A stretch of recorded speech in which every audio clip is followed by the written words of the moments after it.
Yes, I'm good. Gucci.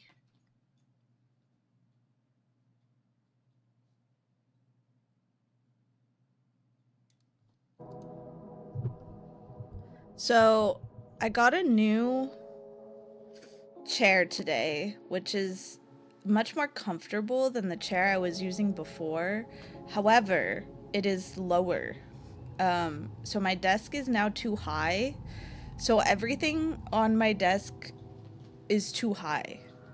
So it's kind of awkward because like my face tracking and stuff is all really high now. Um until I can like lower my desk down a little bit. I actually don't even know if it'll be easy to do that. Just grow taller, but it's not me. It's the chair. The chair needs to grow taller.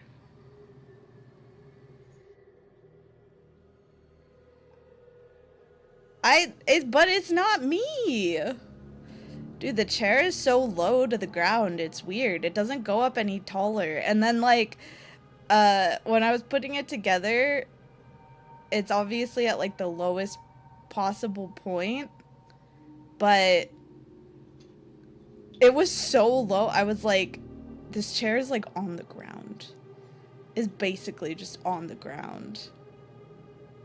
So it feels really strange that the chair is so low. I'm not used to this. I'm used to like being too small for the chair. Also, my cat is yelling at me. Who requested this game? No one requested this game. I wanted to play this game on my own. I know it's crazy, but I was gonna wait and see if anybody requested it because I generally don't play games like this without getting requests. However, there were literally like 4 people that I watch. 4 that I watch who already uploaded videos of their playthrough of this game. It was like Queso, Jacksepticeye, Mark, and Kenji. All uploaded videos like yesterday. Playing this game. It was like so many people were like, I'm gonna play it day one because it was so anticipated. And I'm like, shit, well, I don't want spoilers. So now I'm like, I can't wait to like get it requested. I'm just gonna play it. I'm gonna be ballsy and play it myself.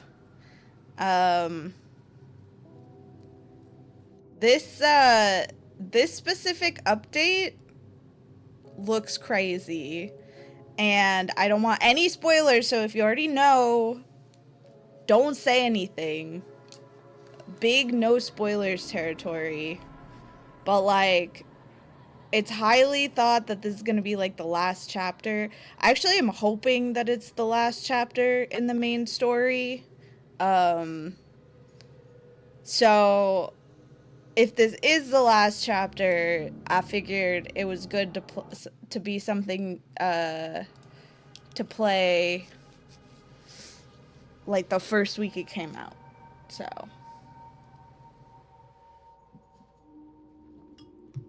plus I know you guys are obsessed with watching me play scary games. I don't know why you guys like seeing me suffer.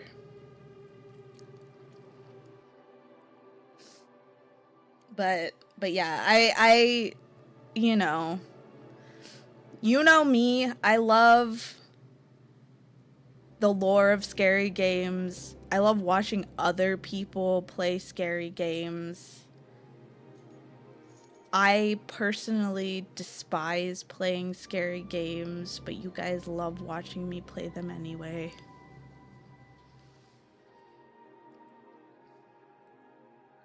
Never seen the other chapter. What? You've never seen the other chapter? Dude, the lore for Poppy Playtime goes so hard. Actually, you know what we're gonna do? This is what we're gonna do. Um, we're gonna watch, because Game Theory put out a really good video of, um,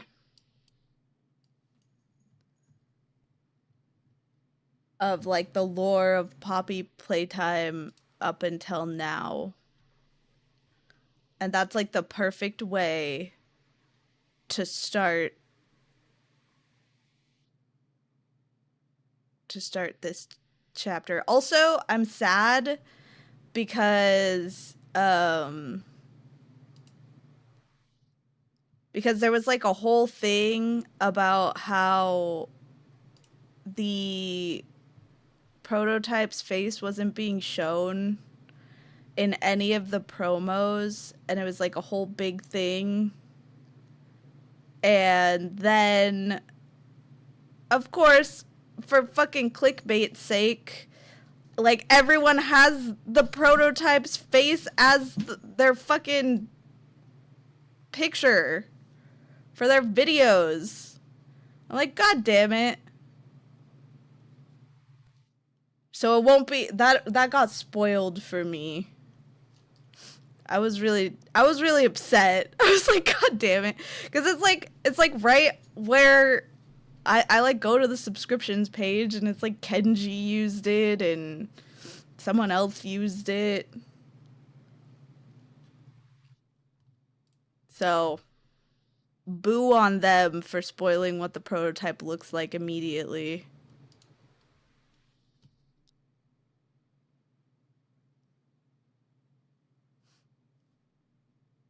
Okay. All right. I found it.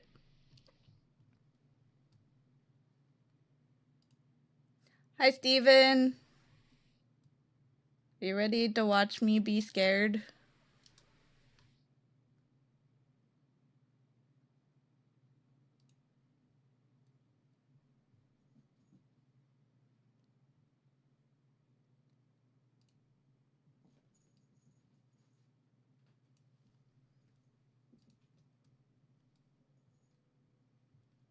All right. So this is the like the game theory video that is like all the lore and information right before chapter 5, which might be the last chapter in the main storyline. Crossing my fingers that it is, because if it's not, I think they're going too far, but I can get into that later. All right, so I have played all the chapters begrudgingly. I played the first one. I think it was Waddles who made me play the first one. It was like extremely short. It was, I don't know, like 40 minutes or something. I got stuck for 30 minutes trying to figure out what the hell to do because there was no goal. So I just walked around the very front of the store forever. And then I played chapter 2 because I played chapter 1. And then chapter 2 was way scarier than chapter 1. And I was like, there's no way I'm going to play these again. And then Waddles made me play chapter 3. And then I think it might have been Lone Wolf. Lone Wolf made me play chapter 3. And then I was like, there's no way in hell I'm playing chapter 4. And then Waddles was the one who made me play chapter 4. I was just going to watch someone else play it. It was Lone Wolf for chapter 3. Yeah, I thought it was one of those two. But I was literally just like, we can watch, like, Markiplier play it. No. Especially at the ending of chapter 3, dude. I was like, I was so frustrated by that whole boss fight, but I did it, okay? But now that we're at, like, what is probably the peak and the end, I'm like, I've done the first 4 chapters. I might as well do the 5th chapter. So I'll do it. But this is like the short, condensed lore of Poppy Playtime for anyone who doesn't know or hasn't been really paying any attention. It'll probably be important for this latest chapter update, considering we're finally dealing with the prototype. And Poppy looks like she's gonna die. So we'll here. Let me know if it's too loud. What do you need to know before Poppy Playtime Chapter 5? Since Poppy Playtime burst onto the scene back in 2021, we've been working hard in the Theory Factory trying to figure out the lore of this game. We've covered everything from teasers to ARGs, even the collaborations with other games. So with Chapter 5 also, on the horizon, I've never looked at any of the side stuff. So you loyal theorists don't have to lift a pretty little porcelain finger. Here is Game Theory's updated Poppy Playtime line. Hello Internet! Welcome to Game Theory, the show that's your one-stop shop for all things Poppy. And this year is Poppy Playtime's 5th anniversary. That is 5 years of lore that have built up, and let me tell you, Mob Entertainment has... I think your mic is picking up background noise a bit. That's weird. Oops, wrong button.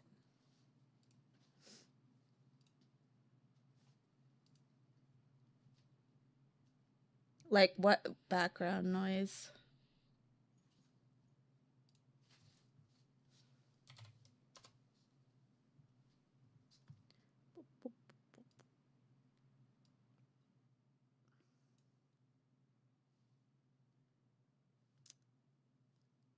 Boo. Okay. Hopefully that's a little better. Oops. Test.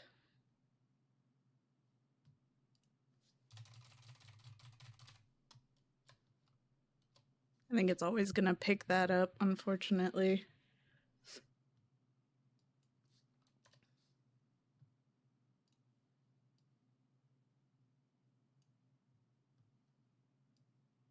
Ah! Okay. Been busy hiding this stuff. They've added it to new chapters of the game, in ARGs, in books, in so many teasers, and even inside collaborations with Roblox and Fortnite. It's a lot to keep up with, even for me, and it's literally my job. So if you're someone that's only been playing the games, there might be a ton of integral lore you've missed out on. But not to worry, because just like last year, I've decided to lend you all a helping hand and put together a timeline with everything we've learned so far about this beast of a franchise. As usual, instead of focusing really heavily on the evidence like a normal theory, I'll instead be leaning in more on the story side of things. We'll have these little citations in the bottom corner for where we're getting evidence, and we'll be putting our handy dandy theory traffic light in the top corner to clarify things even more. Green means what I'm saying is supported by facts, yellow means what I'm saying is theory, and red means that I'm making assumptions to make sense of the story, but aren't really supported outside of the narrative. But with that out of the way, loyal theorists, let's hop on our Playtime Express and go on a journey through the history of Playtime Co. First stop, Theoryverse.store, where we're having a sale on all things Poppy in anticipation for Chapter 5. You can get 20% off this hoodie, this shirt, these pants, literally everything Poppy is on sale when you use the code PLAYTIME20. But be quick, the deal is only available until February 23rd. Just use the link in the description or scan the QR code on screen. And remember to use code PLAYTIME20. But now, let's ride this train back to where it all began and focus on the girl who started it all. Little Miss Poppy Playtime. Poppy was born on March 7th, 1949. She was the most sweet and adorable little girl, and so, very quickly, she found herself in the loving arms of her I like new that it adoptive... immediately started with an assumption. Did you see that? Look. It immediately started with an assumption. Horrible little girl. And so, very quickly, she found herself in the loving arms of her new adoptive father, Elliot Ludwig. Playtime Co. is the product of a great man by the name of Elliot Ludwig, divorced but a family man. Hold on. What are you guys doing? Stop. Stop fighting. Stop it.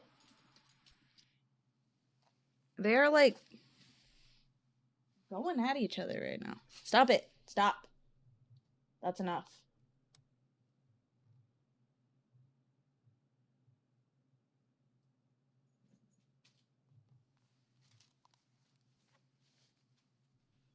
He started the toy company in 1930, though he hadn't actually made a single toy yet. He would tell Poppy stories while he held her, about how his wife left him the same year he started the company, and as a result, he lacked any true inspiration until he met her. The next year, in 1950, he created what would soon be the most famous toy. Poppy Playtime! Poppy's as lovable as a real girl, and she talks like one, too. Hi, my name is Poppy. I love you. This doll was revolutionary. She wasn't just a doll who talked, she was a doll who listened. A doll like this had never existed before. People loved her, but no one loved her more than Poppy herself. She loved all of her father's creations. She was always enamored by his genius, not just in how he managed to make Poppy a household name, but because he was doing something no one else was. She knew the reason these toys were able to talk and listen was because they were truly alive. Her father would tell her about his love for science and embryology, and how he used that in his toy-making process to create Poppy Playtime in the first place. Most children would have been put off when they found out their favorite toy was filled with squishy, bloody stuff, but not Poppy. Although he did warn her not to take it apart and show people, just like the rest of his employees. Even though she loved it, the rest of the world wouldn't understand. He also put a clause in the instructions stating that if Poppy was taken apart by untrained personnel, she would break immediately and no refunds would be given, just in case. As time went on, the Poppy doll became more. I think this is kind of crazy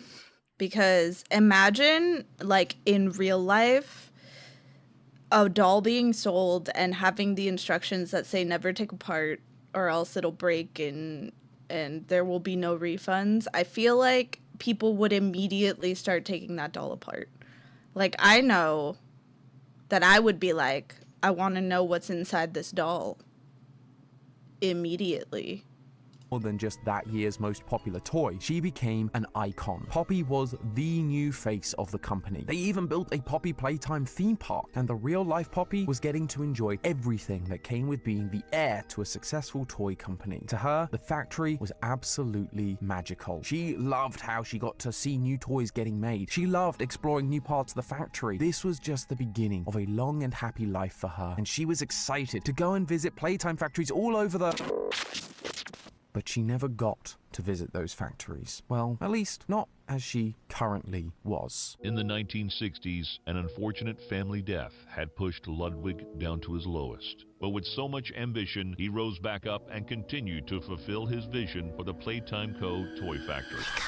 Poppy woke up on an operating table, her eyes blurry, but as they came into focus, she saw medical equipment, scientists, and most importantly, her father. But something was different about him. His haircut was the same, he was still wearing the same old stuffy pressed suit, but his face looked older, years older. It felt like she had woken up from a deep sleep. It's impossible for someone to look so different in such a short amount of time, and yet he did. However, he's not the only one that changed. As she looked down at her limbs, she realized that the fleshy legs she used to run around the factory had been replaced with porcelain. Her hair was now an unnatural fiery red, and she was wearing a dress that looked awfully familiar. She had been turned into a doll. And it wasn't just any doll. She was now the Poppy Playtime. Before she could even speak, her father leant over and hugged her, crying, and picked her up in his arms, taking her to their new home that he had built inside the factory. He sat her down and told her everything. It turns out, in 1960, when she had only just turned 11 years old, she met a tragic fate. Her father was devastated, like any father would be. She was his entire world, and within moments, it was all taken away from him. So he decided that he wasn't going to lose his family again. He was going to dedicate the rest of his life to bringing her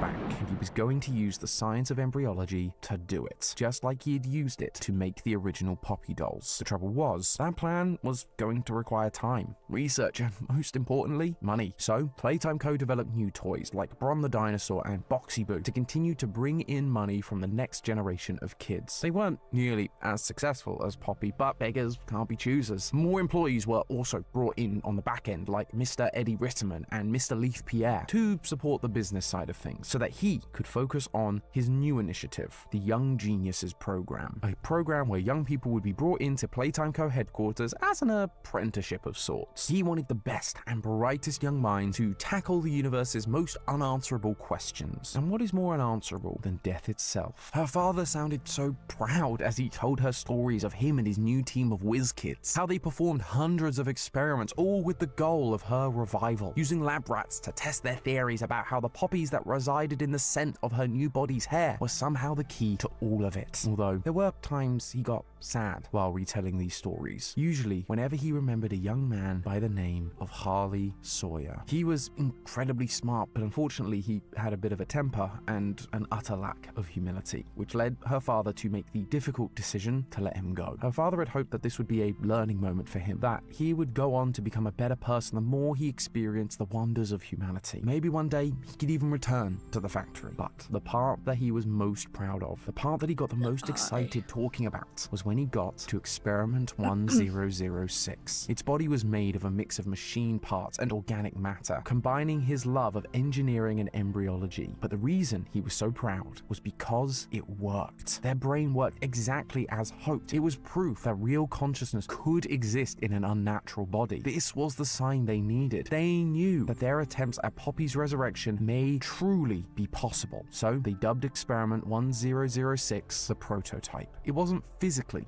what they wanted, but it was enough so that they could move on to the real deal. Experiment 1007, her. As Poppy would sit with her father listening to these stories, she was happy. Someone loved her enough to go to all this trouble. He even signed a contract with Warren Buck Construction Company in 1972 to expand the factory, including a corridor leading straight to her father's office from their new home so that he could visit whenever she wanted. Although, even still, she couldn't help but feel a little sad. He said he did all this for her, but he always seemed distracted, haunted even. The one that got away, Harley, always bugged him. He wished there was something he could have done to save him, but when he joined the Young Geniuses program, he was too old to have his mind changed. If her father wanted to change the world with bright young minds, he needed to start younger. And one day, when he was looking at Poppy, an idea went off in his head. That is why it is with enormous pleasure that as the founder of Playtime Co., I announce Playcare, our very own on-site orphanage.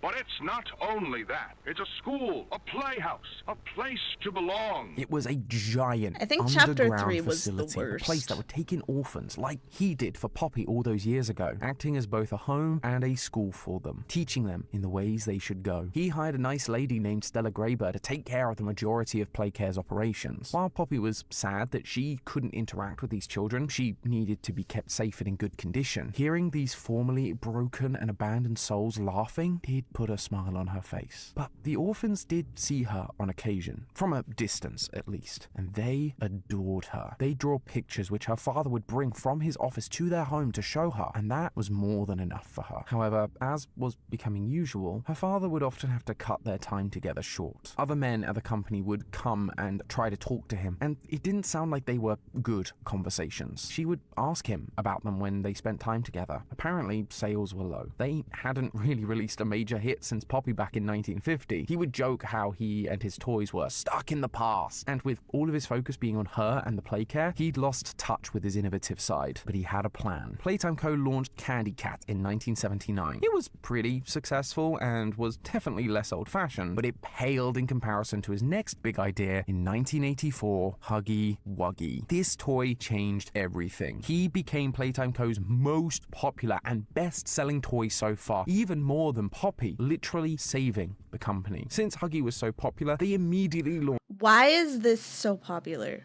It's so creepy.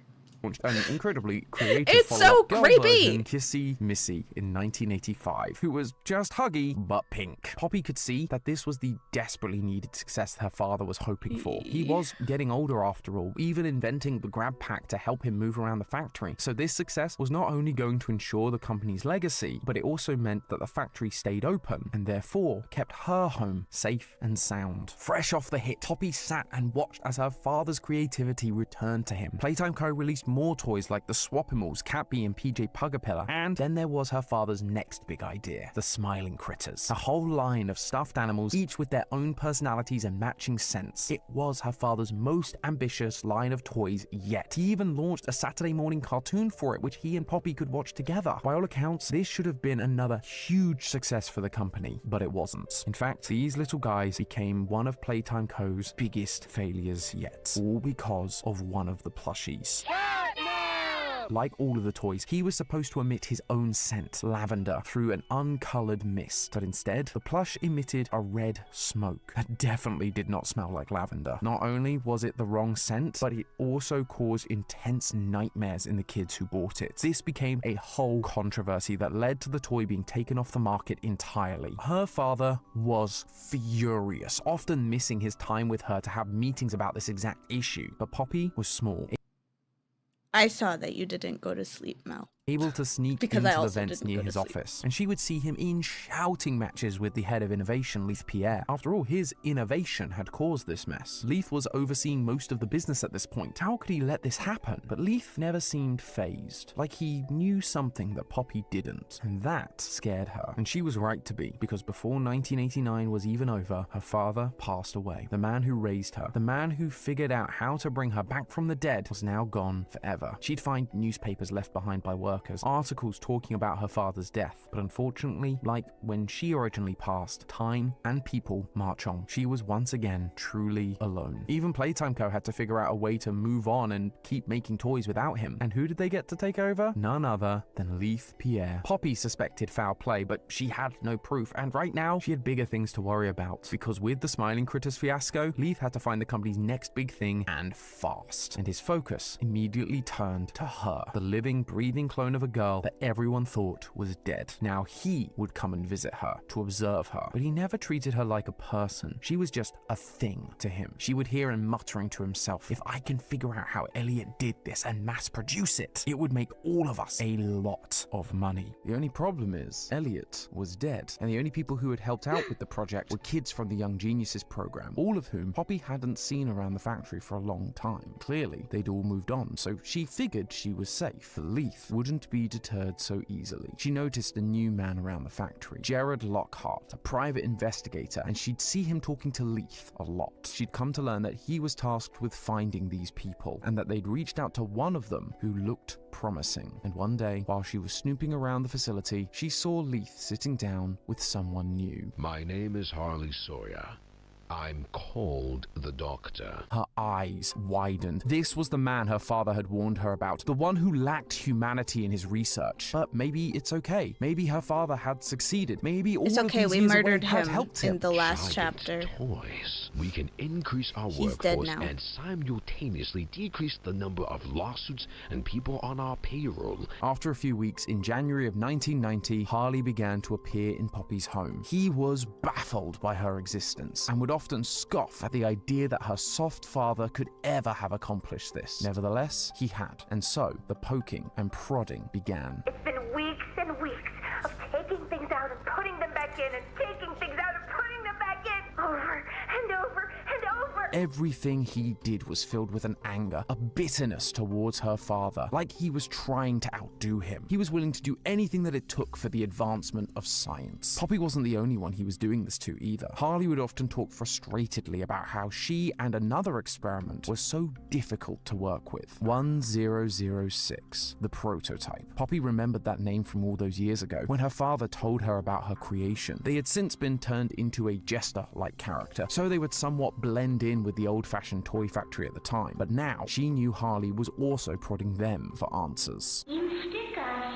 Beat us. Tear at flesh. I learn something new about you every day. However, he couldn't just keep pulling them apart. He needed to actually experiment. And when Poppy realized that, she was even more horrified. To experiment, you need test subjects. Test subjects that were like her, children, orphans, all of whom were safely being kept down in the bowels of the Playcare. She was forced to witness their pain, being held in the lab as a reference point for the procedure they were about to do. He picked up where Elliot left off, with experiment 1008, 1009, 10, 11, 12, 13, 14, 15, all total failures. And yet, Harley moved on like it was nothing, but Poppy just sat there, weeping, as one by one she watched an innocent child die, until one day when her weeping was interrupted by an unexpected noise.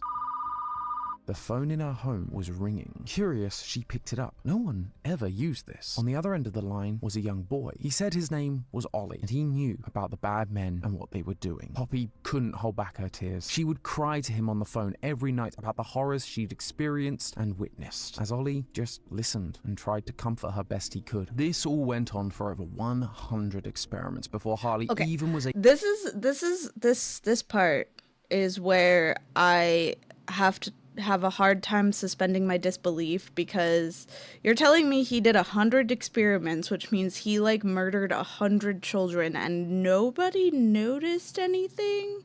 Nobody knew what was happening at all? 100? 100 is a lot. I could say like 10. But 100?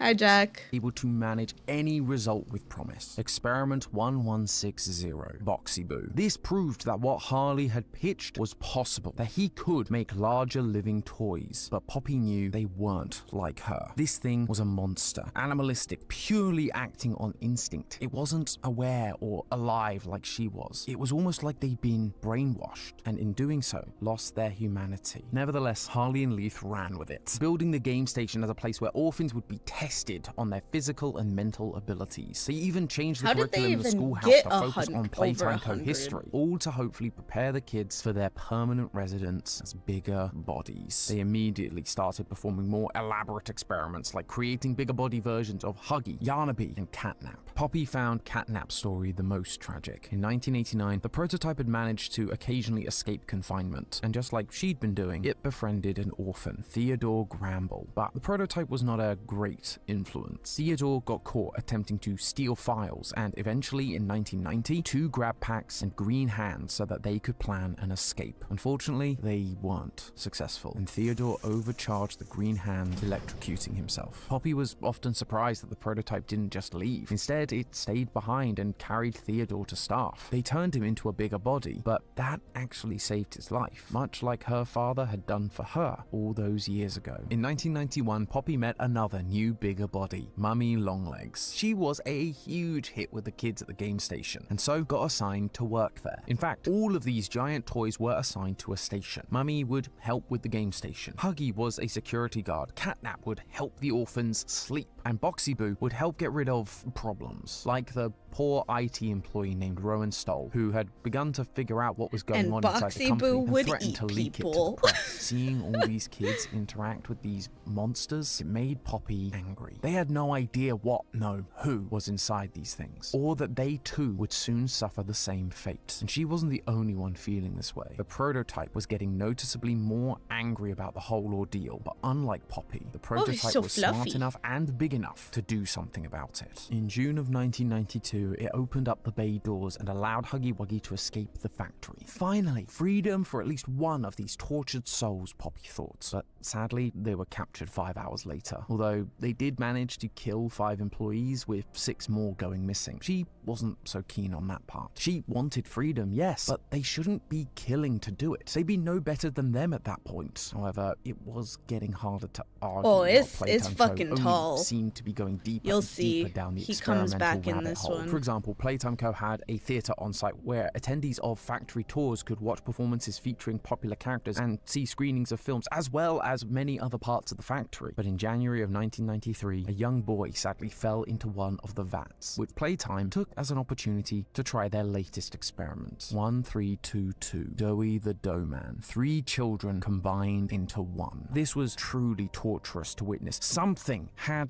to change. And something did change. Just not in the way Poppy expected. That same year, a normal trip to the Playtime Co. Theater turned into a mass casualty event. The experiments got out and went on a rampage, killing 66 visitors and 12 of Leith's newly created resource extraction specialist team, who were deployed to help deal with the situation. But this time, it wasn't the prototype's doing. Don't leave us in suspense! What half-wit, soon-to-be dead man made this mistake? Dr. Harley Sawyer. Harley Sawyer, one of the biggest names in the company, the orchestrator of all this suffering, was also rebelling. While shocking at first, it did kind of make sense. He was easily irritable, quick to anger, and he was deeply power-hungry.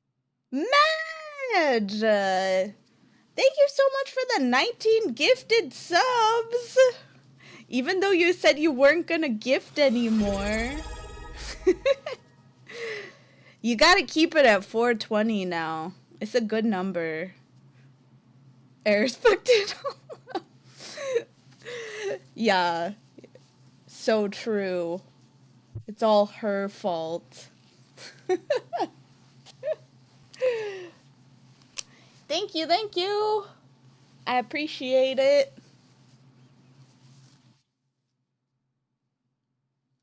Really, he was completely out of control, refusing to listen to any of the other executives. All he wanted was to figure out what it was that made Poppy and the prototype tick. Maybe the prototype offered him a deal, offered to share some information for favor. Poppy had no way of knowing, but what she did know is the Playtime Co execs wouldn't stand for this. They weren't as forgiving as her father, but she also knew they needed him. Harley's mind was an asset. He was one of the only people in the entire world that knew how to helm the Bigger Bodies initiative. Sure, there were a lot of other young geniuses working on the project now who were smart and more mild-mannered, but at the end of the day, none of them were Harley. She didn't know what happened next. All she knew is that Harley stopped showing up to the labs. Suddenly, the prototype wanted a meeting with all of the toys after what happened in the theater incident. The prototype began going on about how things needed to change, that they should be free from the torment Playtime had put them through, and that it had a plan to do it. Poppy couldn't believe her ears. Was she actually going to be allowed to leave this place? Live a normal life? Not be stuck down here and torn apart and locked away like a lab rat? It was too good to be true. The other toys thought so too, and so agreed to unite alongside the prototype. The plan was that one day, while on their specific duties, the prototype would deactivate a bunch of Playtime systems, allowing the toys to roam free and escape. They called it the Hour of Joy, but they needed one last hand before they could execute the plan. Playtime Co. had upped their security since Huggy's escape. Now, to deactivate everything, the prototype needed something called the Omni Hand. Poppy knew about this hand. She'd seen the executives use it throughout the factory. The Warden, Leith Pierre, Eddie Ritterman, and Stella Graber. Eddie and Leith were out of the question. They were all big on the experiments and weren't likely to give up the hand. The Warden was a potential option, but then Poppy piped up. Stella would be perfect. She'd seen Stella around the Playcare, and despite approving of the experiments, she was clearly at the end of her rope. Maybe they could appeal to her love and care for the kids and get her to help them. Prototype agreed, though they also knew Stella wouldn't be enough on her own. Fortunately, Stella had been communicating with other scientists about their displeasure. Scientists like Preston Willard. And so, the prototype began sending VHS tapes as well as a phone to Stella. When she heard what it had to say, she folded and agreed to help, waiting for the prototype signal to use the Omni Hand to deactivate everything, having staff members untie and release the giant toys so that they could all go free. That wasn't exactly how it went though. The Hour of Joy happened on August 8th, 1995 at 11 a.m. On that morning, almost every single employee who decided to show up to work was brutally murdered. Huggy broke from his statuesque form and attacked guests in the lobby. Catnap played with scientists like they were cat toys. Even Kissy attacked her captors, the ones who had untied her in the first place, the ones that thought they were helping the cause. It was a complete and total massacre. It was awful. So awful. I didn't want this. Wasn't what I thought we were gonna leave.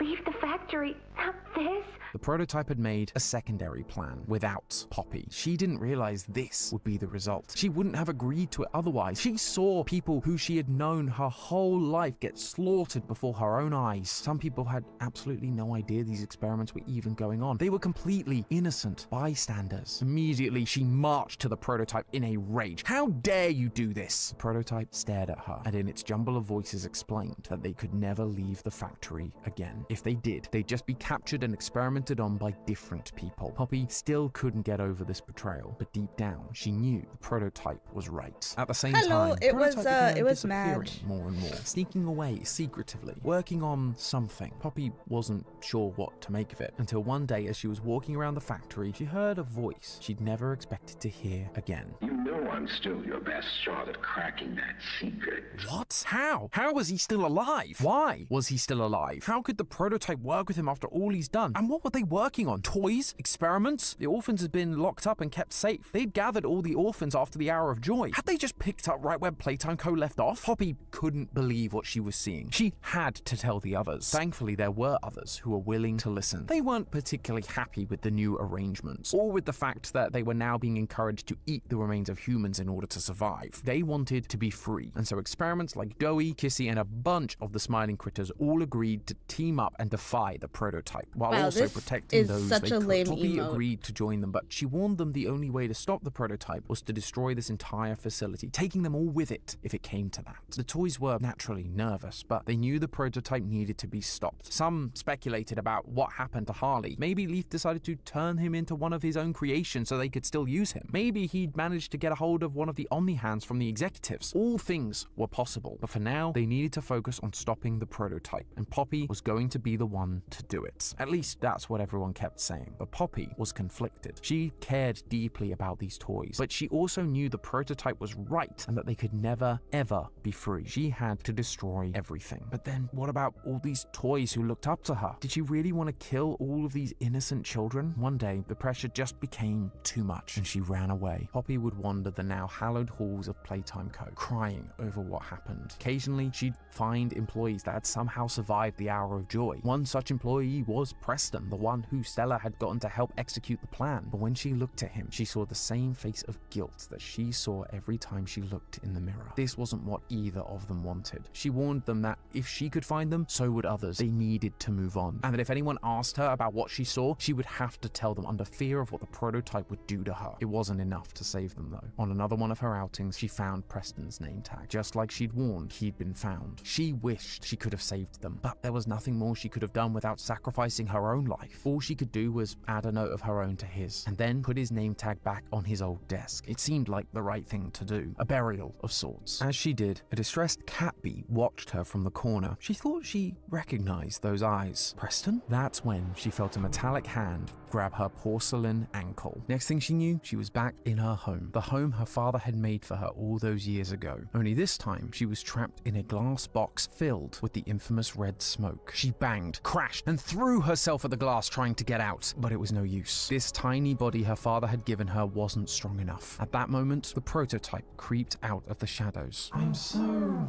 disappointed that you would betray us like that, Poppy. Our mere existence could mean so much, more than these humans could ever understand. You just needed to trust us. What, like I trusted you about the Hour of Joy? She rebutted. You still don't understand, do you? That's fine. You can sit in your cage until you come to your senses. I've got plans for a new arrival that I need to work on. So she sat there, locked in isolation, while her friends were torn apart in the lower levels of the factory, and there was nothing she could do to help. Over the years, she spent time thinking about what the prototype was up to. Why was it still experimenting? What was it trying to achieve? Eternal life? A new perfect Poppy body for itself? A human body? But she knew she didn't have the answers. All she could do is stand and wait, hoping that something would change her fate. Wait, what did he mean by new arrival?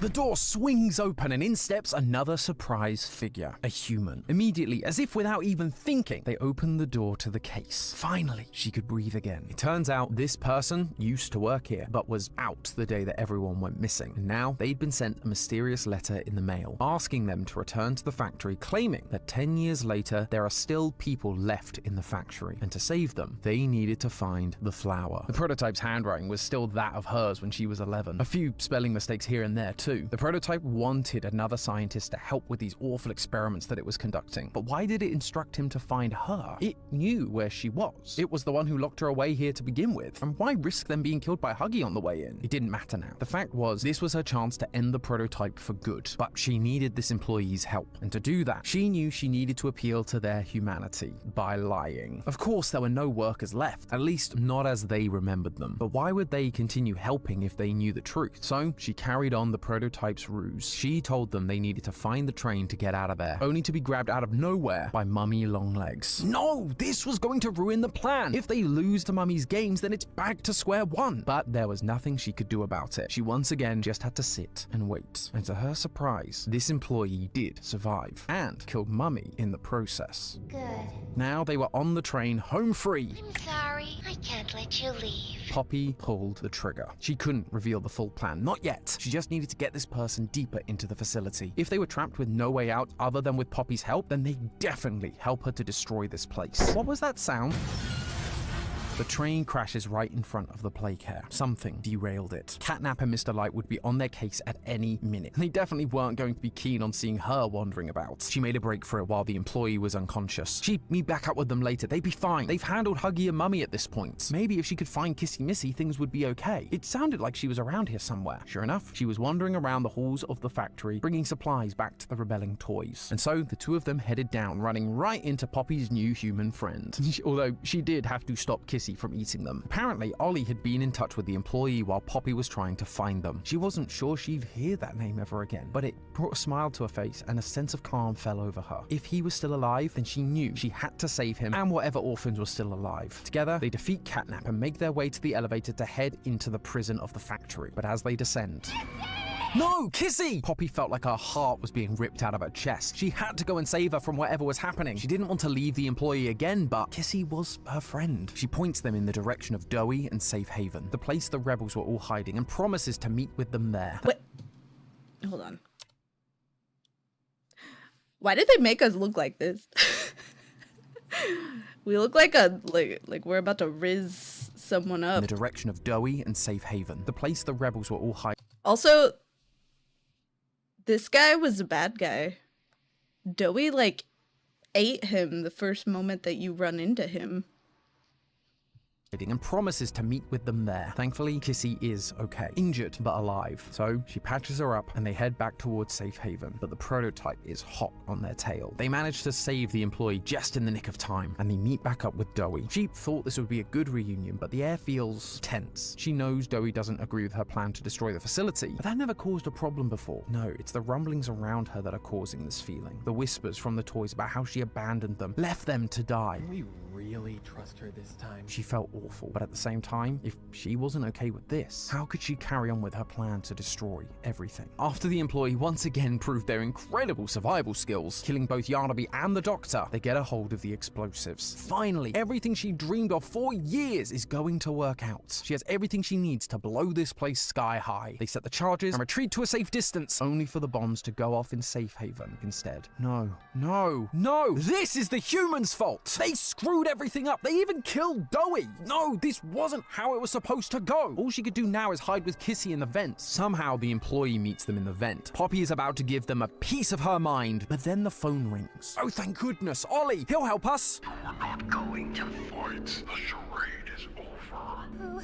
Who is this? An obvious question with an obvious answer. This whole time, Ollie was the prototype? Was there ever an Ollie to begin with? Has everything been a lie? This was all part of the prototype's plan. It needed this employee, but more importantly, it needed her. It needed her to witness everything that had been going on. It needed her to see things as it did. And so it tricked them and led them here. And now that everyone is out of their way, the prototype is coming for them both. She couldn't let the prototype catch her, not again. So she did the only thing she was good at. She ran away. abandoning Kissy and the employee. As she ran, she heard another explosion in the distance. The vent they were in had collapsed. Maybe they'd survived. Lord knows this human has survived worse. But right now, all she could think about was escaping. She's chased down by other experiments in the vents, the wrong side outermost. Expected. The prototype wasn't going to let her get away that easily. But in her panic, she misplaces her step and ends up falling down into an unknown room. As she regains consciousness and looks up, she finds herself face to face with another toy she'd not seen in a while. Lily Love Braids. And that, loyal theorist, is everything we know before chapter 5. I know I said the last timeline. So basically, we have gone so far down into like the hole that is supposed to be Playtime Co. I feel like we're reaching Earth's core. That's basically it. All right, there's gonna be an ad break. Get off this, and then after the ad break, I'll start the game. But first, I have to go to the bathroom and feed my cats because my cat is here.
Yeah.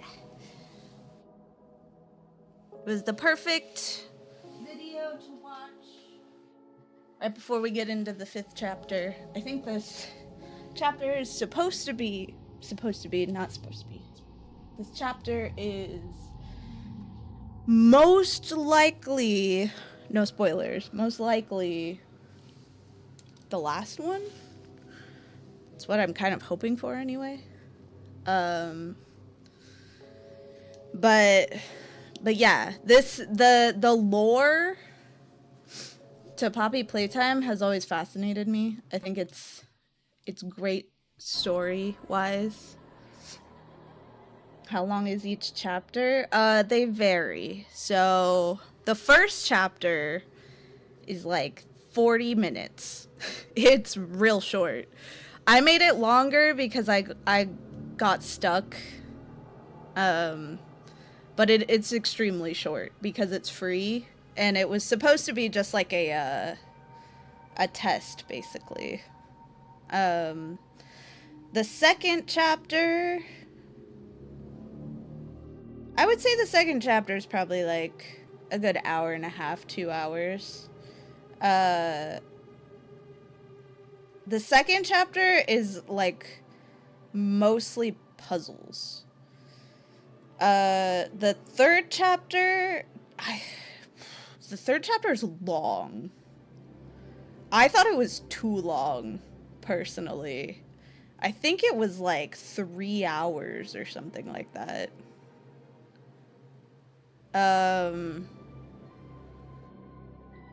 And the fourth chapter was also 3 hours. But, or was it 4 hours? Let me check. I have all, I think all of them. Do I have all of them? Up on my YouTube. If you wanted to watch me play through them.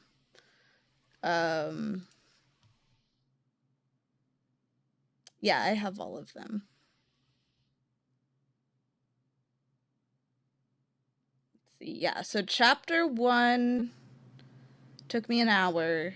Chapter 2 took me 2 hours. Chapter 3, yeah, chapter 3 was 4.5 hours. But honestly, it took me longer than that because the final boss fight is stupid in that game. And then chapter 4.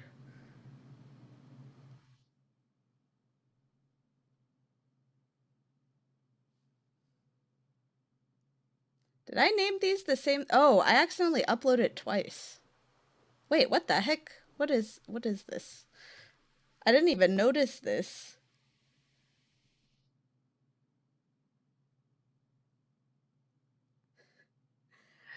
I named them the same thing. Chapter 4 is really long. Chapter 4 took me a long time. Hold on. I'm confused why this... Okay, this is... I think this is the end. Yeah, this is the end. So this is actually the end. What is this one?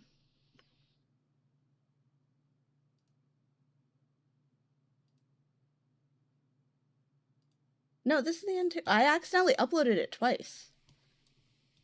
Okay, well, chapter 4 took me like 6 hours, I think. Let me fix that, though. Since we're in the middle of an ad break anyway. Let me remove the one that I accidentally uploaded twice for some reason.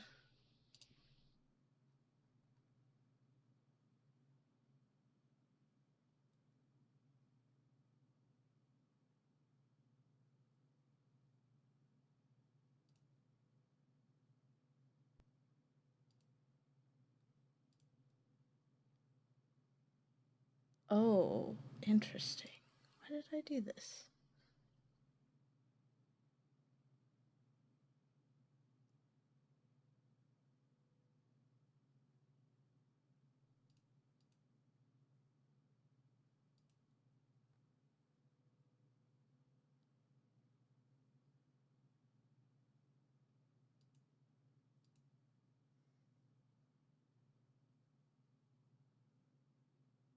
Oh, I think I freaked out thinking that,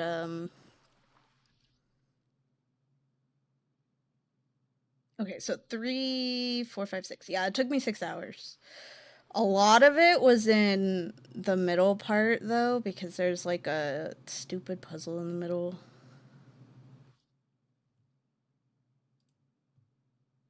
So one sitting is good enough to do all 4 chapters? I mean, it would take you all day.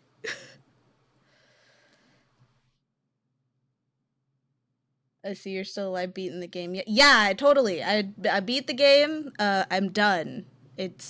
We don't have to press new game. I meant this chapter. Oh, it's probably gonna take me 2 sessions to play this game because I have a limit on how much scary I can take.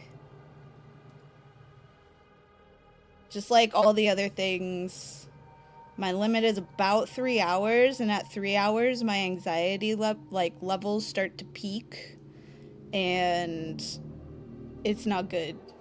So, if this game, well, so I did look at the timestamps of the 4 people that uploaded their videos, and all 4 of them, well, no, 3 out of the 4 were 4 hours long.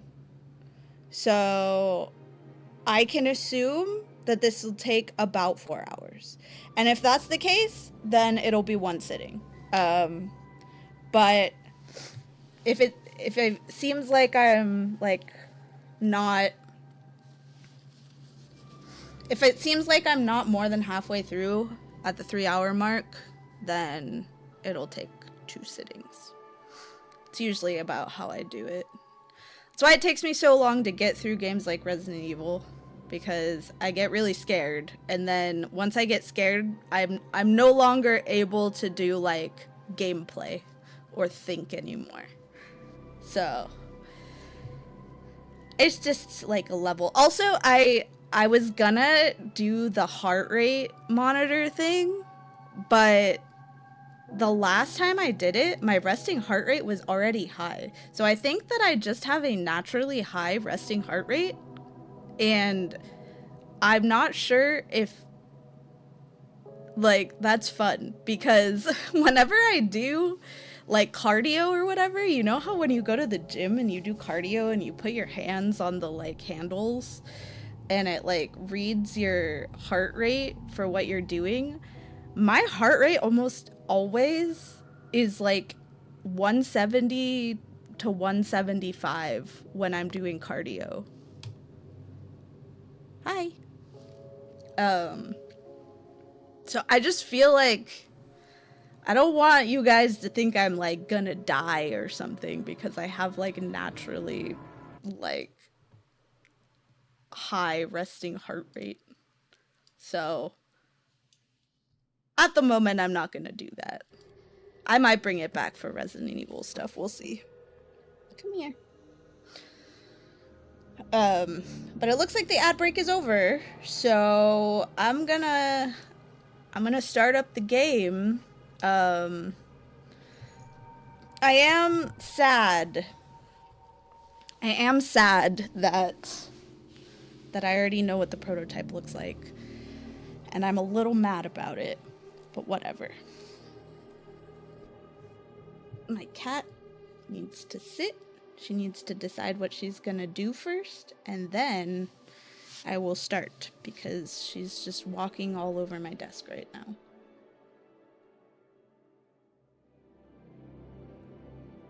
No, that is not for you. That is not for you.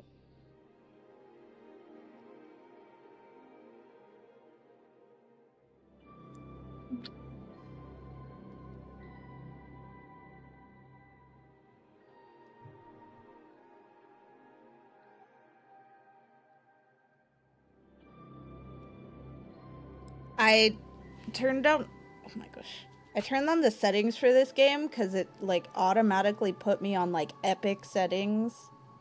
And I don't think a game like this needs epic settings. So I just turned it all down to medium. I also turned down the music. So Hopefully it's not too loud, but if it is too loud, just let me know.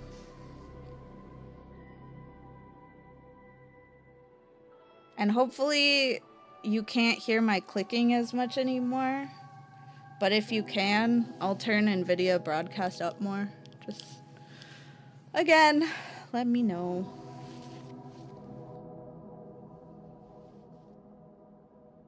Okay, what are you doing? You can't just stand here. You need to decide what you're gonna do.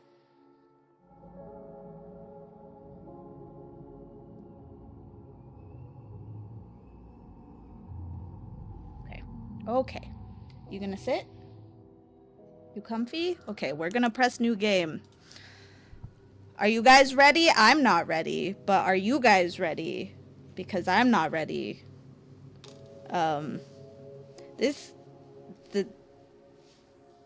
All of the, like, promotional stuff for this made this chapter look scary as fuck, so I'm not ready. What's wrong with them? They're not wrong. They're wrong side out.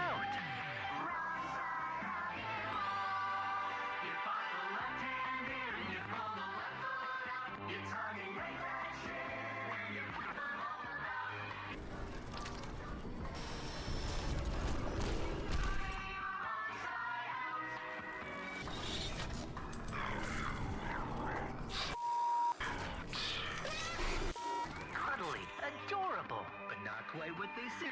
What a surprise!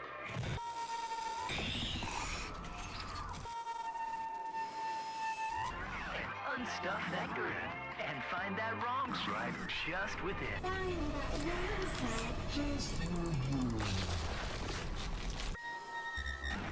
the wrong side animals.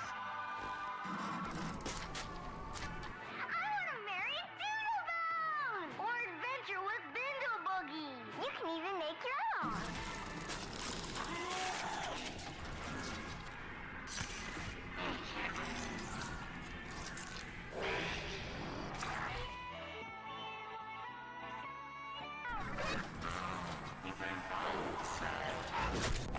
Wrong side animals. Available now from your pals at Playtime. Ew.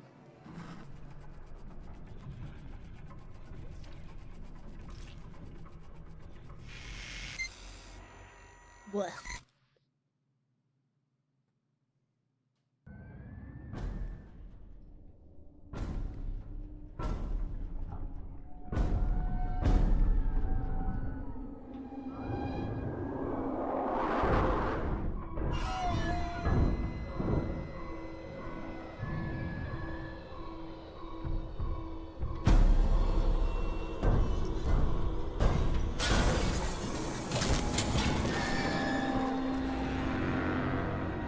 Okay, what the fuck am I supposed to do?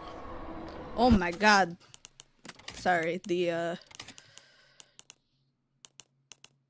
what's it called is like, it's way too sensitive. Oof, duh. Okay. Better. Oh wait, that's wrong. That's incorrect. What am I supposed to do? What do I do? This was, oh, okay. I guess I run.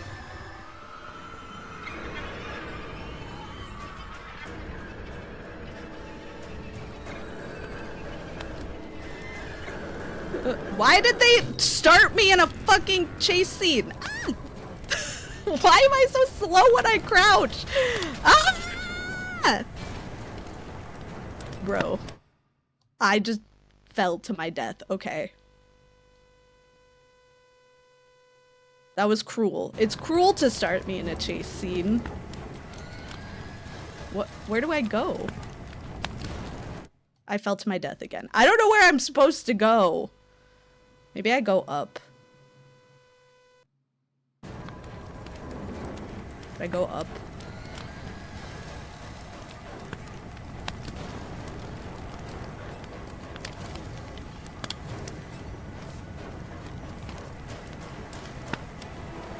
Oh, I crouch in here. See.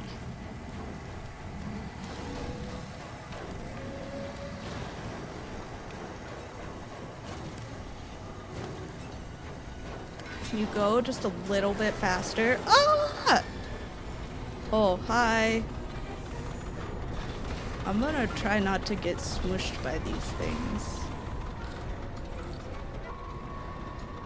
Press and hold. Wait, what? Bend damaged structures? What does that mean? Oh!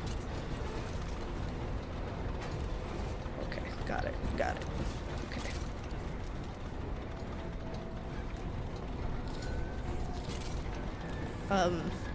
Yeah.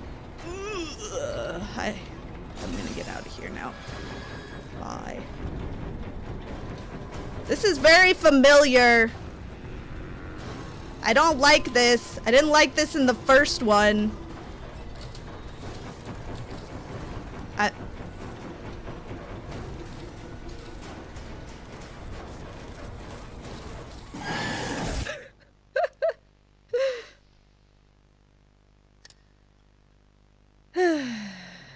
Find the orphans. They're still orphans? How are there still orphans? Are you talking about the... Okay, where did I start? Where am I? Oh, okay.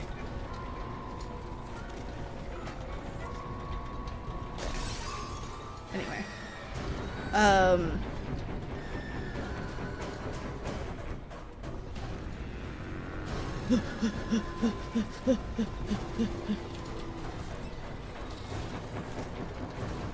What does this mean? Oh, this! Okay, I got it. I got it. It can be real for us? Oh, I was like, what can be real for us?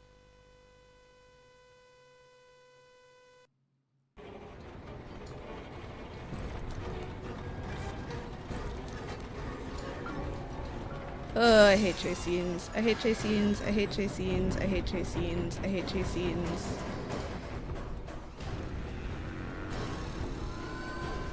Big question for myself is, why did I do this? I have no idea.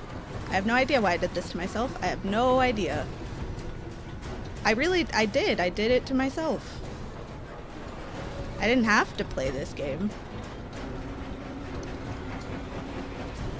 I chose to play this game for some fucking reason. Why did I do that? Ah! Oh, Jesus. That scared the crap out of me.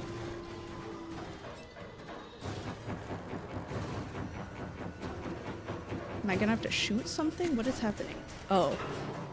Whee. Oh my god, okay. Woo! Okay. Can I stop running now?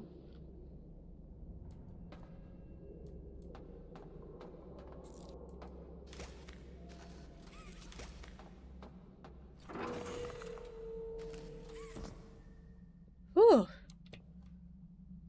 This is not OSHA approved. You're so right.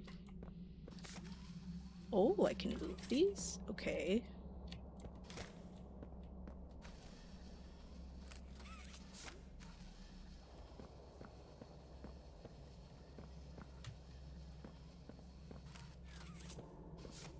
Can I move this one?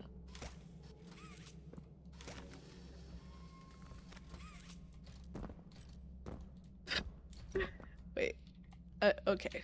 Let me just figure things out here.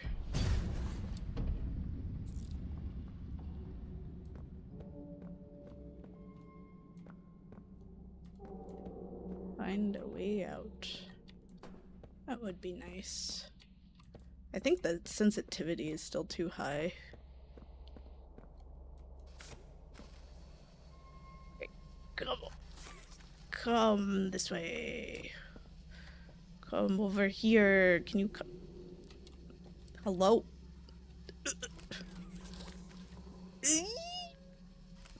Okay, no.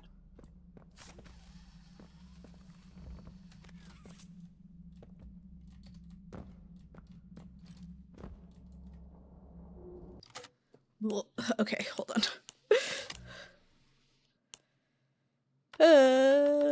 How about down to 60?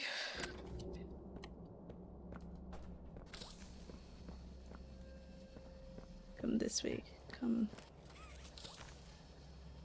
over here. Why are you not going anywhere?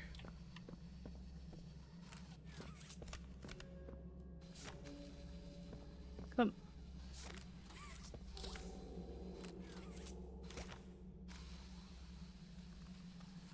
That's why I needed two. I needed two hands to move it.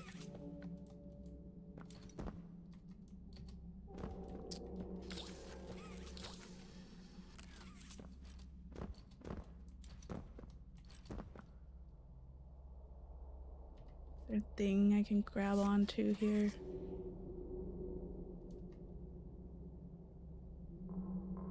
No. Okay, I think I'm supposed to go over there because there's light over there. I'm going to assume I need to go where the light is. We'll come over here. Okay. Are you for real?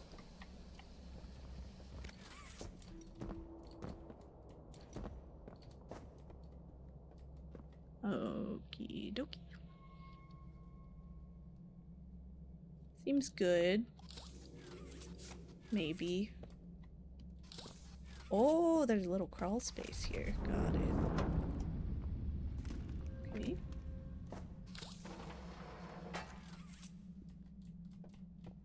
Conveniently placed boxes for me to jump on. Very nice.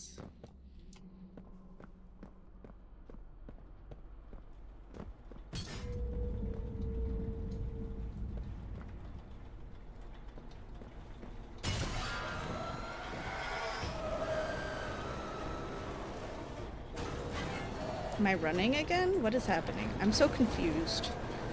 Oh, I'm... what is happening?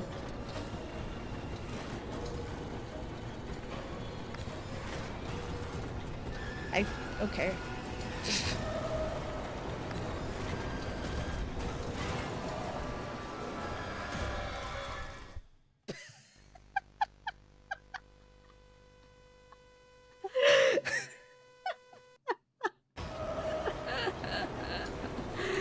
Okay, hold on. Oh,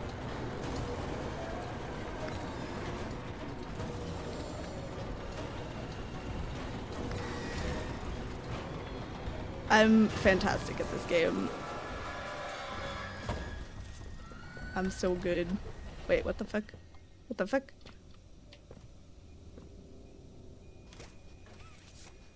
What is this? Where am I?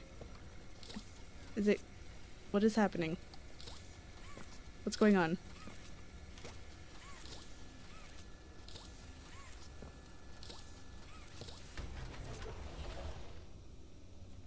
Look, I'm only two hands. I have no reflection. Two hands only. Okay, there's a lot of fire here. While a hand is attached, press and hold.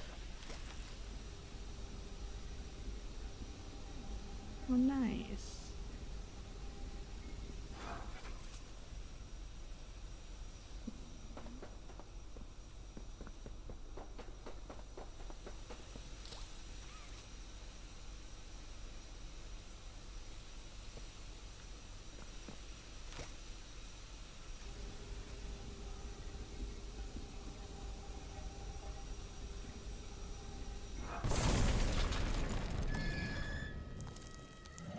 Will you leave me the fuck alone, dude?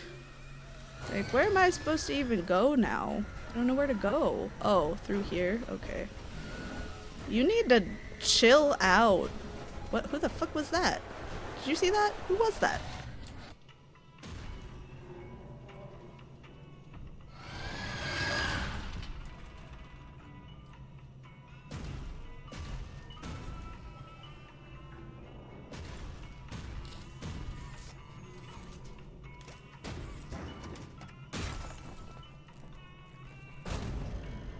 What am I supposed to do?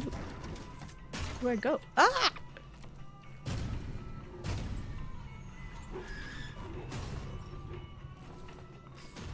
Okay.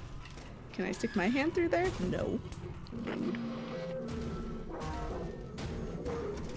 I think I should be able to stick my hand through there. Hi. Hello.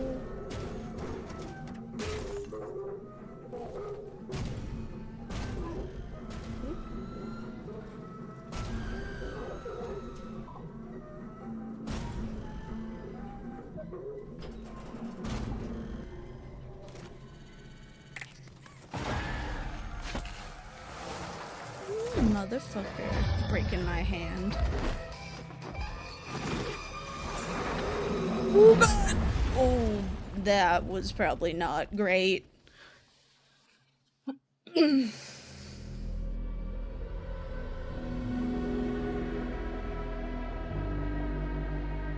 What a start! Jesus Christ!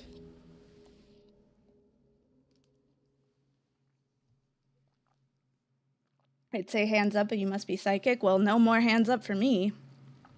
Stole my grab pack.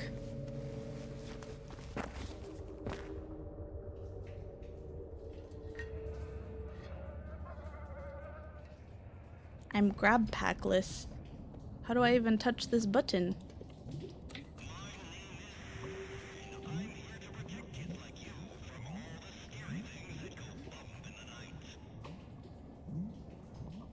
I've been disarmed. His name is Bzzzt.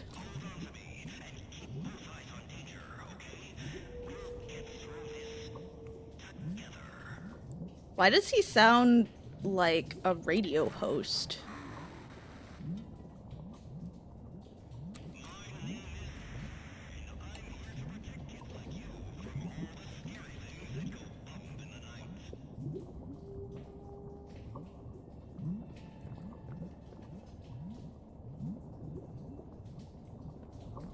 I can't believe they stole my grab pack. So rude.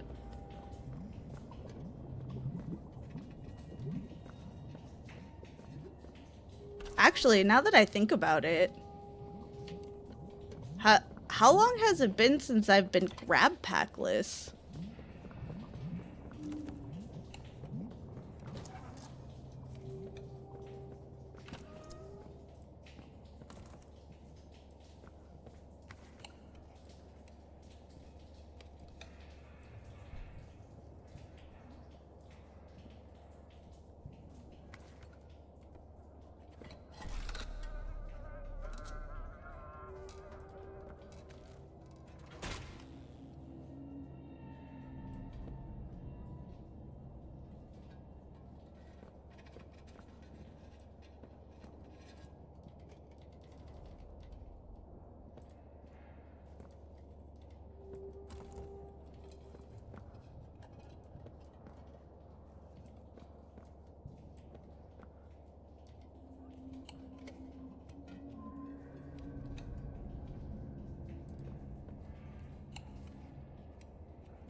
Okay, I turned on the light.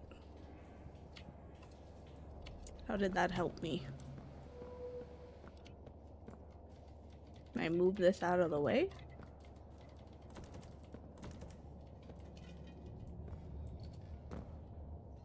I can jump the teeniest little jump ever.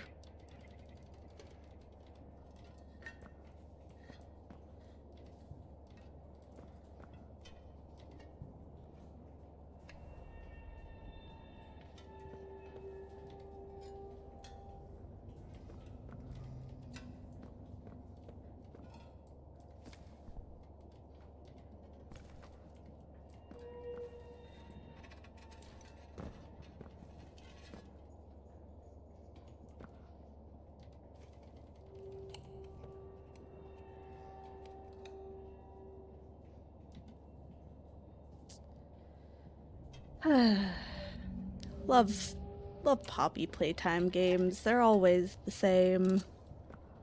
Just end up sitting around here being like, what am I supposed to do? I turned the light on. Now where do I go?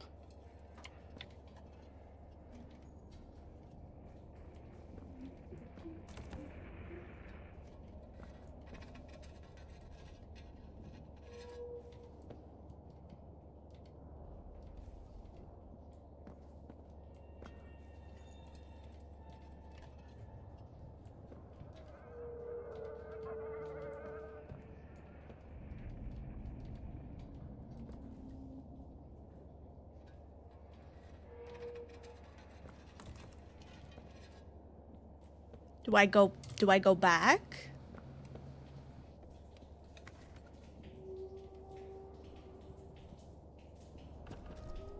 Oh my god, what the fuck was that?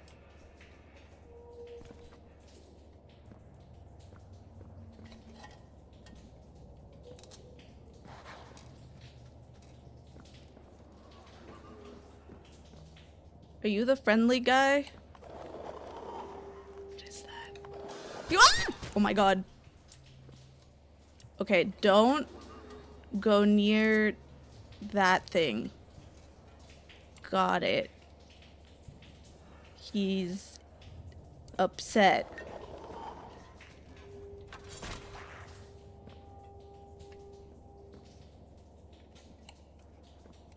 Okay,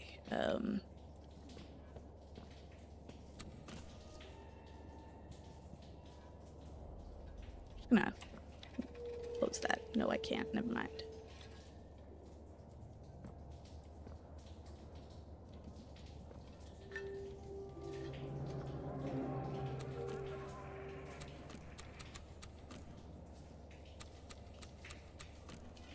There's a funny little star with a face on it. Okay, I'm assuming I can't do anything with that right now.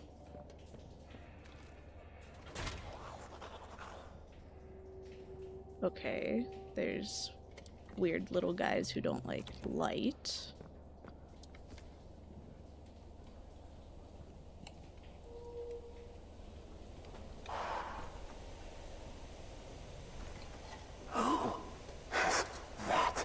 Someone from above. There is snow above. The judge said, can't trust the judge. Can't trust any of them, not like us.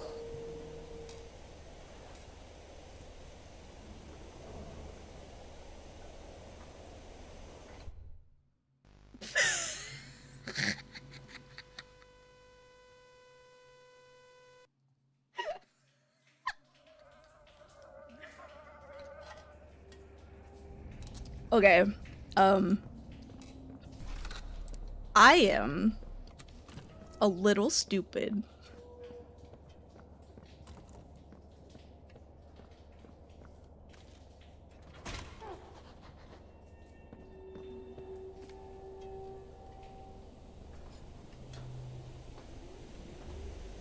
Who is that? Someone from above. There is snow above. The judge said, can't trust the judge. Can't trust any of them, not like us.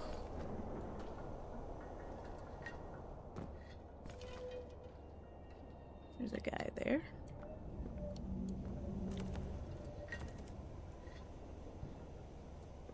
How do I get past this guy who is very obviously right there? Okay, he does not care. Never mind.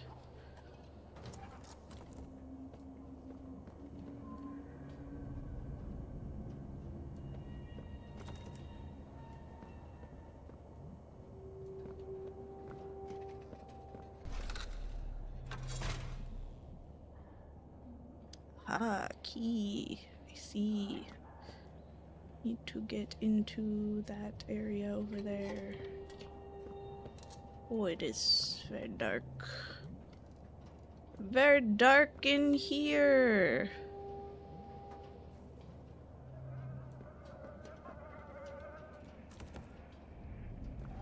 Cannot. There's a guy right there.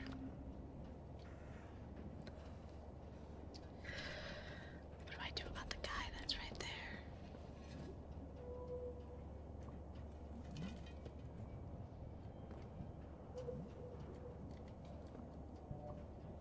This pink goop.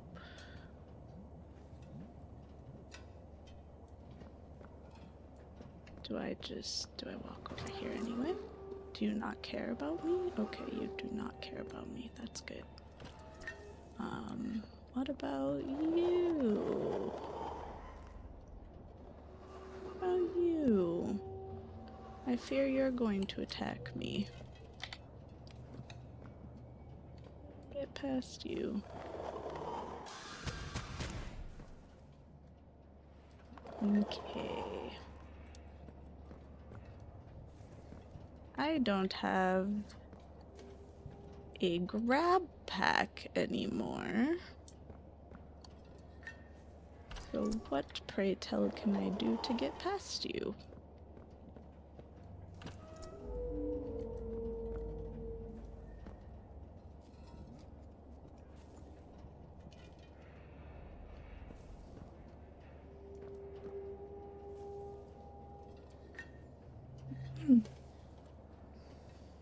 Okay.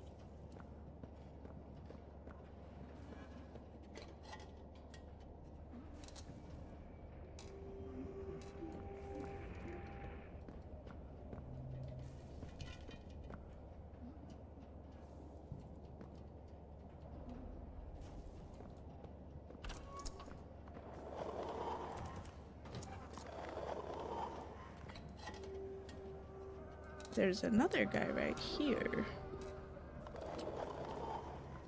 I think they're supposed to be blocking my path.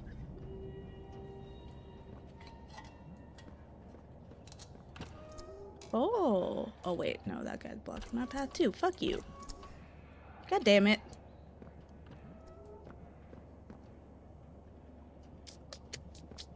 How does one get key? Wow, there's another little star guy here.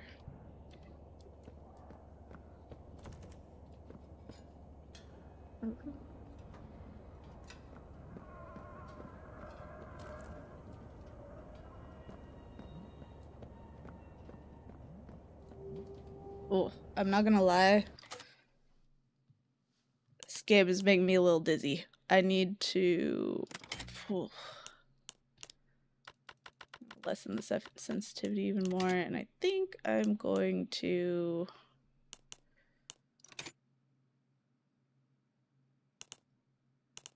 Where is it?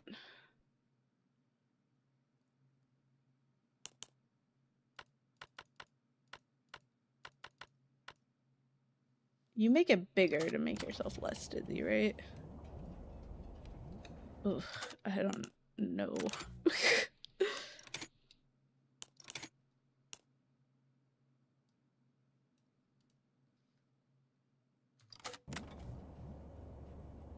Hopefully that helps a little bit. I think the fact that it's so dark is making it worse, too.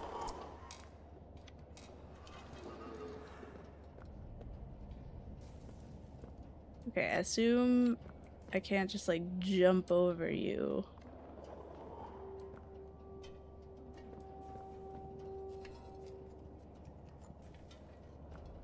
So what do I even need over there? But it's light, so I assume that I need something. Oh, there's a shiny thing over there. I see. Okay. Can I, like... Can I amass all the wrong side outimals to be on my side? So that I could have an army of wrong side outimals?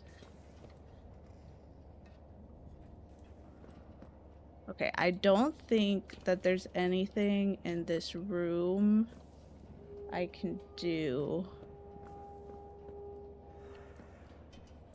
So I think whatever I have to do has to be over here somewhere. But there's like... Wait. Oh my god, I'm so dumb. I thought there was glass there this whole time. Hey man, I see you over there. I'm not trying to like disturb your peace or whatever, but I am looking for something.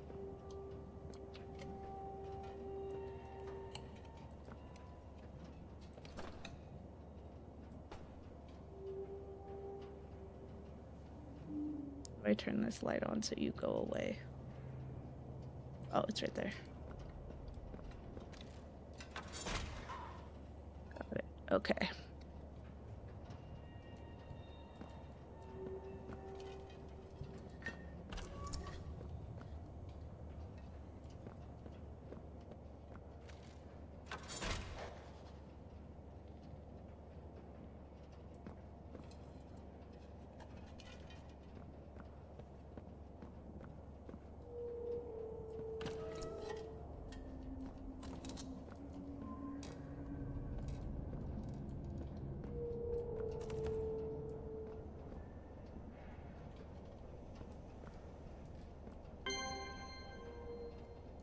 Neon Lyra. Ah! Oh my god! You son of a bitch. You didn't have to do that to me. Thank you for the follow.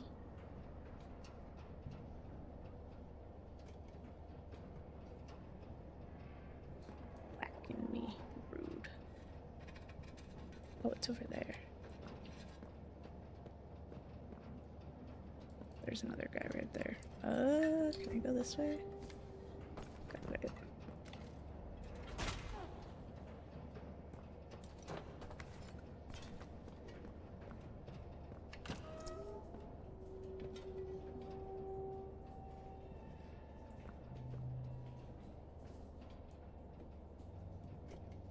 There are a lot of hooks here. Oh, there's a guy in a cage right there. My cat came into the room.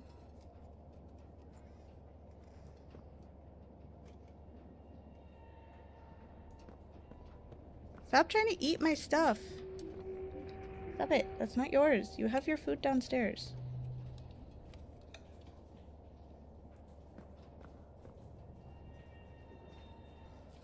Aw, it says home on it. Anything over here? No. There's another guide there. Go this way.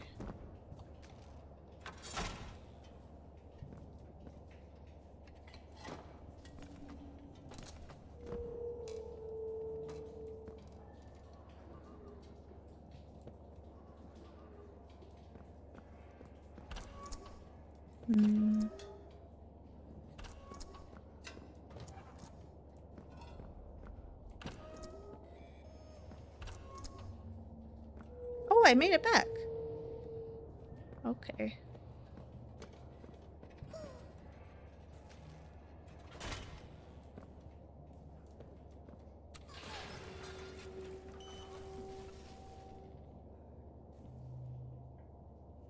Did that do?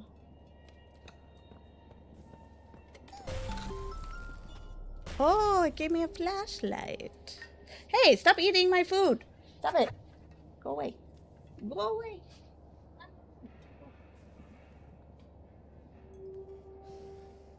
Wasn't even paying attention to her. Okay.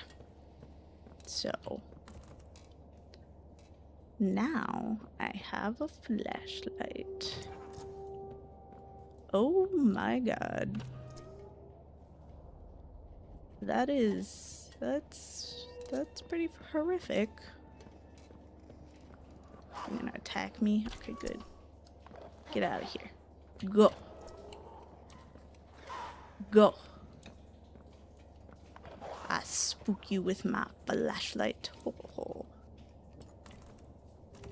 Okay, I can't even... Oh, what is this? Wait, what was that? This chair is very, like, sturdy. Okay, what did I just pick up? Was that something I could read? What was that?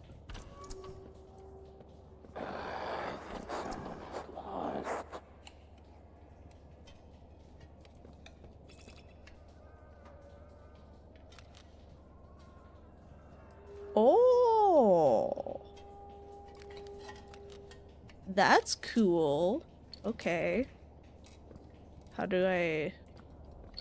Can I go that way? Okay, you told me to go that way, but then you're like...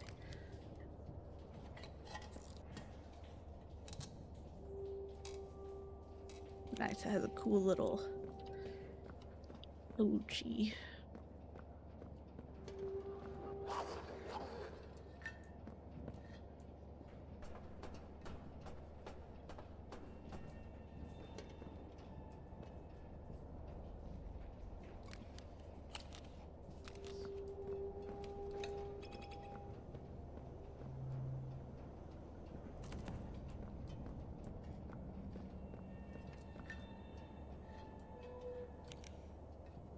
Oh, cool. So you don't get lost. Wow. They really took what people said before about getting lost really easily to heart. Yeah, get out of here. Okay, now I can make this guy go away. Leave.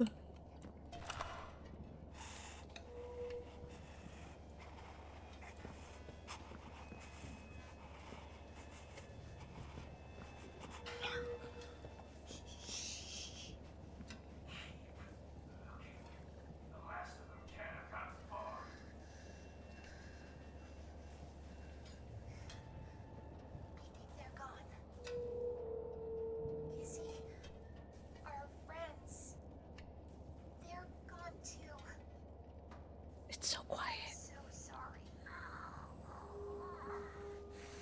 It was an ambush. Somehow Prototype's hunters knew we'd be here. We need to call Ollie and...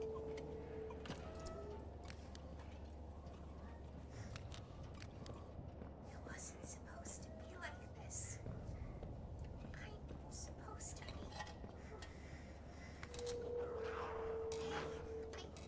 I'm here for you. I feel it too. Let's be scared together. You and me. I hold on to you, and you hold on to me. Just like always. Let's just wait it out a few more minutes. Until we know it's safe.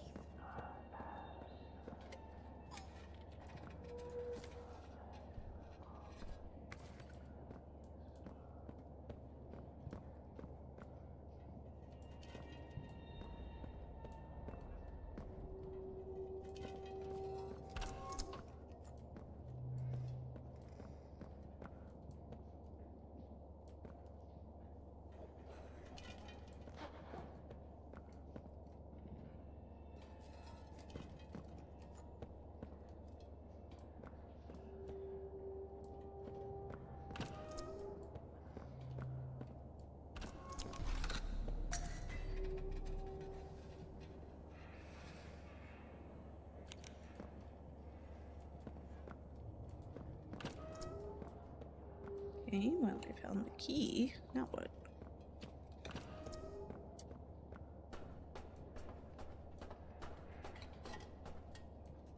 What in the fuck is that?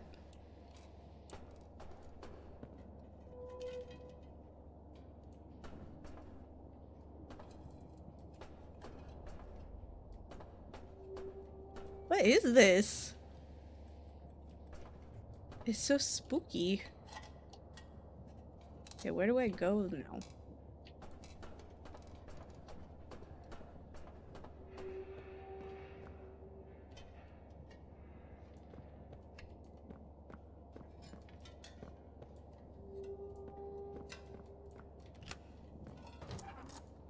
Oh. It was the key for that door specifically. Got it.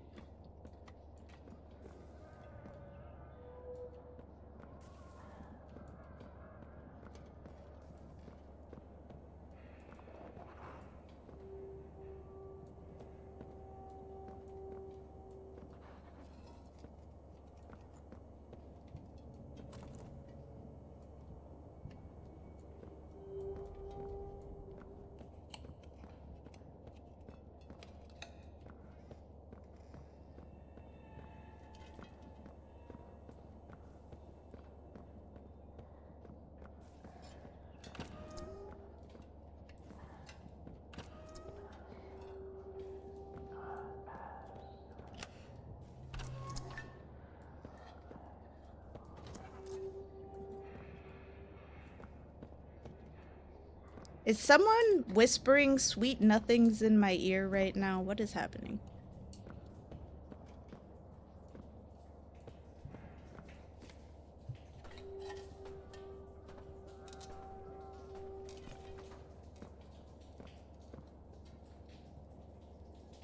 Okay. Hello, cat. I can't see when you just stand right there.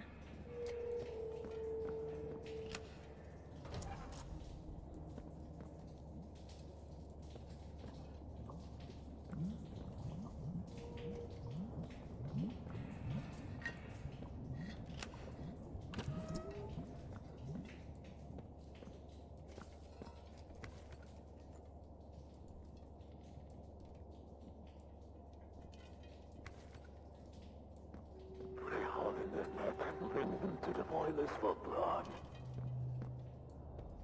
What?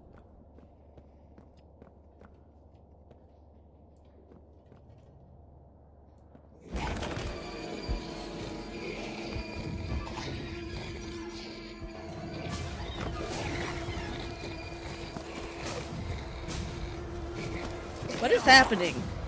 Take it off! You alright? I mean, no. You're not... You're the one they've been talking about! The one who put Mommy in the grinder? Who gave the cat a nap? Down here, they're calling you the Playtime Butcher. That's kind of badass. What are you doing all the way down here? Is Poppy... I mean... You were with her, right? And the rest of them?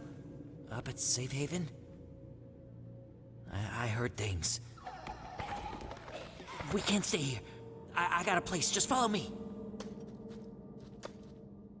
For a minute, I thought that we were the same Giblet. size. I knew Poppy back before... Well, before everything. Was she really gonna blow this place up? Her heart's always been in the right place, but that girl's been behind glass too long. Oh, that's why I could walk this way. I was wondering why I could walk over here. This way. Come on.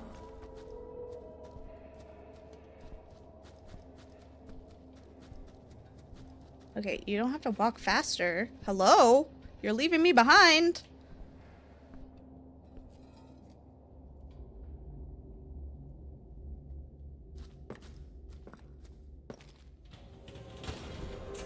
No, no, no, no! You wouldn't come down here. Just find a place to hide.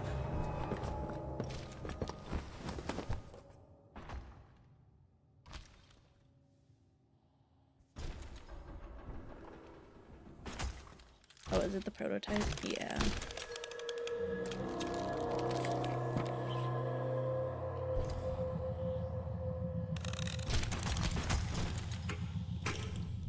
He's so big, I feel like he would just be, like, breaking everything in the room.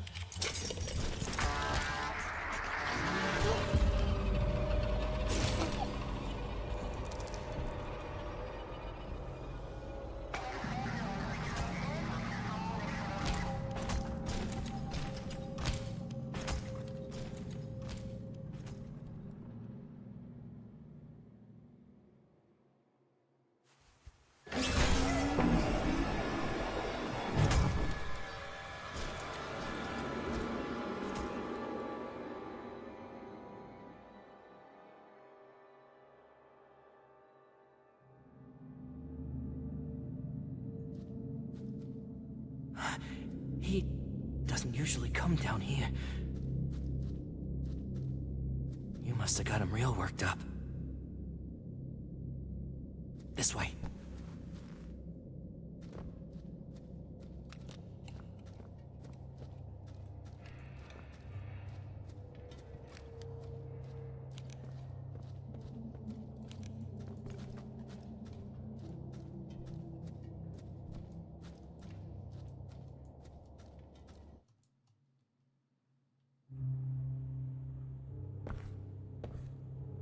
Yeah, I know it's not much, but, who needs fancy murals on the wall and string lights or a barber shop or whatever? And I got plans anyway. I'm not gonna be down here forever. Look, I'm not the kind of guy who spends time feeling sorry for himself. I mean, the way I see it, everything's a tragedy until it's meant to be. You think this is an accident? You ending up down here like this? Both of us wanting to kill the prototype? I mean, that's where this train is headed, right? I'm not some kind of hero, but I can help you. But we gotta get you outfitted first. You're not gonna last down here with just a cheap nightlight. Yeah, chirp all you want. I'm the one who scared off all those animals. Are you? I don't know. This is a great flashlight. So useful. Are you not an inside-out animal? What Yeah. are you? The boilers. Lots of gear got tossed down there after after it all went down. I'm pretty sure I saw an old grabber. I'll point you there. Just let me know when you caught your breath. Is this flashlight also alive? My god, what an optimist. Sad they're gonna die. I don't know if they will, but so far there's been a lot of killing. Oh yeah, this guy might even be a bad guy. Very possible. Hey, don't mess with that. That's, personal. It doesn't automatically take me to the...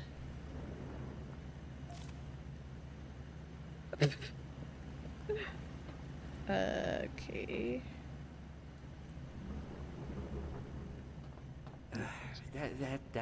That's just, it's nothing. That's just a piece of trash I found. Aww. Look.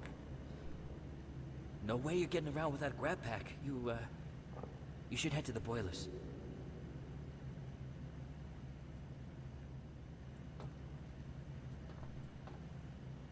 I see. He was that bat thing that was, supposed to be a savior for the orphans. That's sad. He looks all torn up now. Hold on. Where do I... okay. I'm like, where do I read these files that I've been picking up?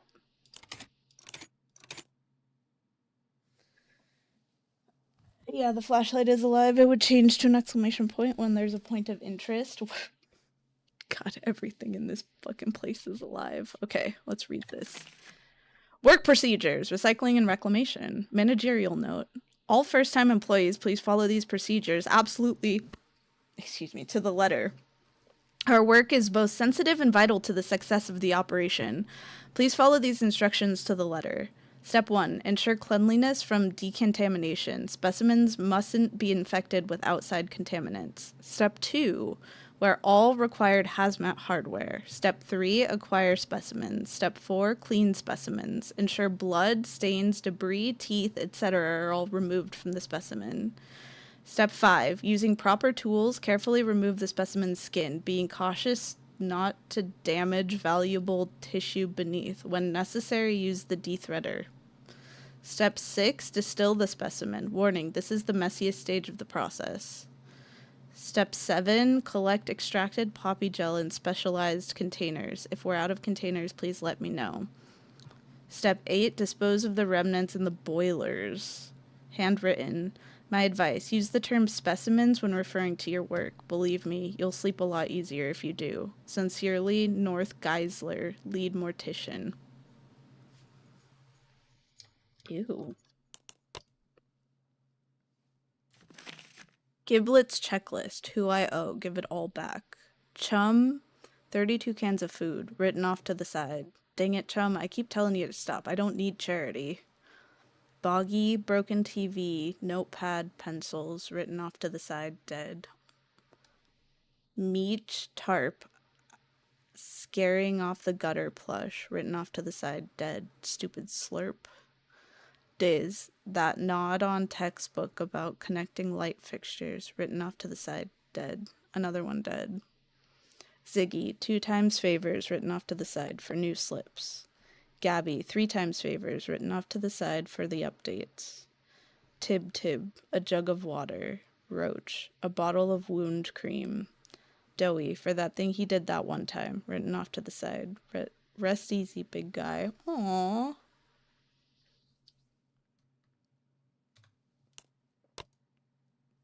Doughy was fucked, though. The Better Press, issue 14. October 2003. Burnt Ends.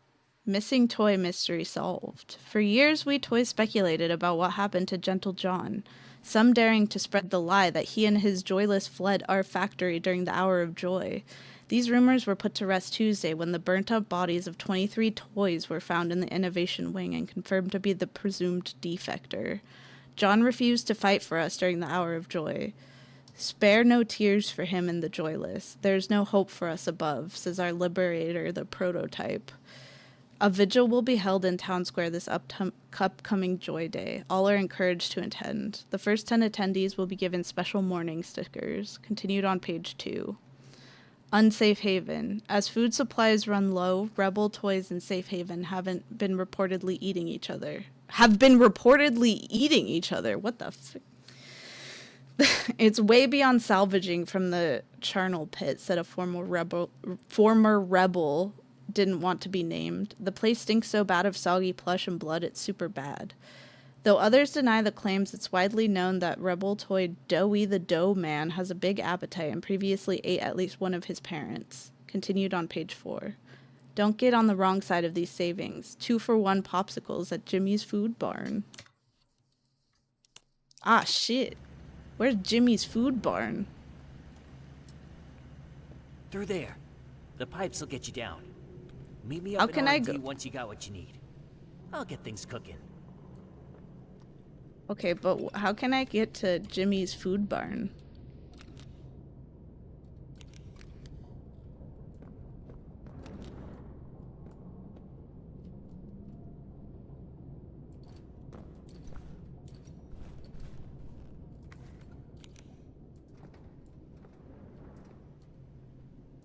There's 2-for-1 popsicles there.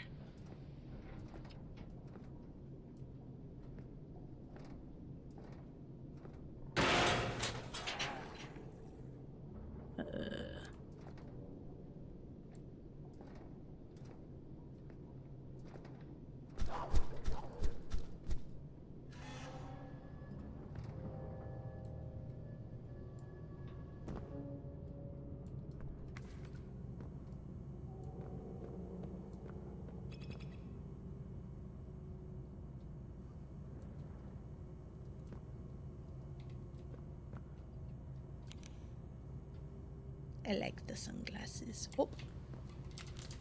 Cool. Dude, I love this. I love this.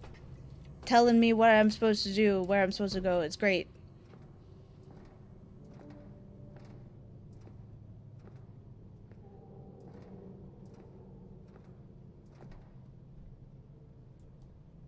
Got it.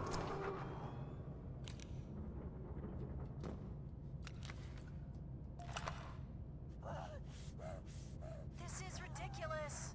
Tying them up, leaving them in there. Just kill them and be done with it. It wasn't supposed to be like this. Don't be a coward. You know what they did to us. Okay, what did these people do? Huh? They work in a warehouse that never even been down to play care. You don't know them any more than I do. Let's just leave before...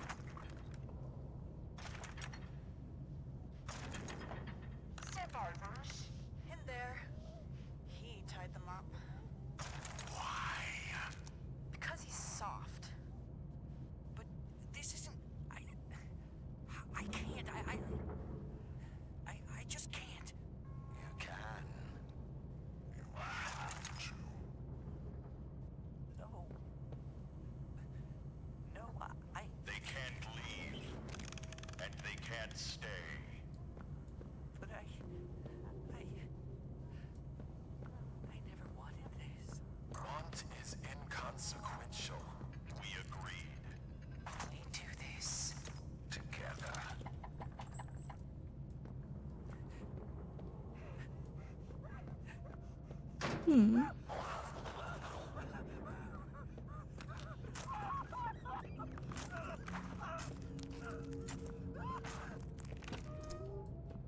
Ugh, God.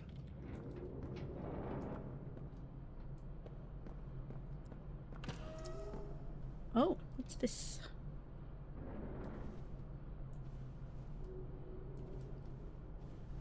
Is this a data center?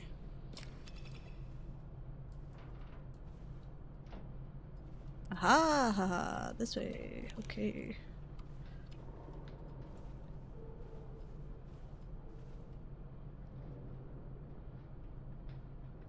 This is already too scary. I literally got jump scared by this shot. It's okay. It's okay. We can make it through together. How do I get back here? Like, okay, I see that I'm supposed to go that way. Oh, I'm stupid. Okay, the light is over here, so... Over here? Can't see anything.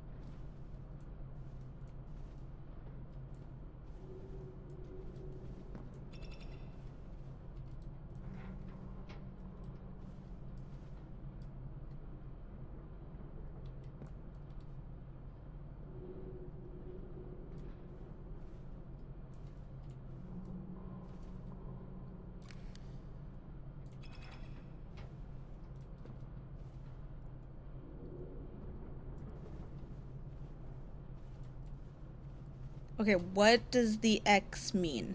What does that mean? Do I push it or what? What does that mean?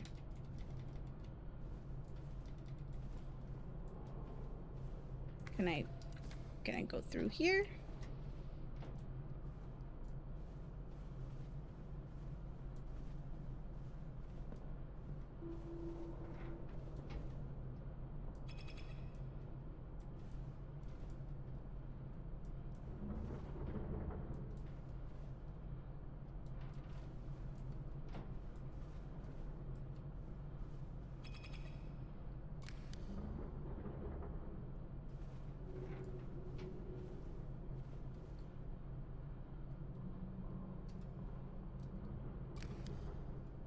I don't know what that means.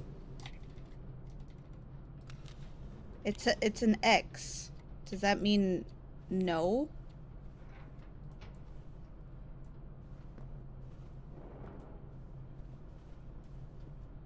I'm confused. I do like that it's like tells you what to do kind of now, but why is it saving?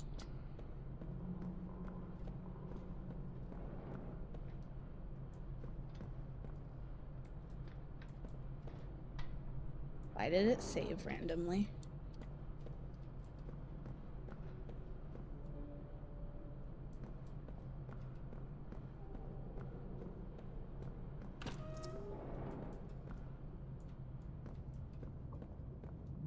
Oh my goodness.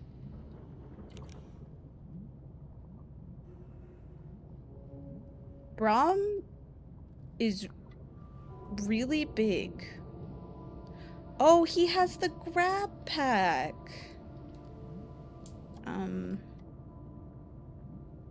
Hey man, can I BFF? Oh, well, that's awkward.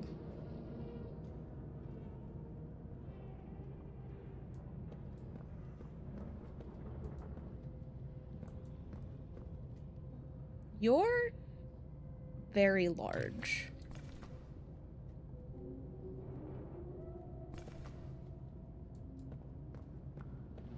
If I climb up to you, are you gonna eat me? Hmm.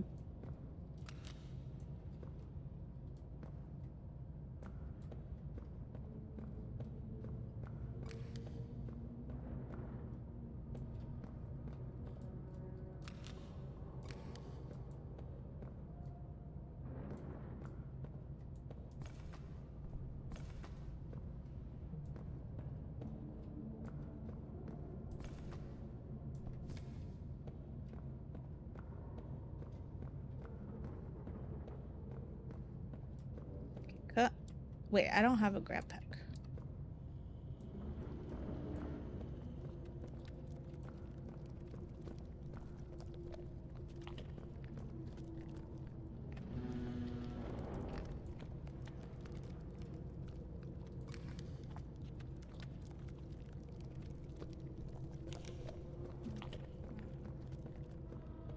Okay. Doesn't really seem to care that I'm here.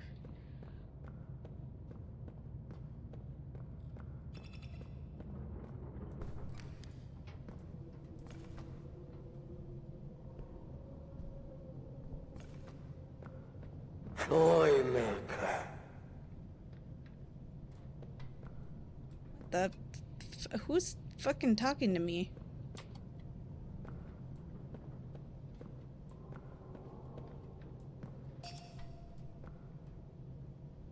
What's that?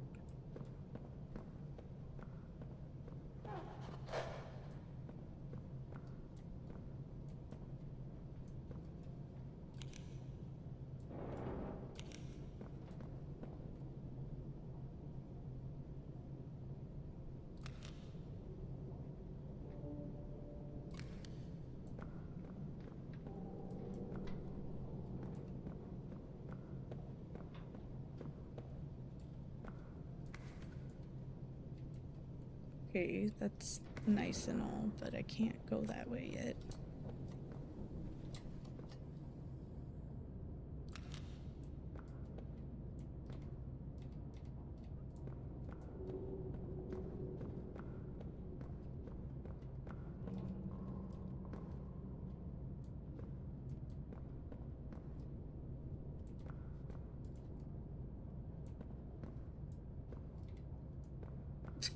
Okay, what?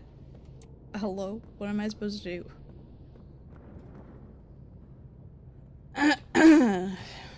Okay. Yeah, girl is a little lost here.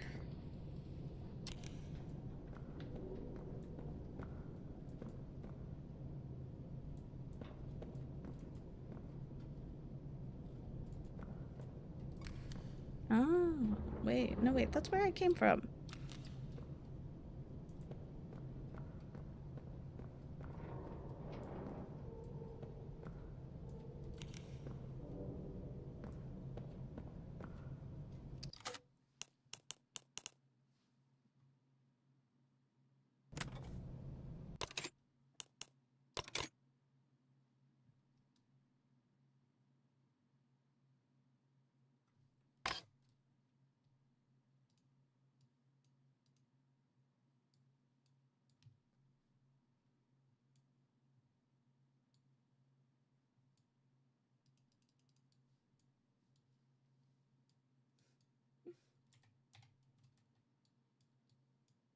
What?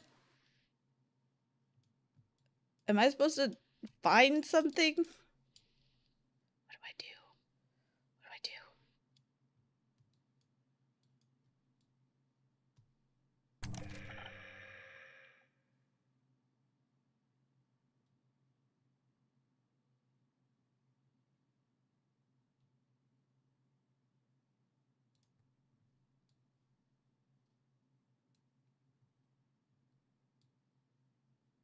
Goober Guts is a bit indecisive. Mexican or Italian? Fork or spoon? Go outside or stay in. It's all a little hard for Goober Guts, but we love him anyway. How does that help me? How does that help me at all? I'm going back up. I think I'm not supposed to be here yet.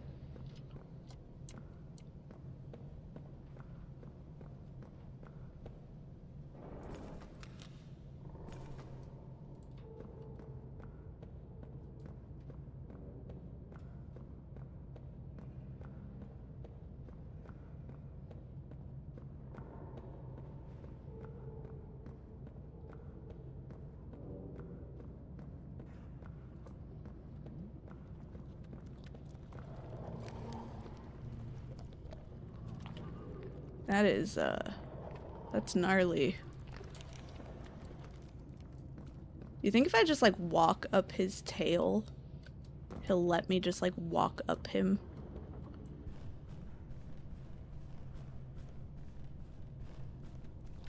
When Braun eats, we all eat.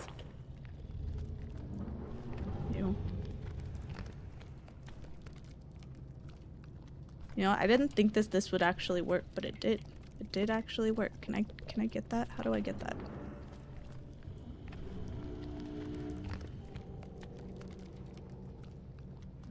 Okay. Got it. Okay, I'm just gonna take this. Okay. Sounds good, man.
Can you stop, like, watching me? It's kind of weird.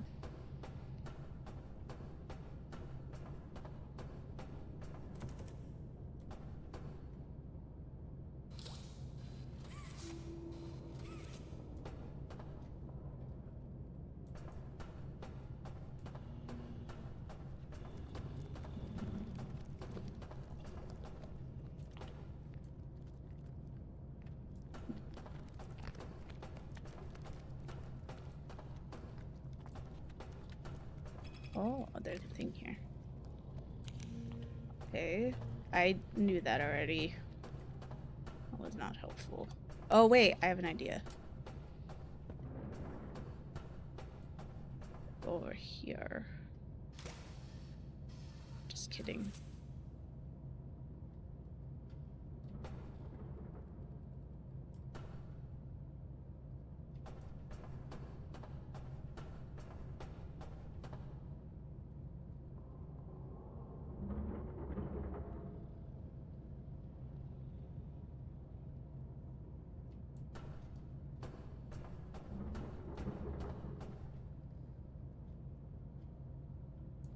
If I go to the other side.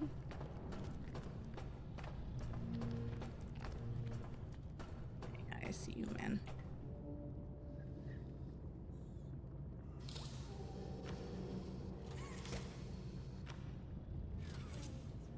Okay.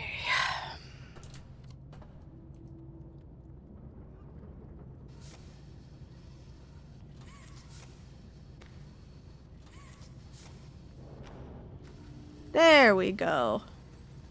Now we just do do do do do do do do.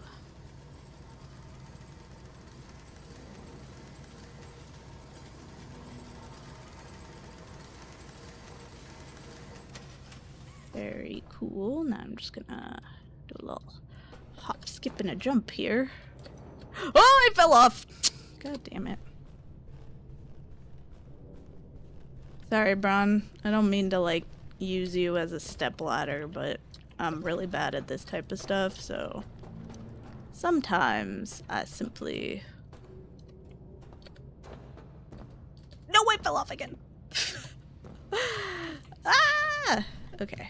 It's okay. It's all good.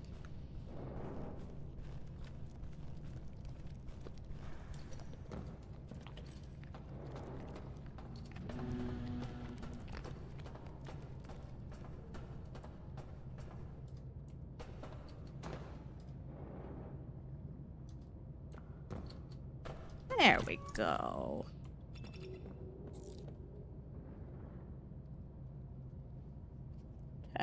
Pie chart.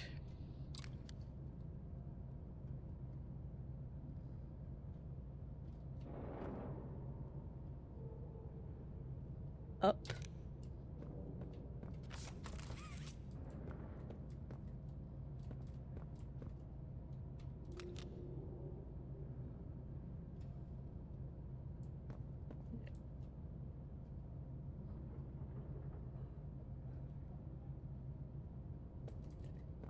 Okay. What's up? Oh, oh. The glow.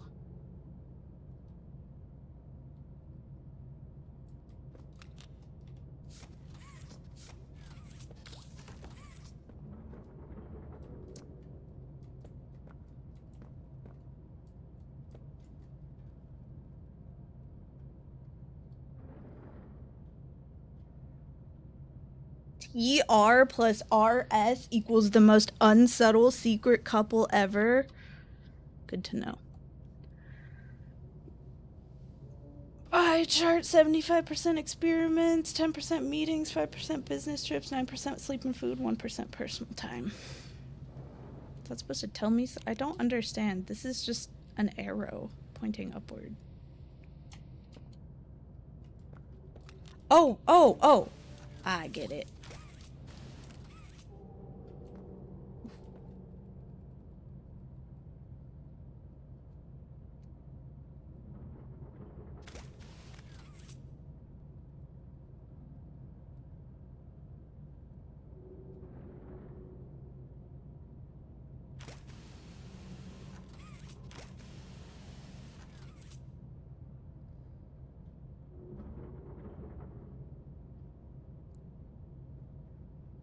Tom, Luke, Peter, Anthony, Brandon.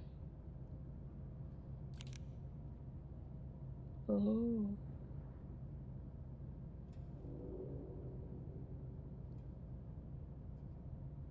Do I add them? Do I have to do math?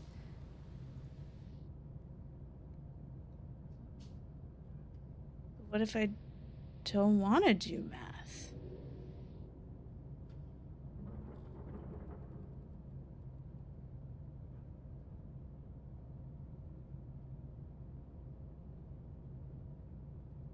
Ugh.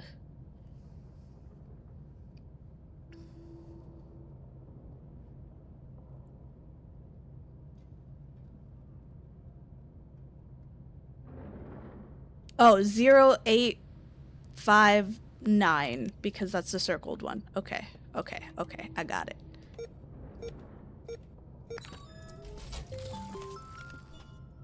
The pressure hand is attached to an object. Press and hold to build up pressure, then release to release built up pressure. Interesting. That's his name. That is a very interesting thing. Oh, you know what though? I think that it would be useful in here because then I can move things around, right?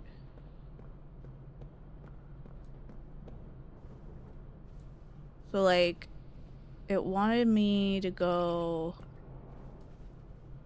for, which one was it? It was this one. Can I like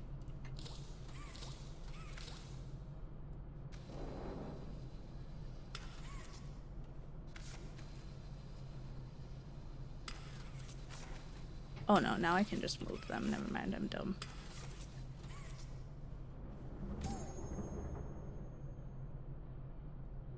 Oh my god, it was it just for a trophy? Was it just for a trophy? Oh my god.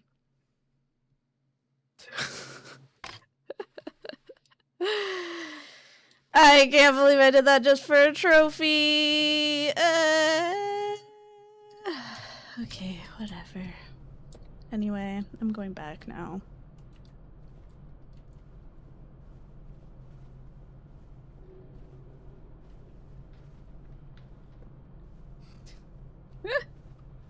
A winner is me.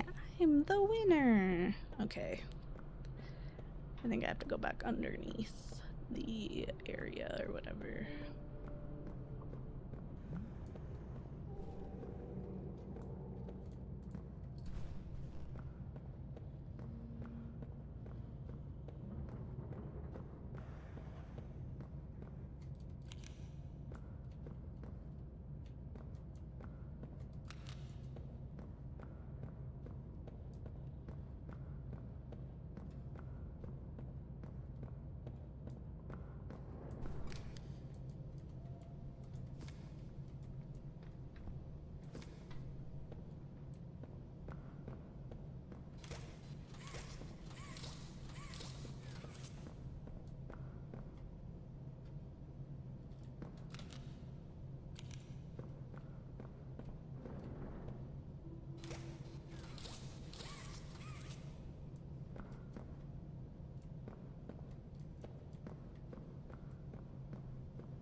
Never mind, I have no fucking idea what I'm supposed to do.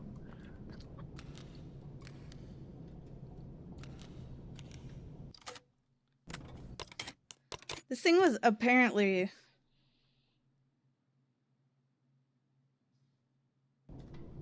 was that just...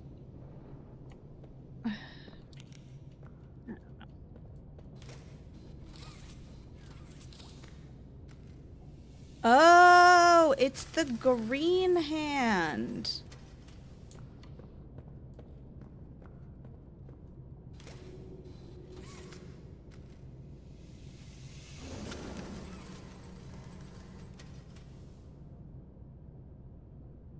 I see.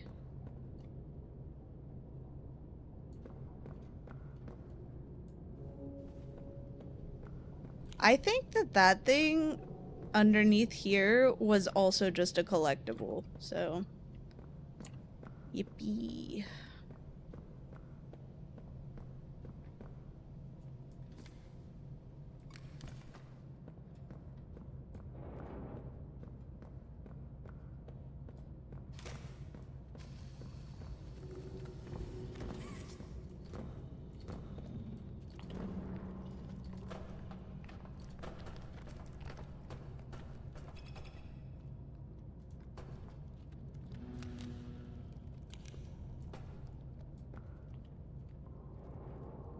I feel like there's also a collectible there. Dude, I do not like the way Braun looks at you.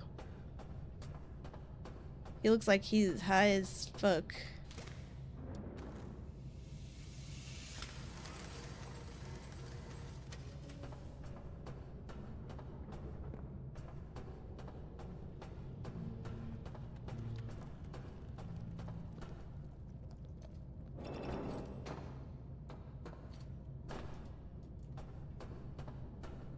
Haha.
Is that Doey's voice?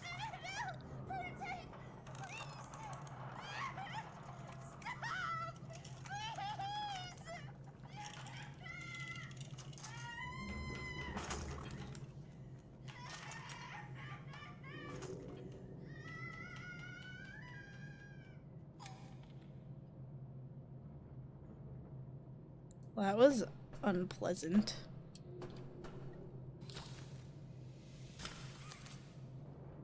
Okay, what do these do?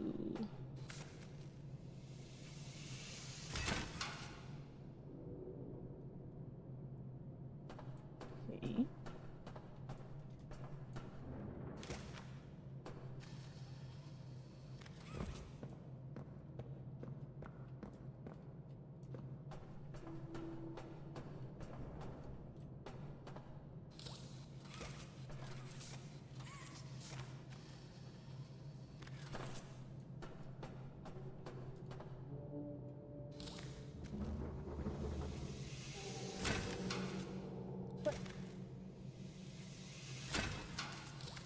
how is this supposed to work?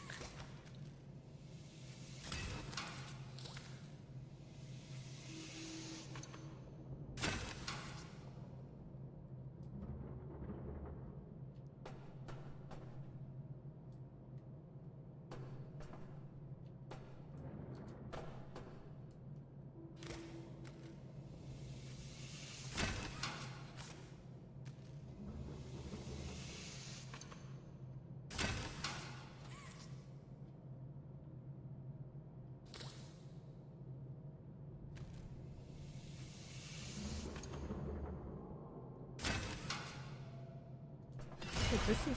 Oh! What was that?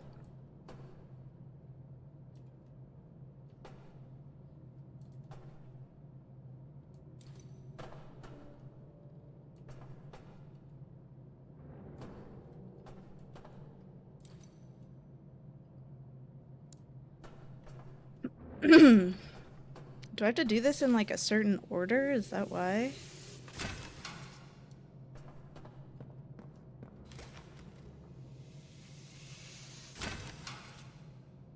Oh, there's another one up here. Ah! Okay, okay, okay. What is that?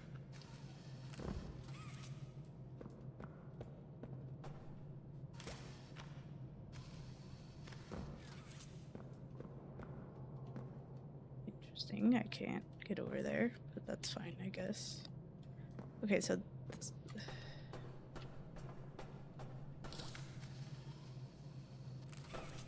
Okay, so if I do...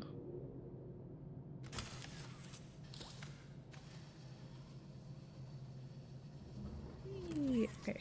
Woo! I made it. Okay.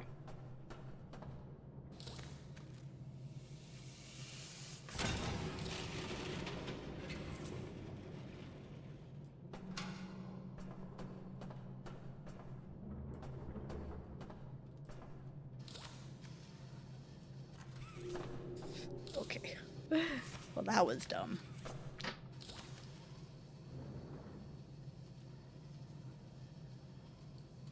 I like jump? No.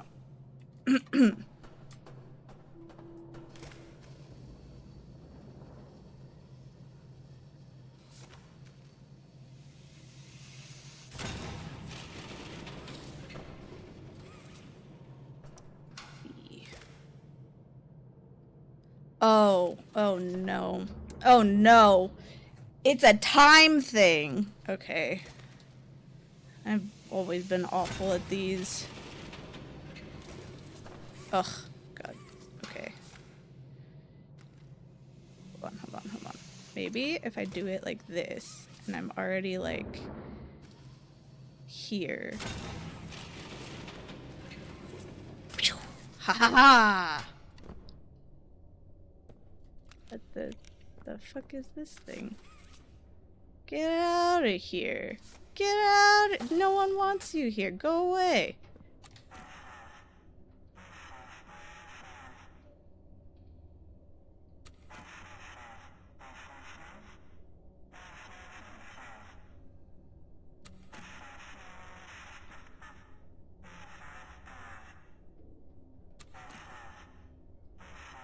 This is such a good talk. Thank you. Whatever the fuck you are.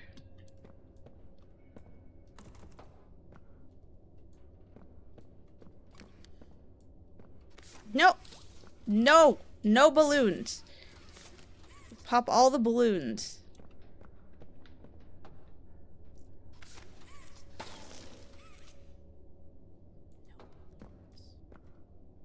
This is not fun time.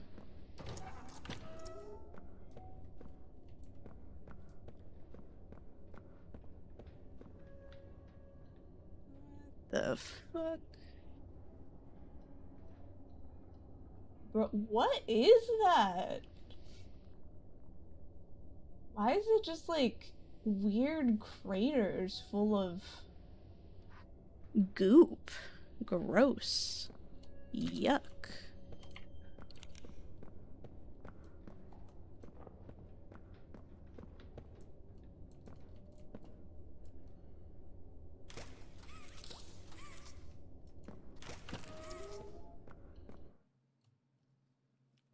Okay. Alright. What the fuck?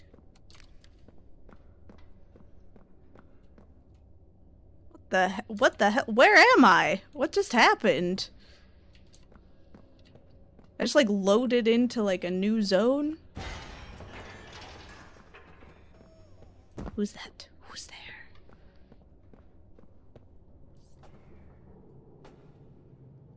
Oh. Hi. There's a lot of you guys. Oh god. Jesus Christ. This place is falling apart at the seams.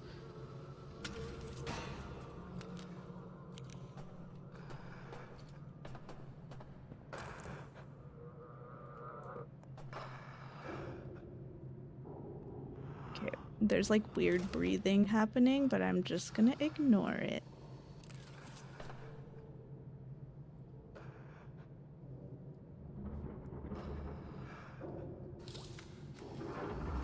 Oh god. Okay, that thing. Oh my god! I fell all the way down. Cool. Cool!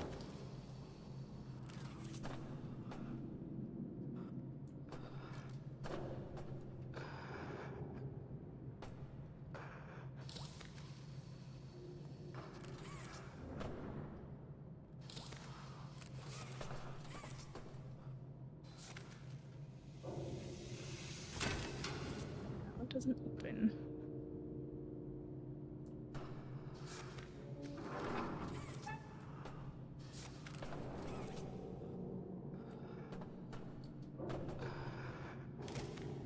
Can you stop breathing in my ear? It's very disconcerting. Ah! Okay, this is not working.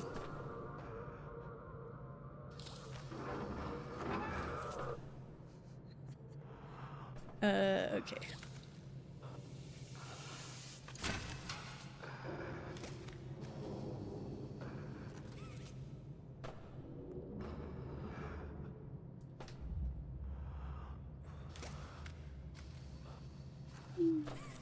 That didn't work at all. What if from here? Nope. Hold on.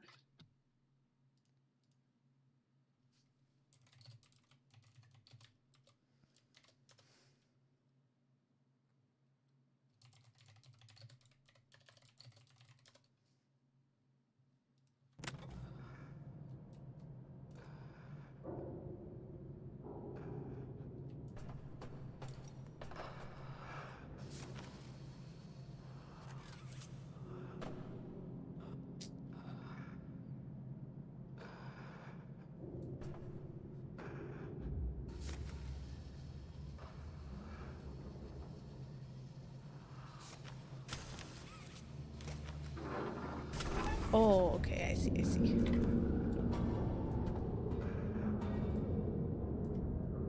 Yeah, this place is literally falling apart.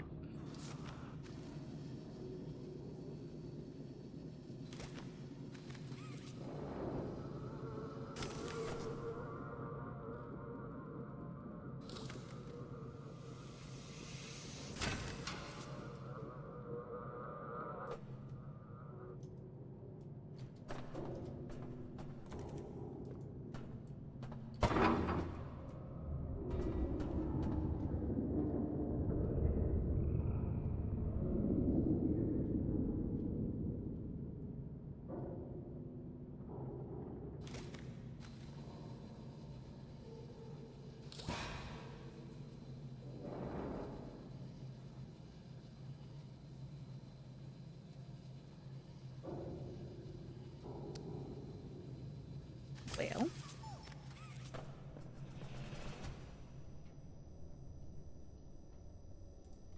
This place is very well lit still.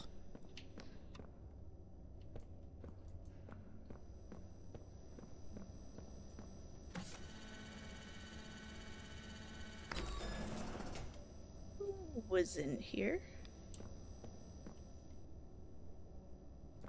Hold on. over here? Weird mushroom things. Oh, tape. Okay, so again, thank you all for coming in and being a part of this focus group. Now, what you just saw was a promo for our newest line of toys, the Wrong Side Outimals. And we'd love to get your honest reaction to... I think they're disgusting. Oh. Okay. Okay. Well, hey, no wrong answers. Can you tell me a little... And satanic. They do sort of look a bit... demonic. Ugh. Is that what you're trying to teach kids? How to turn animals inside out? Is the octopus... Oh. Is he turning into a fish skeleton? I don't get it. Octopuses don't have bones. Okay, everyone. Let's stay on track here. So Octopuses do not have bones. That is true. Disgusting. Yep. Okay. In a bad way. Great. Yes. Disgusting in a bad way. I wrote it down twice. Okay. Anyone else? And satanic. Yeah. I wrote that one down. Yeah. We're good on satanic. What if they had a skateboard? I'm sorry? What if one of these outsidimals, you know, what if he had a skateboard? Okay, you'd like one of them. I mean, I wouldn't like it, but, you know, the kids. I just really think it's all in bad taste. It's all very Jeffrey Dahmer. Okay, how about positive feedback? Jeffrey Dahmer? Is there anything that we like? I like the one with the doobie. Oh, that's not... That's a paintbrush. Oh, then I like it. Tragically, nobody liked the inside outimals. Okay,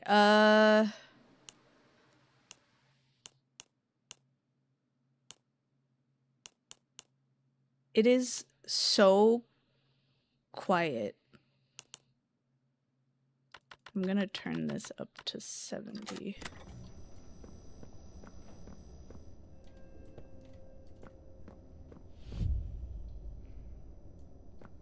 Okay.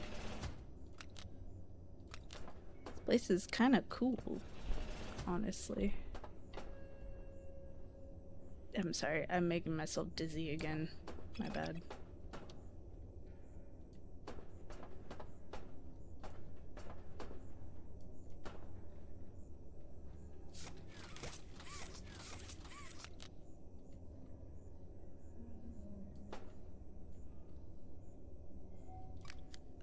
Okay. You know, like, do that every time there's just like a random thing. Oh, a flower. How nice.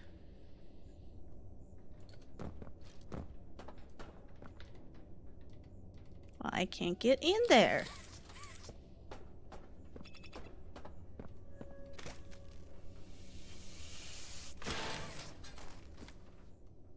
Never mind. It wasn't a random thing. It was on purpose. It's over there.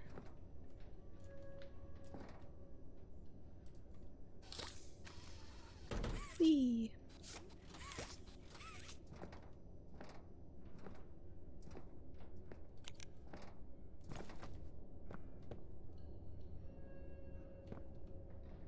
Ugh.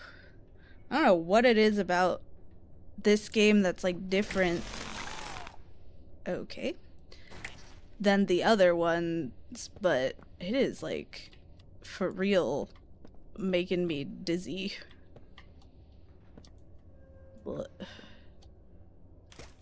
Lemons! Let's see what this says. Reminder, friendly reminder that the genetically modified vegetation present in this workspace is not to be removed without authorization. We know one of you has been taking citrus from this lab and leaving them around the factory as some kind of joke. Let it be known that there will be repercussions if this behavior continues. Management. His name is Limon. He has a family. He has a family!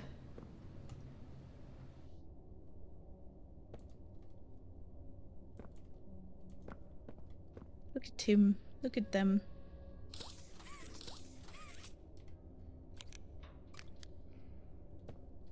Is this like a... Is it an invisible lemon?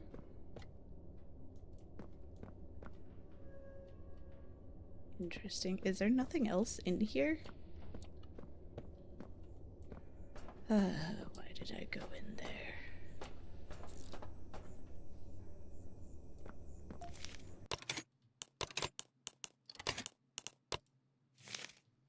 Lab report, medium growth and plant life. Abstract. In testing the interactions between growth medium and various biological materials, we observed that plant life exposure exhibits traits both intriguingly similar to and disturbingly different from that of flesh. Both facets raise significant concern. Materials, pure growth, medium concentrate. Various flora, fruits, and vegetables. Observations. Plant roots appeared to take on the quality of weeds over several weeks, tangling as though to choke neighboring growth. Closer inspection revealed a coalescing structure, a shared system rather than competition. Enlarged stems, leaves, and fruit soon followed. During an unprotected interaction, one specimen appeared to latch onto my assistant. Further contact is strongly discouraged. When the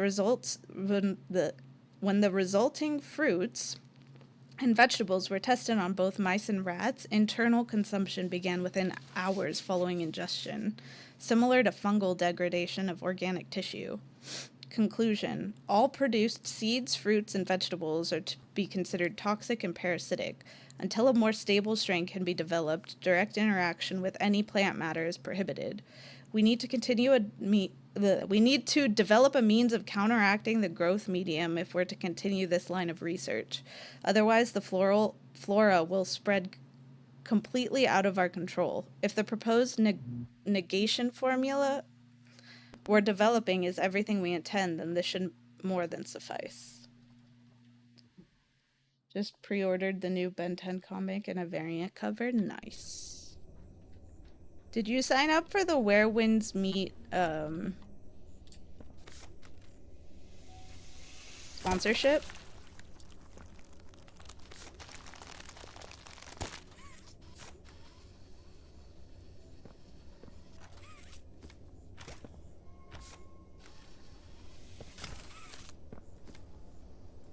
Nice. I wish you the best of luck.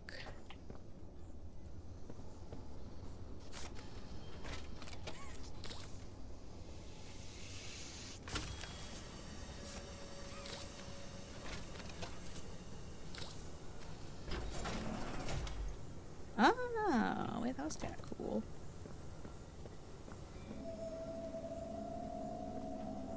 Ew. Ew, what the fuck?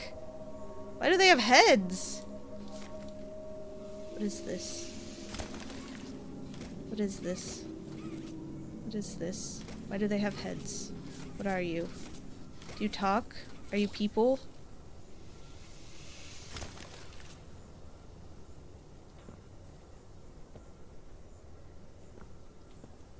Ugh. Okay.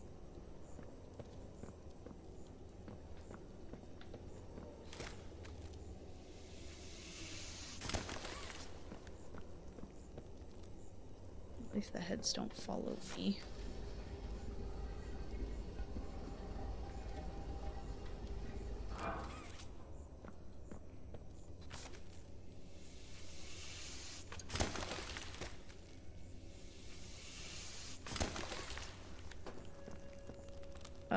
I'm actually not entirely sure why I'm doing this. I'm just doing it because I can. Basically. I don't know if this actually gets me anything.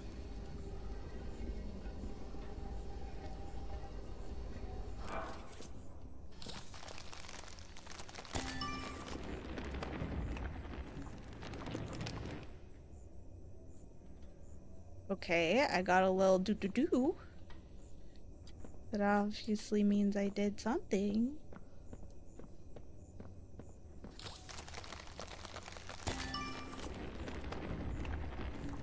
Oh, I see, I see. Okay.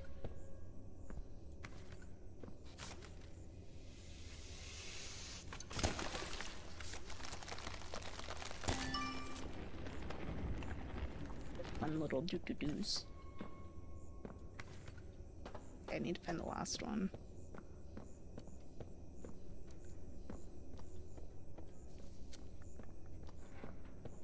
Where are you?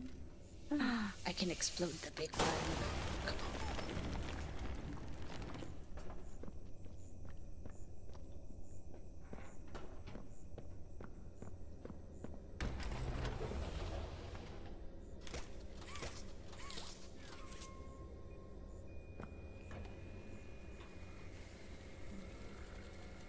By being cleaned off.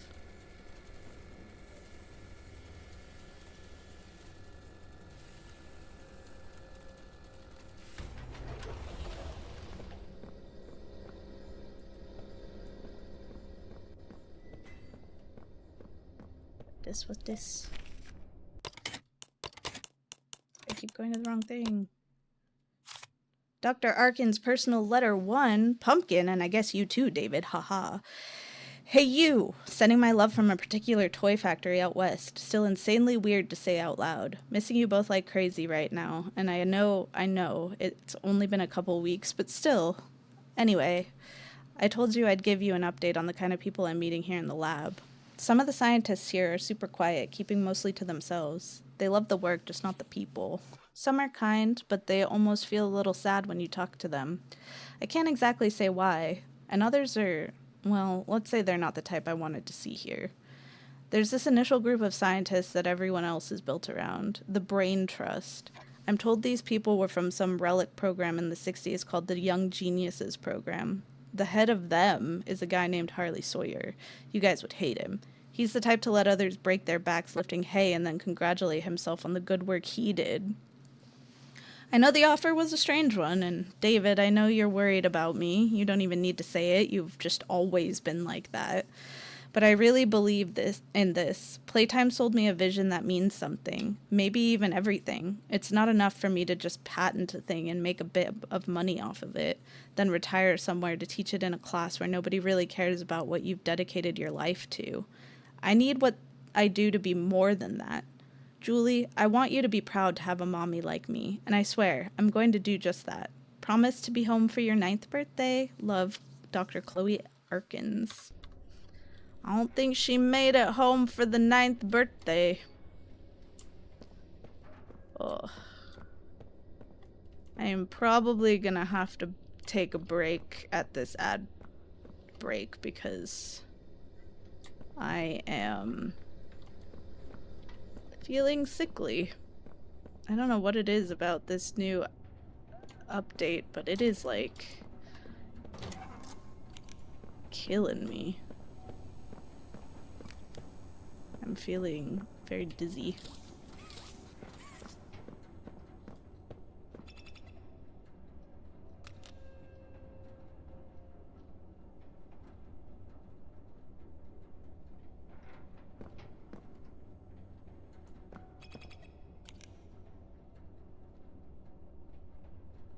You don't want them to— Yes, exactly. I'm doing it for the viewers.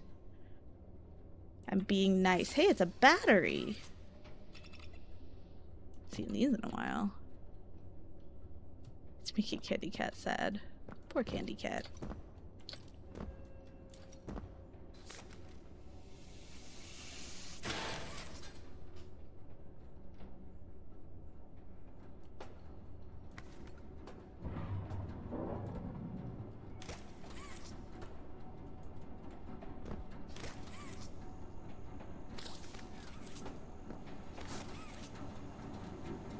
Oh man, I haven't done one of these puzzles in a long time.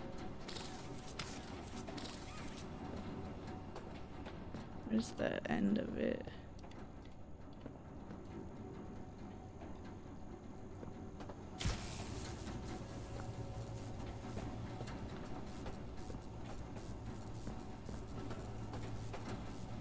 How do I attach it to these?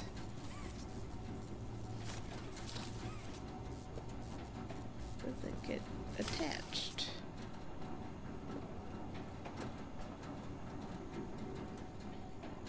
there's stuff in the way.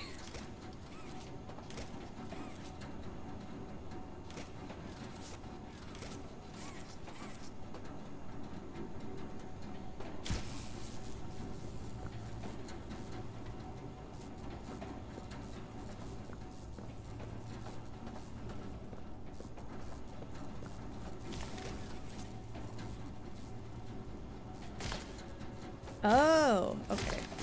Got it.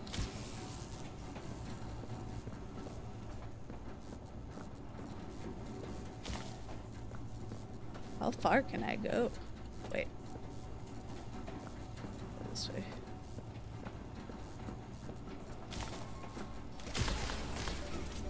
Eh? Nice. Now there's fire.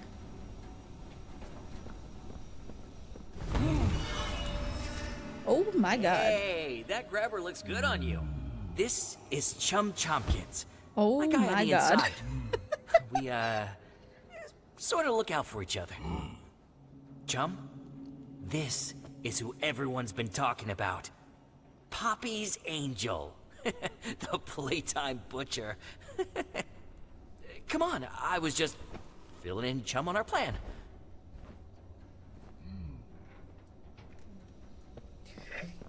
Don't side-eye me. Look, we're not the 1st I'm here to to try help. and take out the prototype. Hey, everyone who tries, they fail. I mean, you've seen the guy. He's so juiced up on that pink stuff, you can cut him in half and he just put himself back together. But everyone has a weakness. And Playtime, they did all kinds of studies. You Poking him break with the needles security and, cameras? making spreadsheets. And all that science, it's here. Yes. Come on! How many years we've been talking about taking this guy out? This is our chance. See?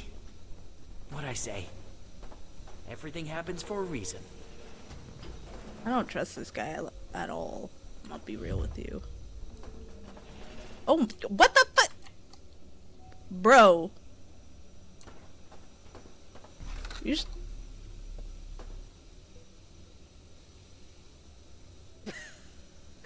I'm sorry. Did he just fucking... What the hell was that? What a jerk.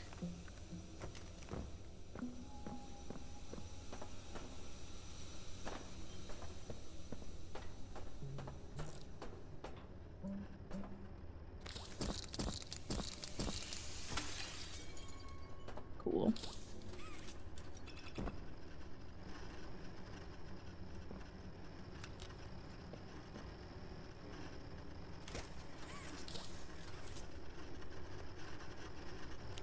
Okay, yeah.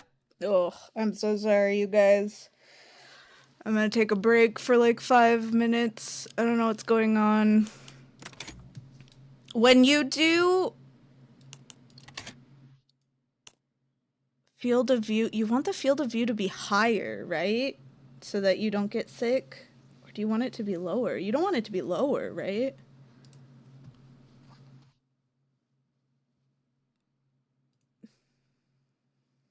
Okay, I'm gonna run to the bathroom.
Okay, what if I make the field of view, like, lower?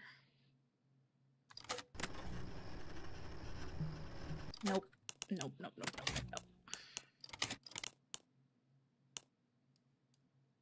nope. Ugh. Whoa. I'm sorry. I feel like I'm gonna pass out.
Okay, yeah. My field of view is supposed to be higher. But it only goes up to 105. That's not great.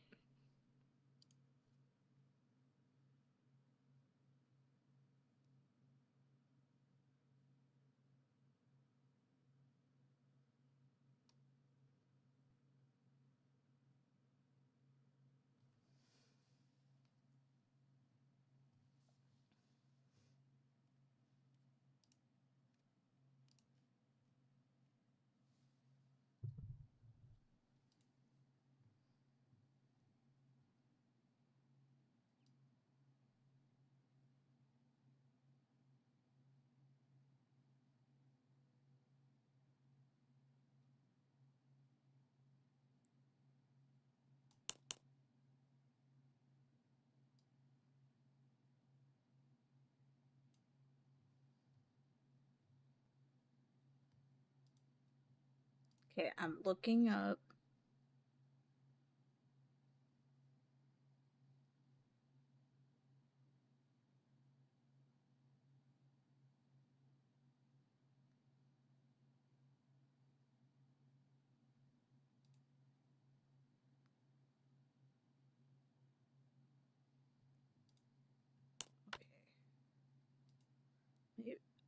I've always turned off motion blur, but it says that maybe it'll help if it's on.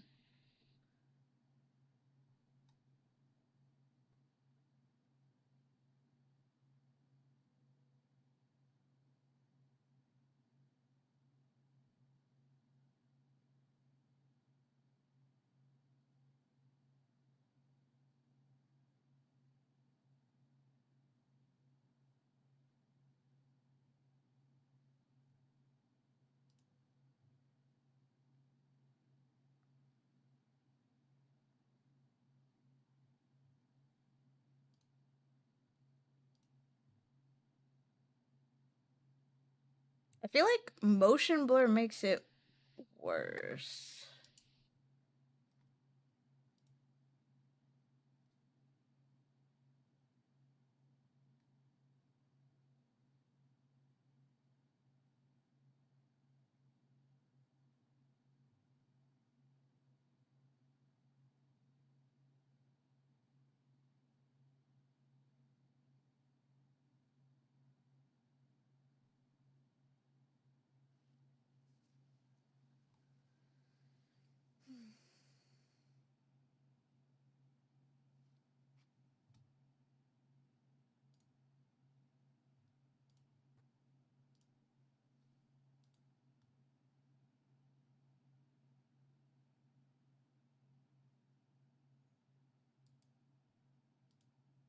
Yeah, I'm gonna have to keep taking a break here.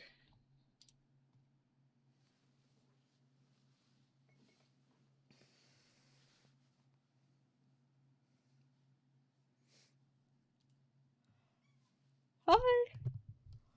Was anyone watching Steven's stream? How far did they get in 10? I'm curious. Oh my goodness, what? What? What do you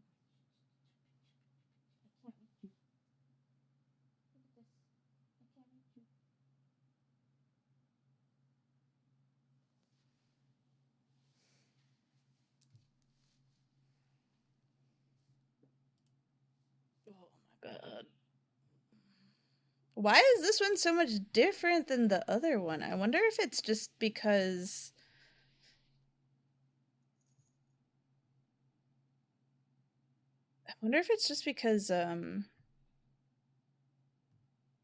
it's like so much, like the quality is so much higher. Yes.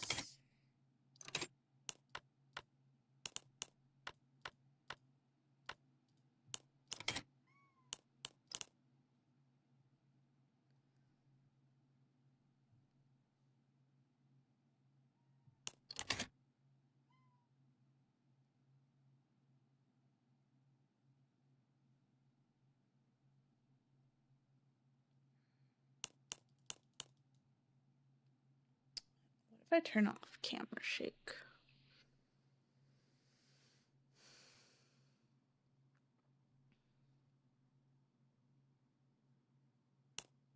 I'm not.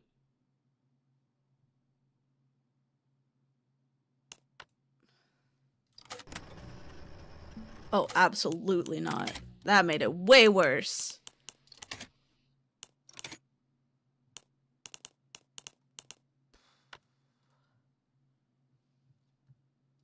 I'm looking up more stuff.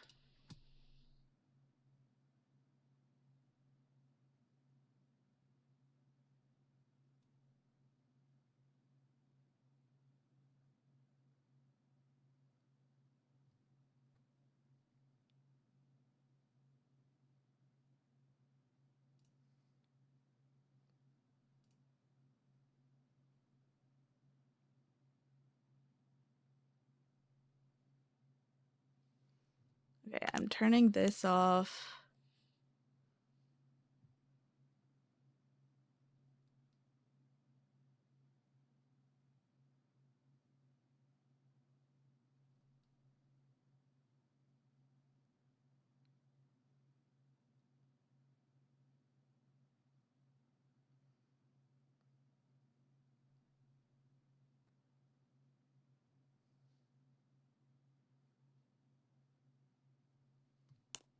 I'm gonna turn my sensitivity down more.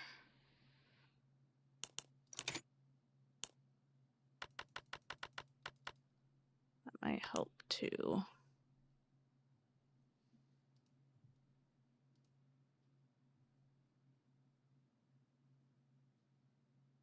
No, I can't do that right now, but thank you for the invite.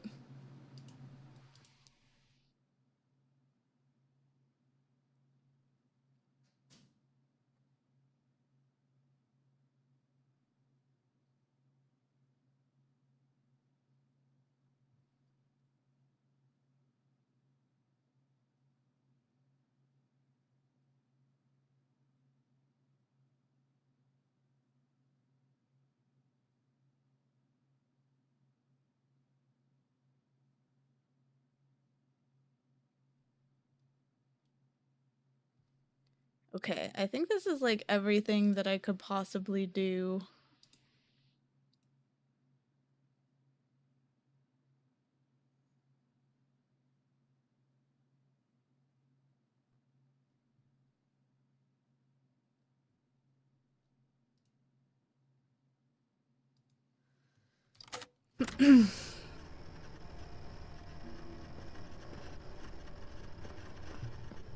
Ooh, I don't know if I like...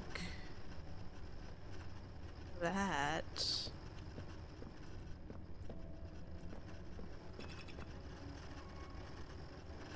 Okay, I know what it is. It's like... It's that. Whatever that is. And I do that a lot.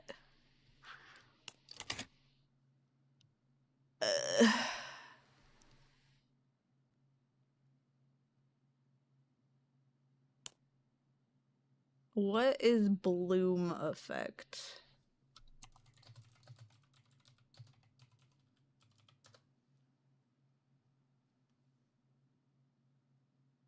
Okay, that's not gonna help.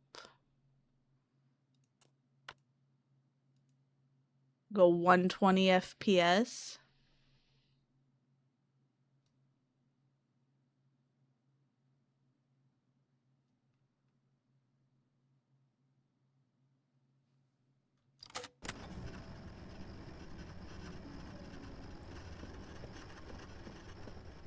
Oh my god, this game in 120 FPS is kind of ridiculous. Why is it so pretty all of a sudden?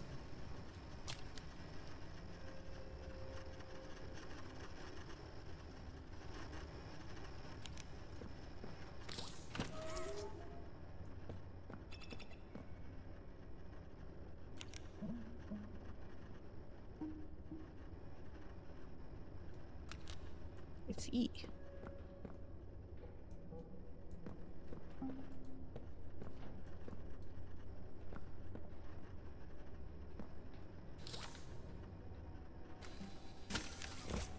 Ow, what the fuck? Okay, hold on.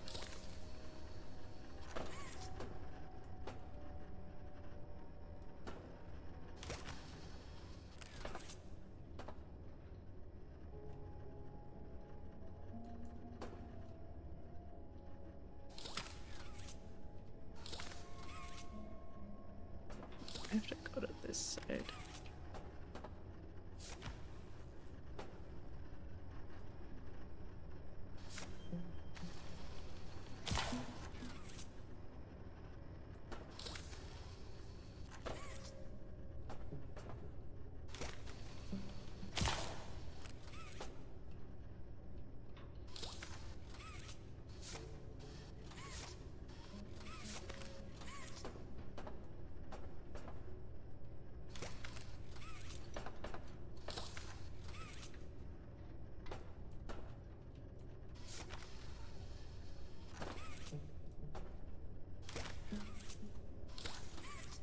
Oh, I'm missing one. Okay.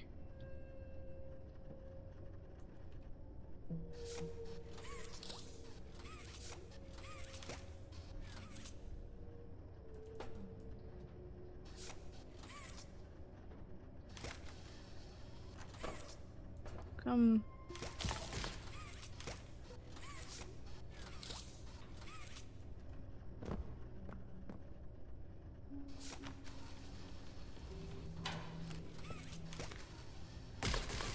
God damn it. I just broke everything.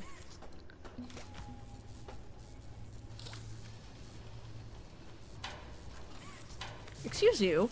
Stop watching me, weirdo.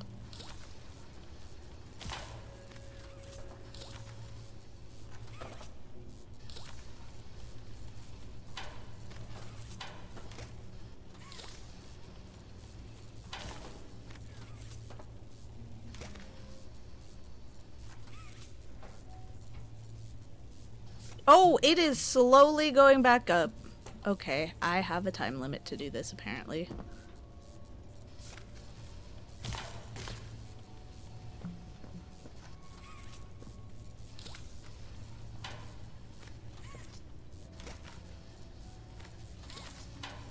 Stop that.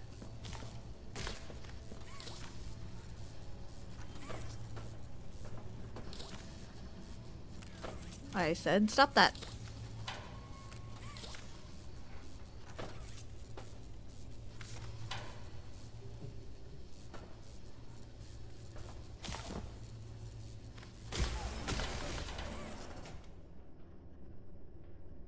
Stop watching me! Weirdo. Watching me. I don't even know what that did. What did that do? Did I do it? Oh, it opened this door. Oh, I got a little guy. What's this little guy?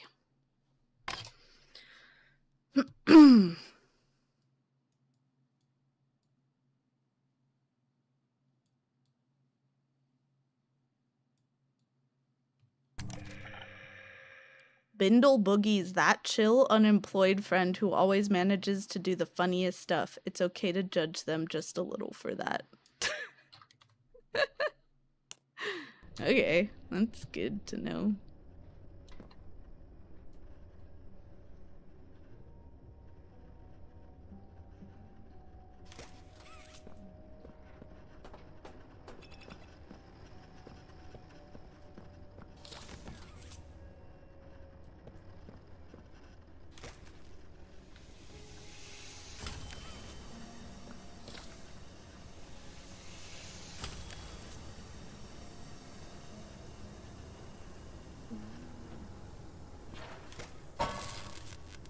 What the? It woke off. Rude.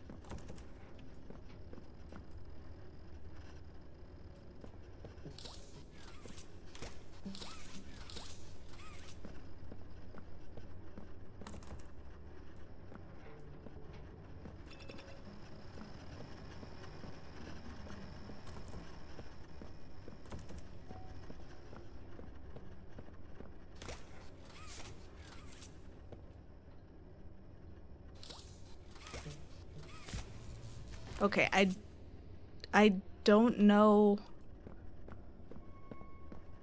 Do I need something from here besides that little guy?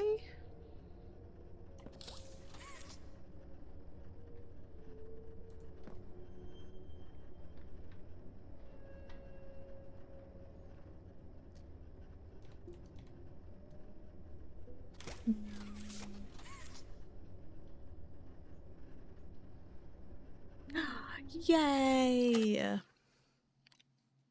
Okay, I'm gonna take a quick break, you guys, because my head is killing me. I'm very dizzy. I'm gonna go eat some food. I'll be right back. Nochi. You can have some. What is? It's like potato pasta, basically. I'm gonna go downstairs.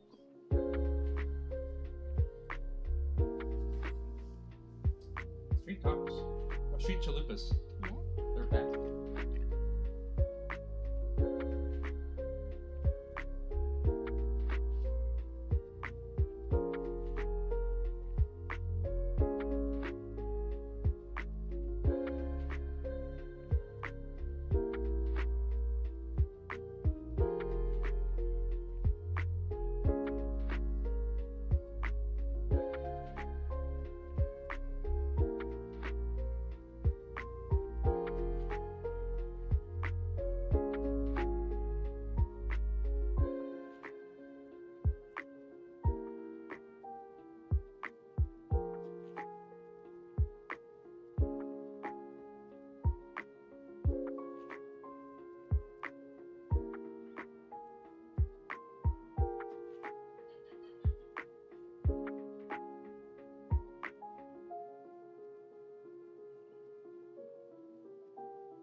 See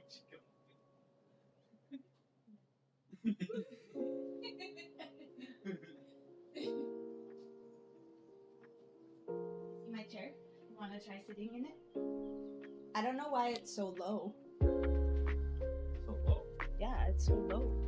Oh, my mic is still on.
Okay, sorry about that.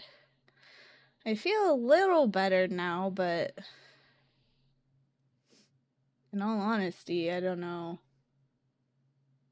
I'm gonna keep trying to play. I'll give it like another half an hour, but this might have to be where I break and play it again later. But I'm giving it another try now that I've taken like 10 minutes off.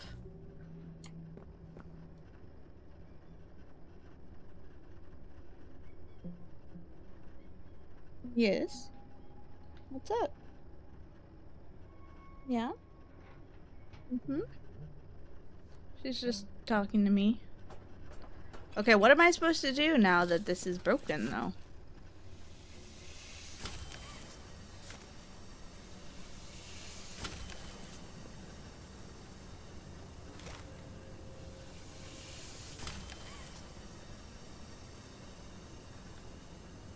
Oh, I know what I'm supposed to do. I'm supposed to...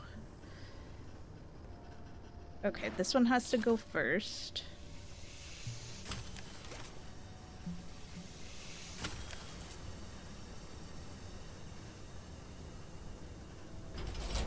Got it. I am so smart. Should be a way to get that door open. Okay, Hey, why Joe. couldn't I just go Any with idea you what to do? guys, though? I don't understand. Why'd you guys just walk through and then leave me out? That was so rude. Okay, that's something. Because they don't trust you? Is that why? Did they say that? I was just like walking through, just like vibing and then... Prototype isn't waiting for us. Oh, God.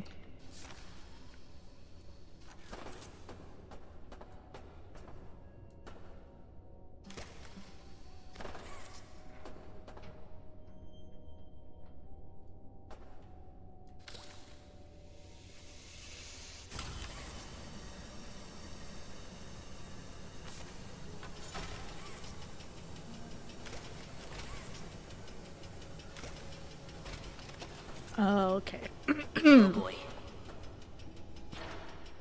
Look at him. Look at him go. Did he just say, oh boy, to me? That's rude. Stop watching me. Oh, oh my god. Okay, well.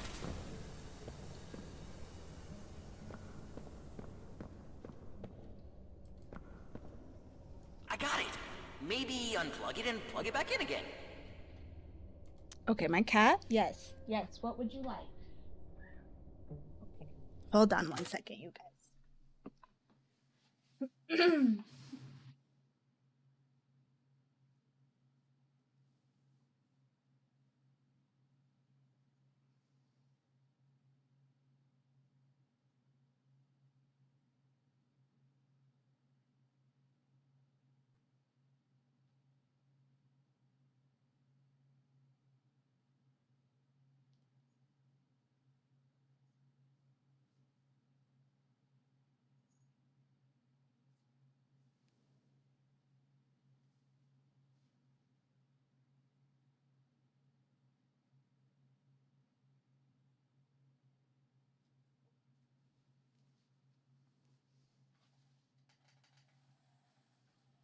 Okay.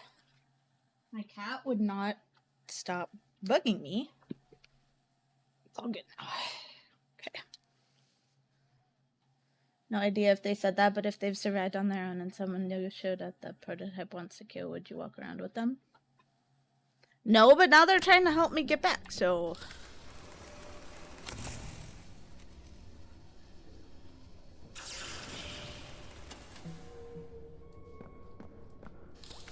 Okay, maybe I have to do this first.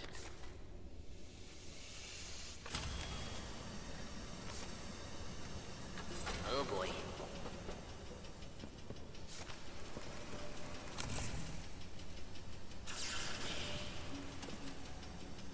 What did he say oh boy for?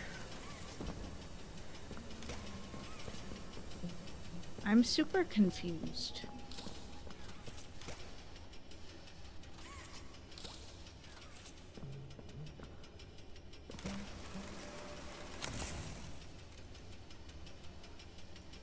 Oh, there's a thing here. I hope the prototype isn't waiting for us. What's it waiting for?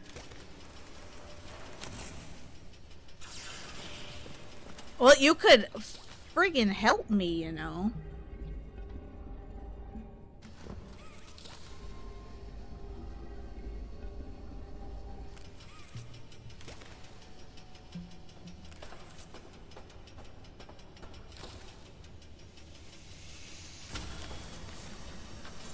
I got it. Maybe unplug it and plug it back in again.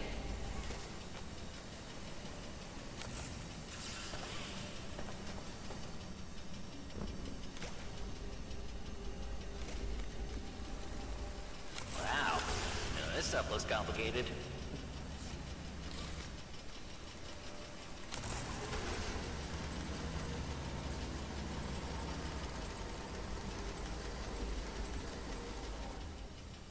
Oh, I know. Have you tried solving the puzzle? Oh my god, what is wrong with, why are you so rude? Oh my god. Okay. I get it now.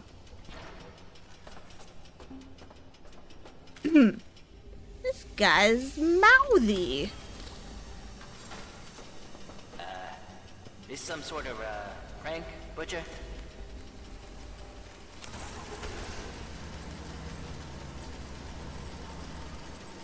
Don't worry, chum. The Butcher's got this.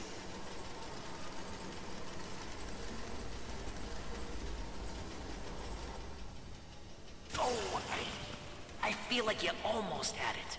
I hate you.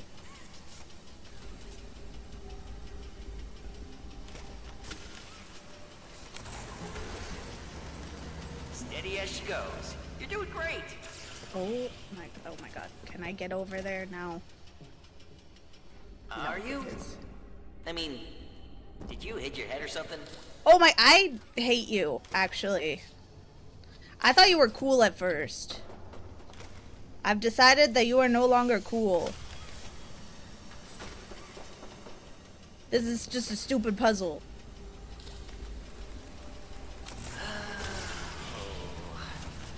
Stop giving me frustrated sighs.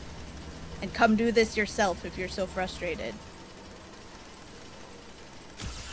Yeah, just keep going. You're almost there. Yeah, right there. Just hit the scanner.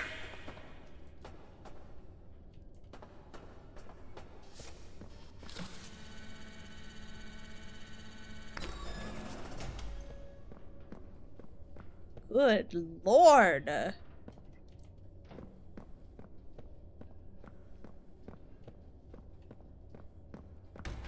Back in one of these elevators.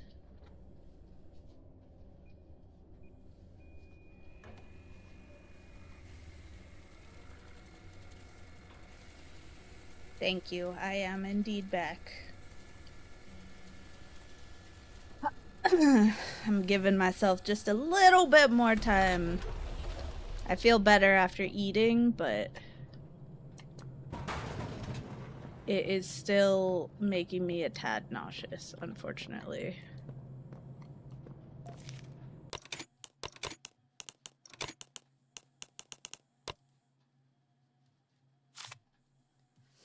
Grab pack hands rejection. Engineering team. Team, I just wanted to say for a bunch of socially mal-developed super geniuses who can miraculously pull together miracles just ahead of the deadline, you're all absolute morons.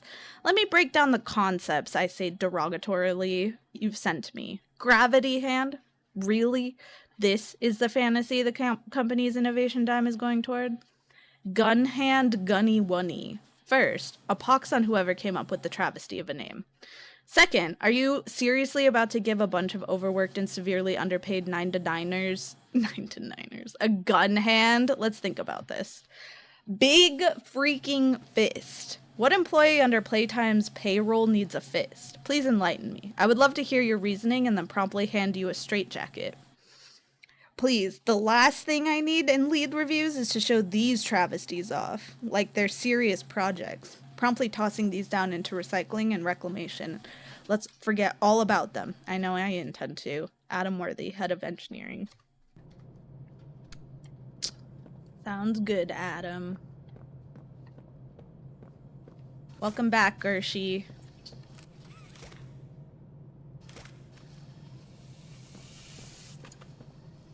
Okay, these guys don't want to move.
Aha, funny number. Ho ho, funny number. 6469? 6469? What does that mean?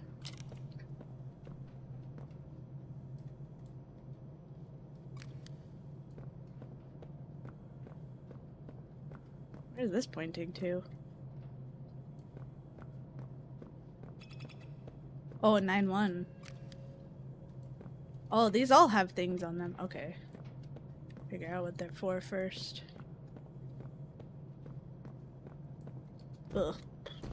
Yeah. I have to figure out. I don't know what it is about this game in particular. I didn't have this problem with the other games. Oh my. This motherfucker keeps watching me.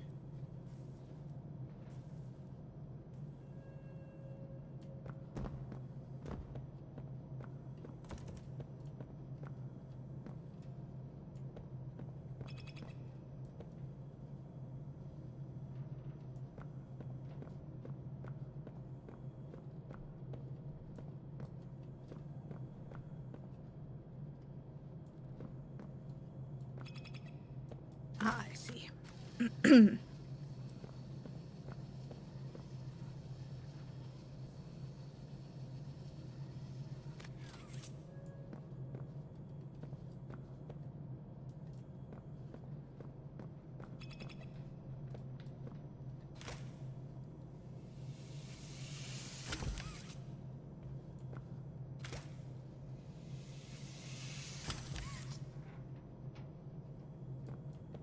Why is this, like, lit up, though? Something over here?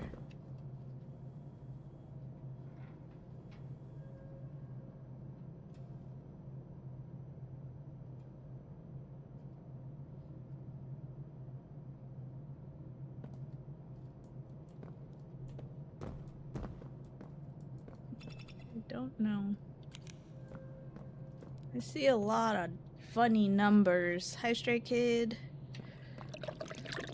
Thank you for the hydrate.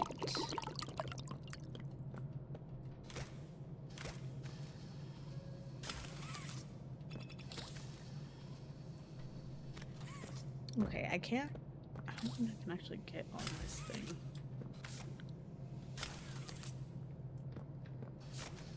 Can I? I cannot. I hear you. I do.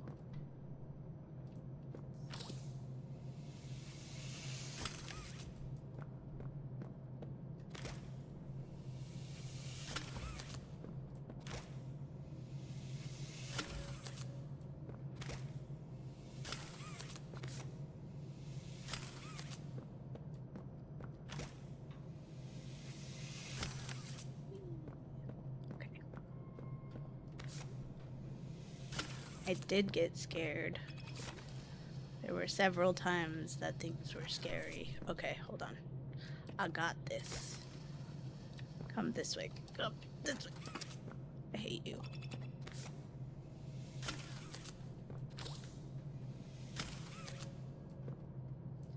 Okay, so there are like a billion numbers here.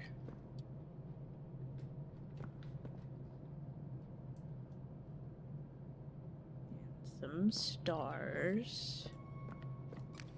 I feel like I'm gonna need them later.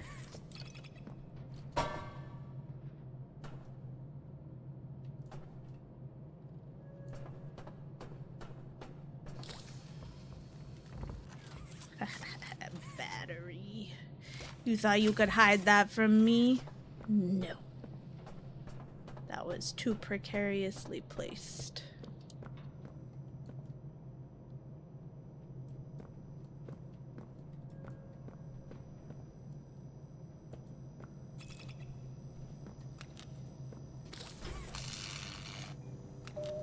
Some battery love. Oh.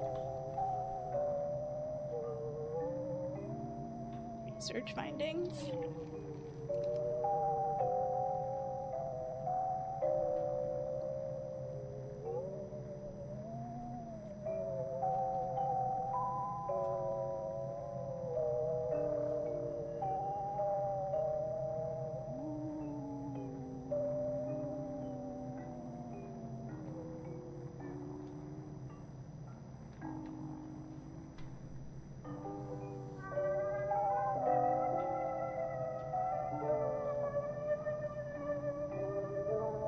Ew. What is that?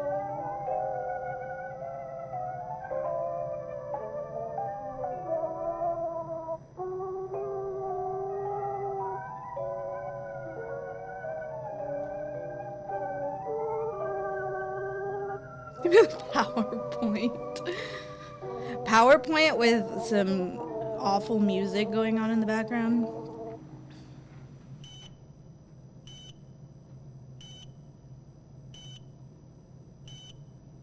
Central domain corrupted? Hey, the master backup is on.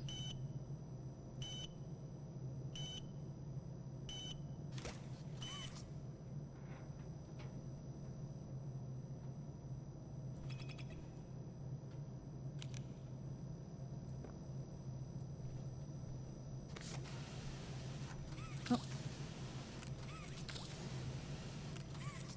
22JL.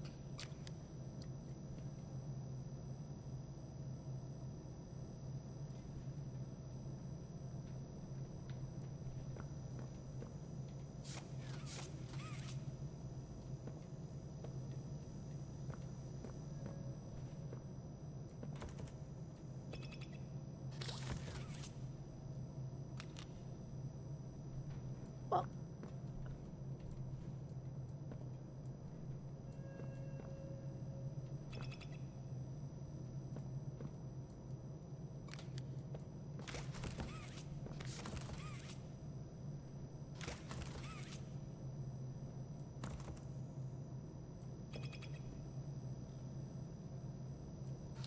Fucking go, you fucker.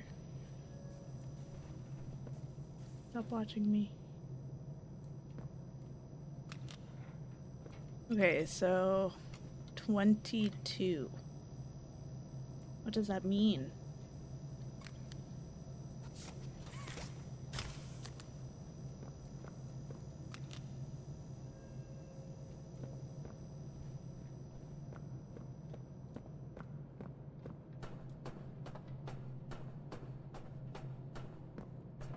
Okay, so JL is right here.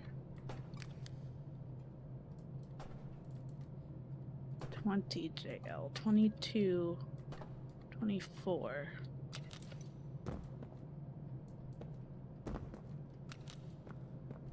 Five.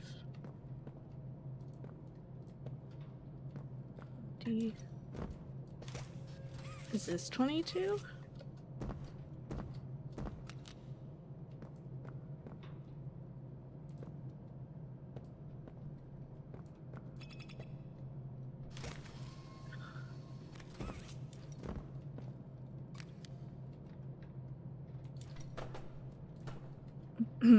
It is. So it's 477? How does that help me? Where do I put that in?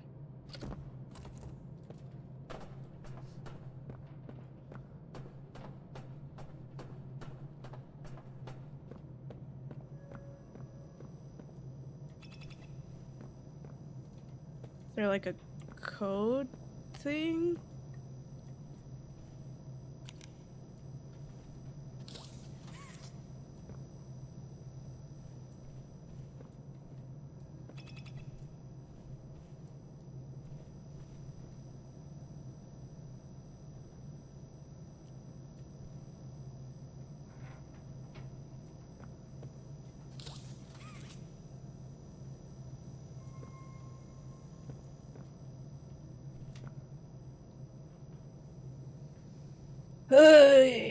Okay. I can do this. I can do this. I totally know what this means.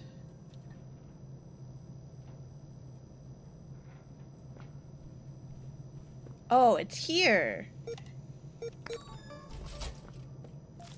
Got it. Okay.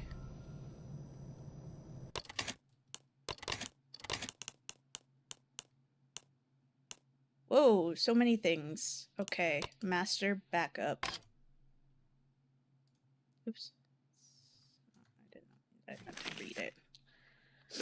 Data archive stores a wealth of information. Procedures, methods, us, myself. Our strengths, our flaws. Backup version is identical to the working version. Unclear which is original or if it matters.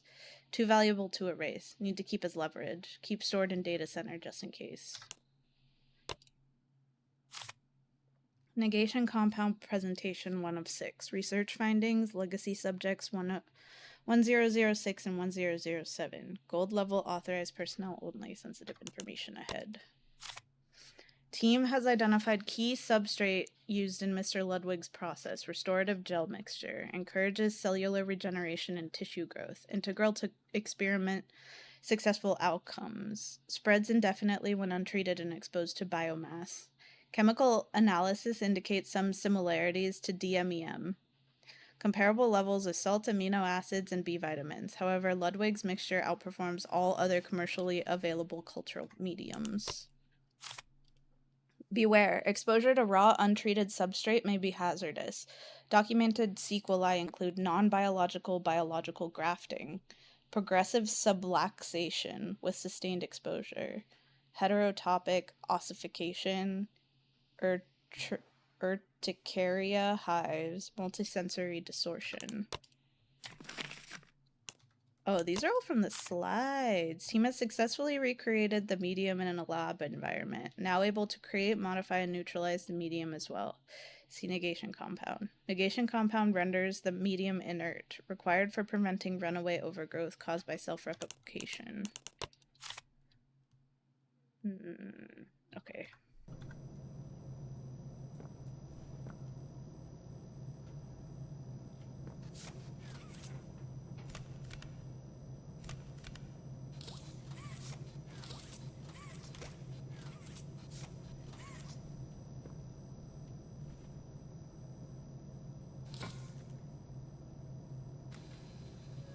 Oh, what the heck? I see.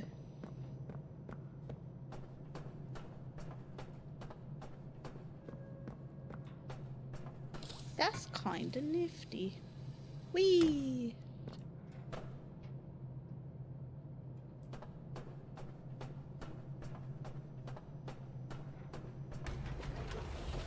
My goodness, okay, what does this say?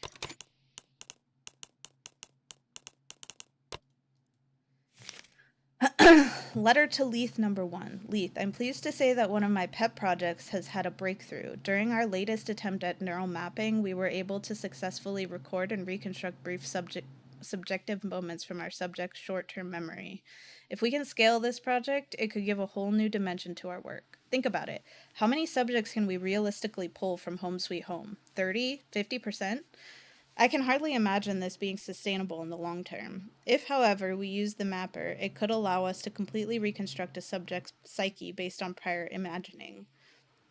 We could do this as many times as needed, provided we have the proteins and lipids.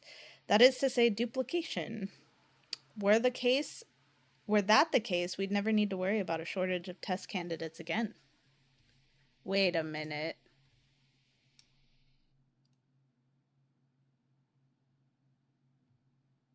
Pause. Think about it. How many subjects can we realistically pull from Home Sweet Home? I can hardly imagine this being sustainable in the long term. If, however, we use the mapper, it could allow us to completely reconstruct a subject's psyche based on prior imaging. We could do this as many times as needed, provided we have the proteins and lipids. That is to say, duplication. Were that the case, we'd never need to worry about a shortage of test. Oh my god! Wait a minute, this is huge, because this is literally what I was complaining about when we were watching the video earlier today at the beginning of the stream. I was like, how could they, like, kill this many orphans? That's, like, so many orphans. Like, they went through hundreds of them. There's, like, 1,300, I think. So they had to have gone through, like, 300. And I was like, there would have come a time when somebody noticed something with all these with all these orphans like disappearing and none of them getting adopted. Like I can totally see like 30 to 50% like just never getting adopted, and then people being like, oh well, not even thinking about where they went, because that's kind of how it goes, unfortunately. But like 300 of them, I'd be like, I don't think that would happen. I don't think that would work. I think people would start to question what was going on. Bro stocked up on the Poppy Playtime lore. I did! You missed it, but we watched a 30-minute video at the beginning of the stream to catch up on all the lore of what was going on in Poppy Playtime. To be honest, the only reason that I play these games is because I think the lore is fascinating. I think the lore carries this game because, in all honesty, the gameplay really doesn't. Most of the time in this game, I get really frustrated. Because I'll either get stuck in a puzzle or I'll, like, get stuck with a boss fight that I hate, or I'm running in vents, like, at the beginning of the game.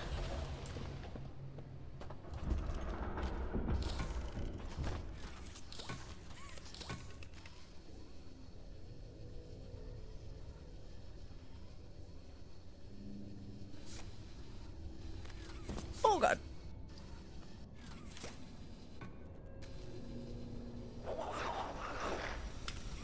What the fuck was that?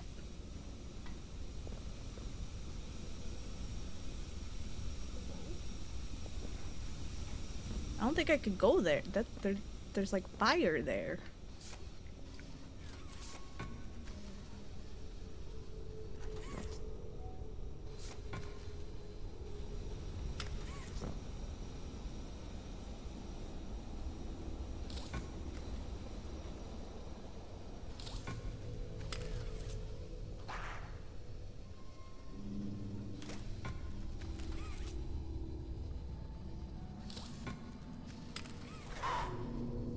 Whoomst is that? Whoomst!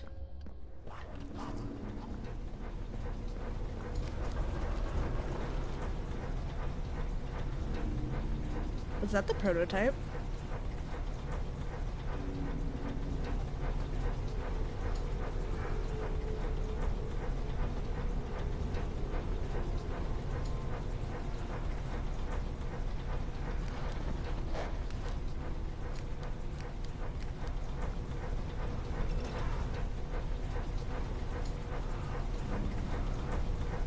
I wasn't seeing things right there.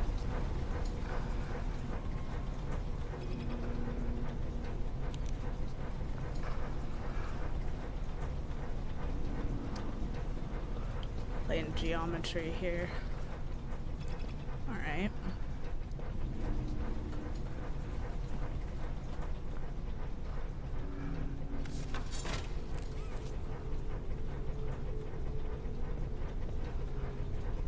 Two.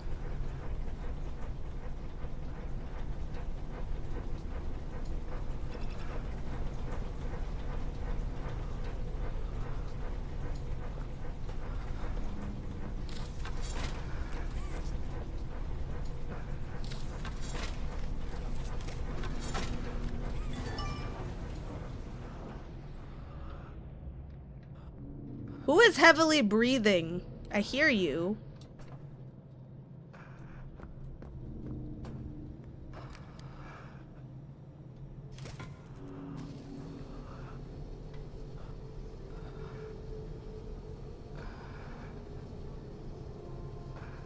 Oh. Man, can you like stop heavily breathing?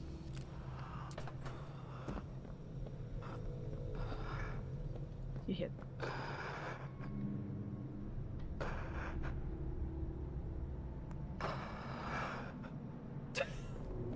Definitely right outside the door, whoever the fuck that is.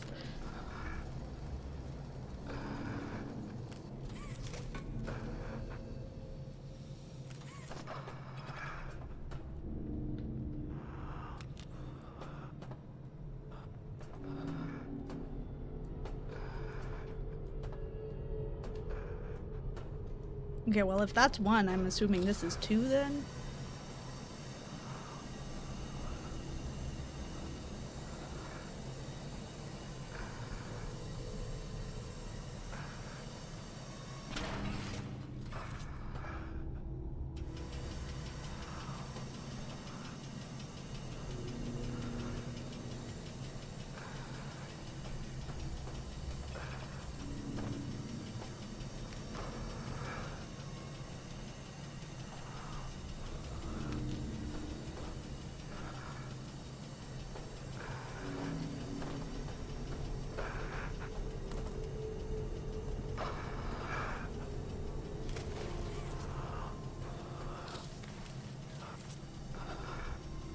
Dude, there's security cameras all over this place.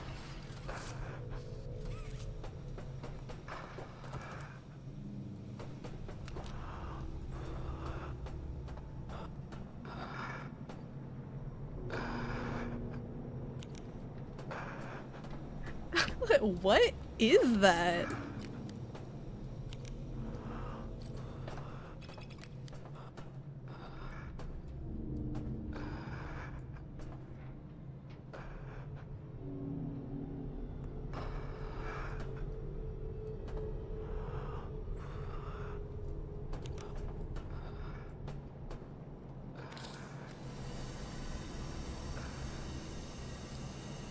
It's me!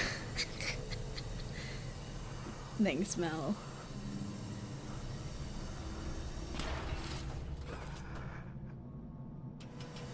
This is safe. Safety number one here.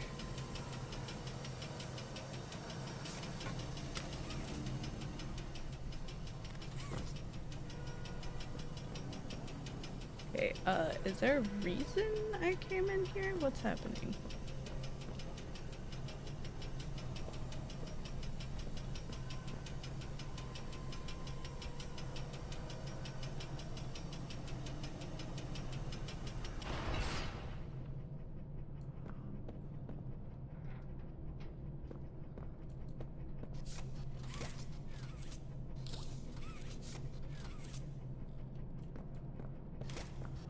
Oh! Aha! Oh, ah! Okay, Nope, nope.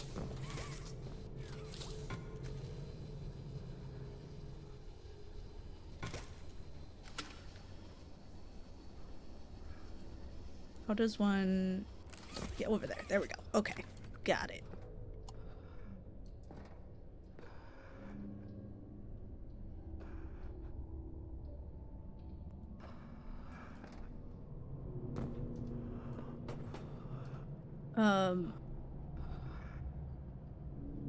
What?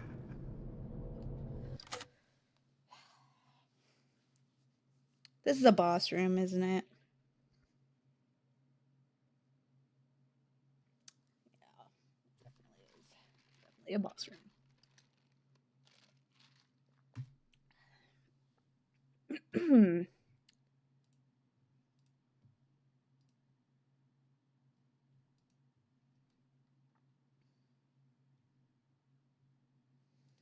Ugh.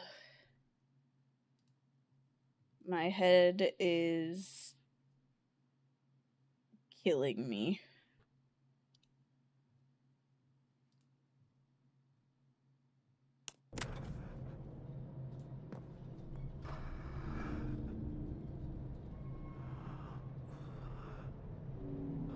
I hear you.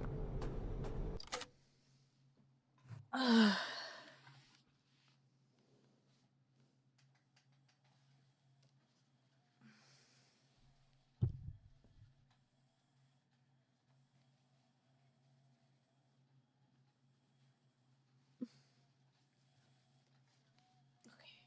So there's something weird that's just like breathing.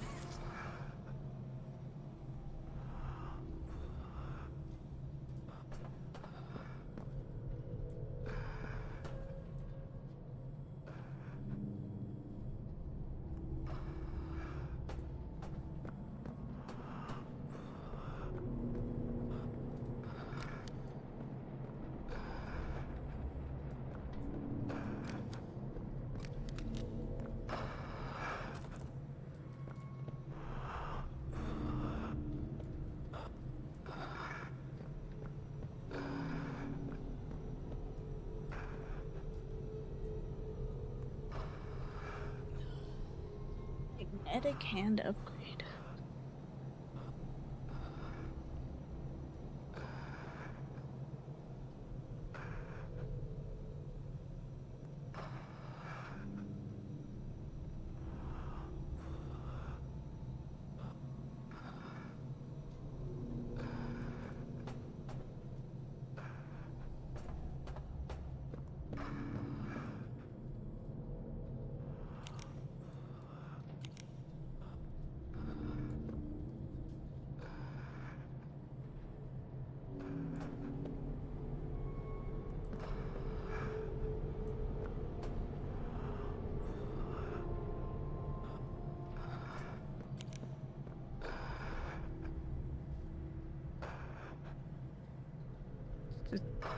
Okay.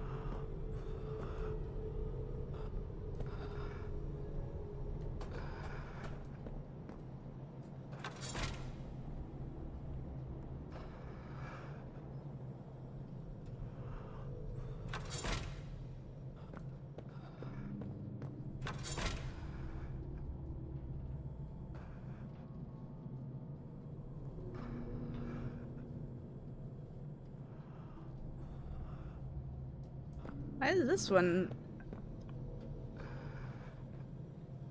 Oh, wait, I'm super duper duper confused. Okay.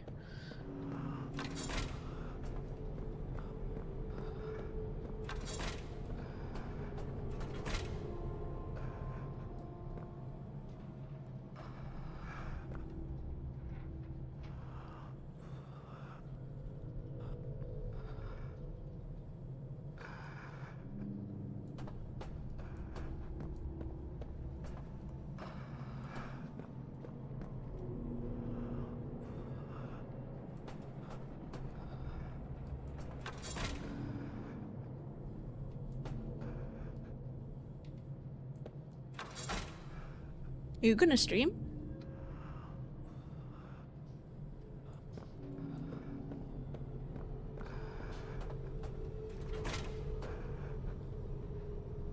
Goes.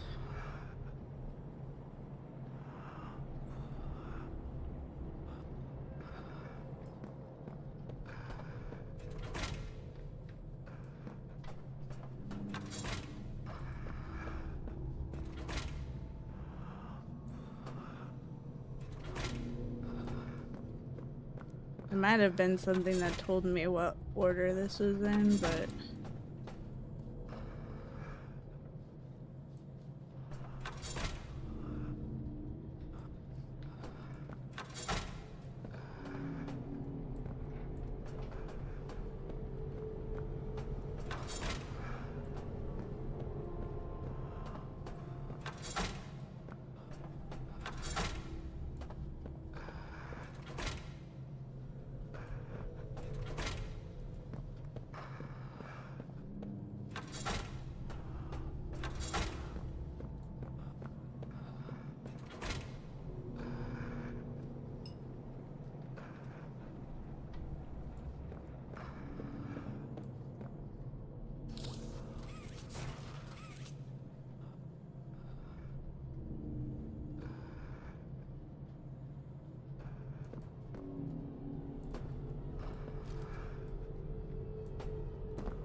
Oh!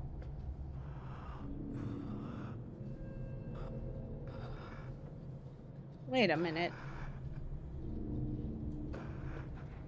That is this order. That doesn't help me. That just says what's on the screen.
Oops, I accidentally flew too high.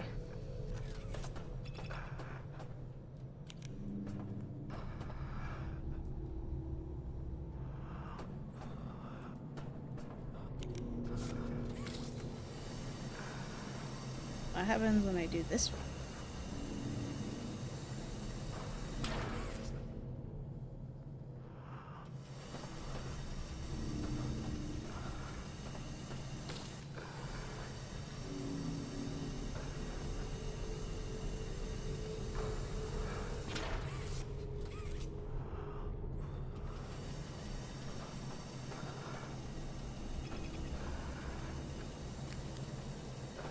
I'm so confused.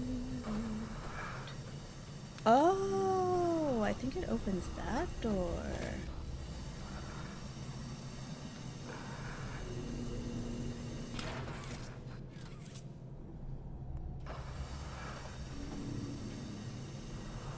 Felt like a green light over there.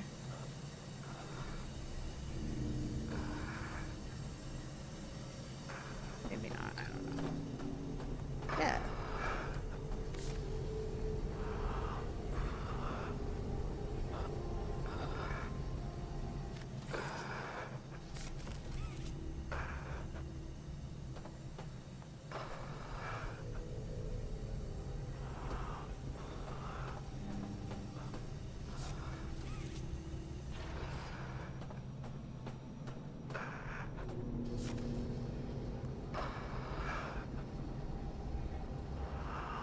I'm confused. What is this doing?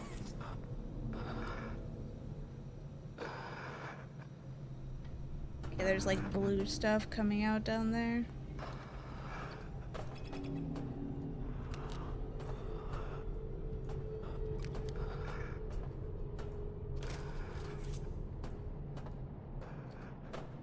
What does that mean?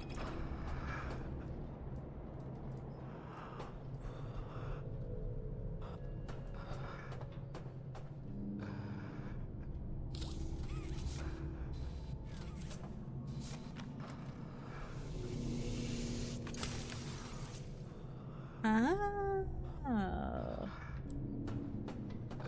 Okay. Well. Pretty sure that guy's gonna break through right as I go over here, so we'll find out.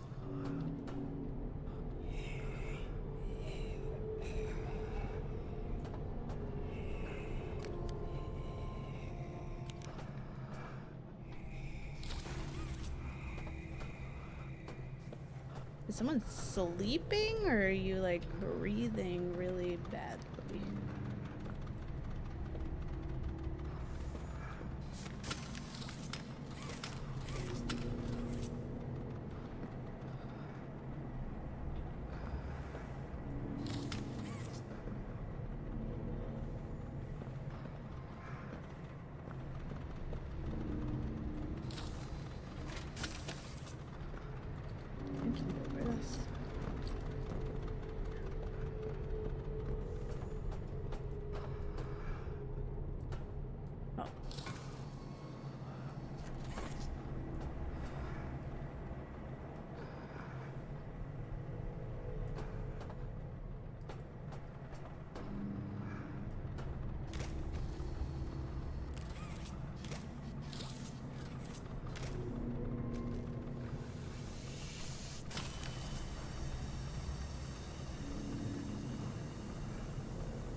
that do?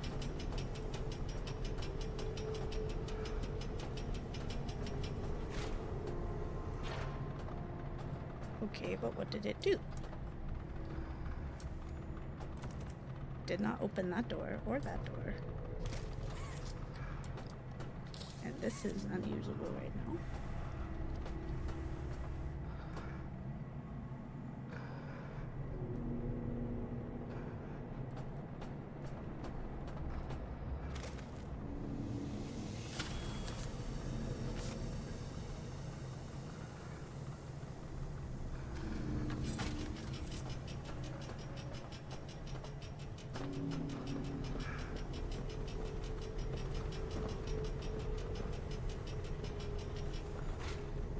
I don't know what it's doing.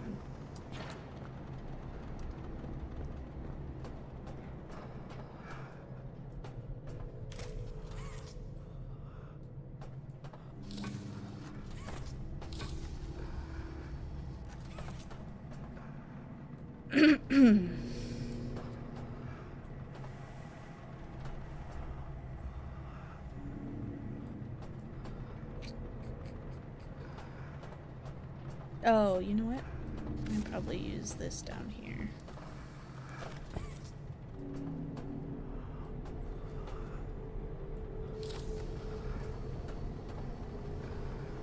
Come on.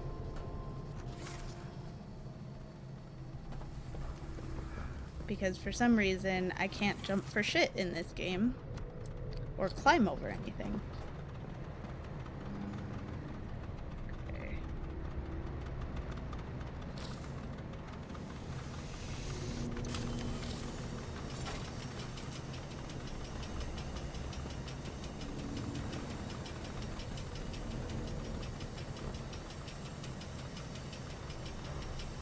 I think I have to do them both.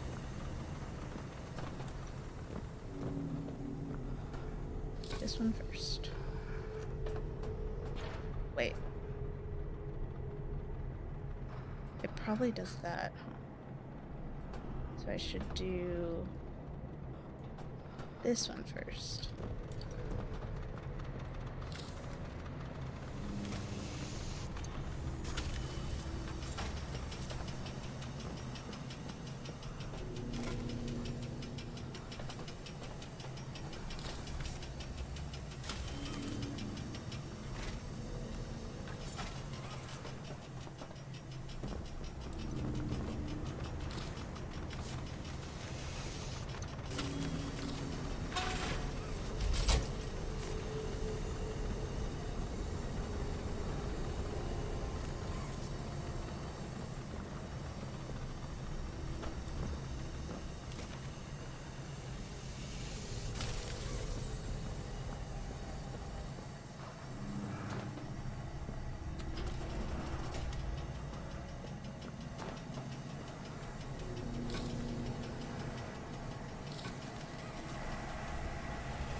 Oh, okay.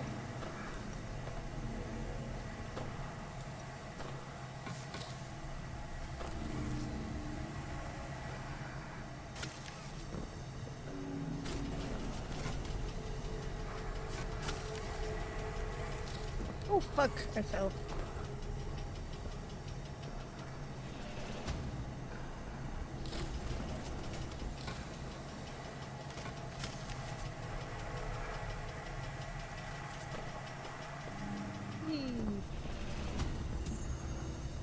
I got the trophy, I guess. Is that all that I was doing here? Did I do all this for a trophy again? That's crazy. Okay, well.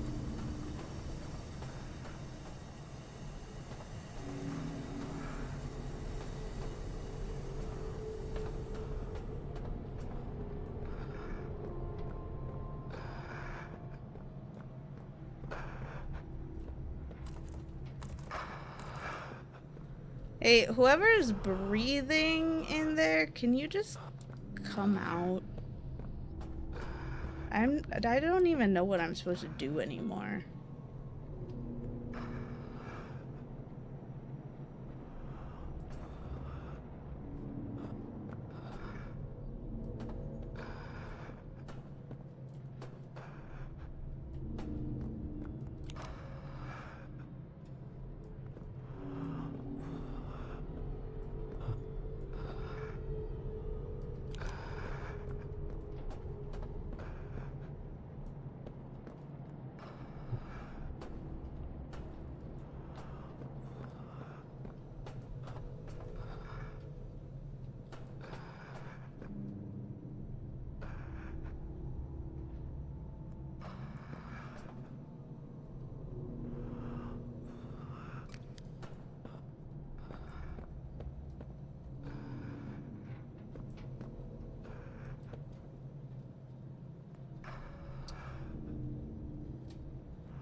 There's not even anything in there.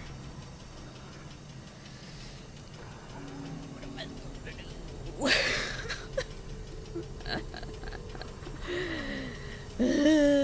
I I went in there and there was nothing in there and I just ended up back in here.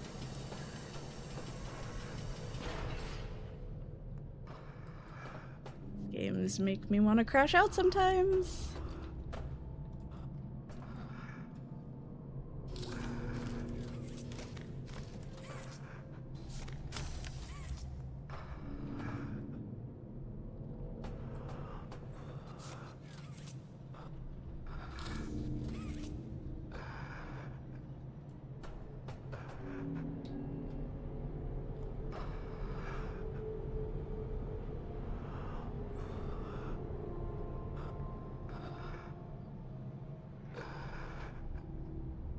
What are you doing?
I'm going bonkers. I'm going bonkers and I'm getting really dizzy. This might be where I have to call it for tonight because I just...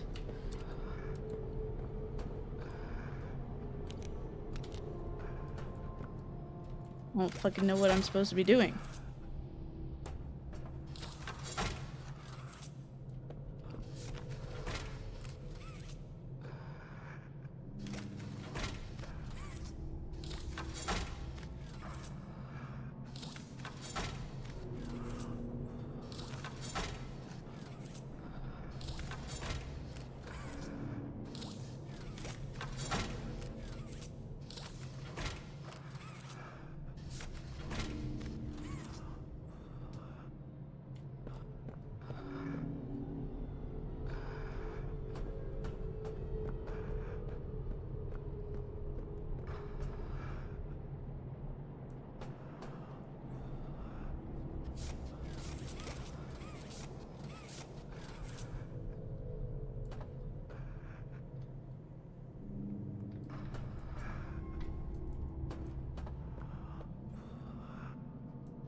Did it say auto-save the game?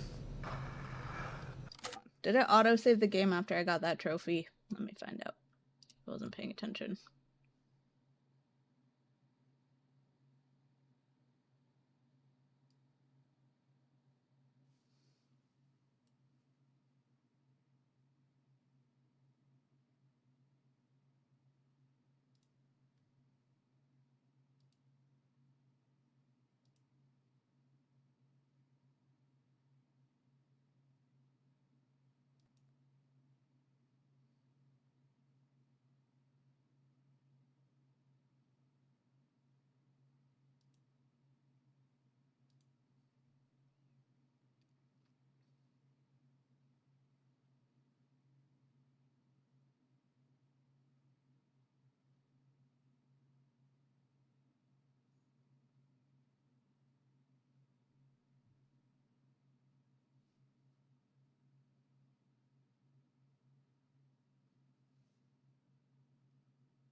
No.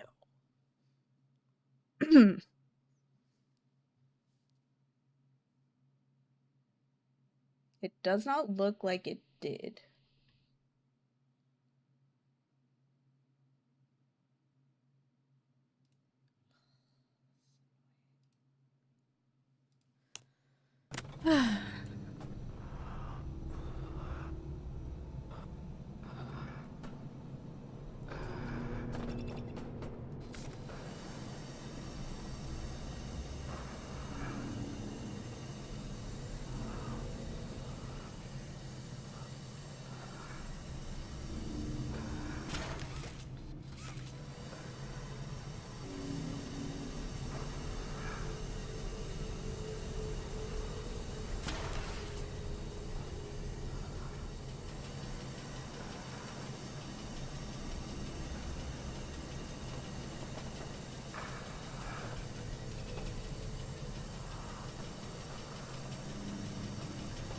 Oh!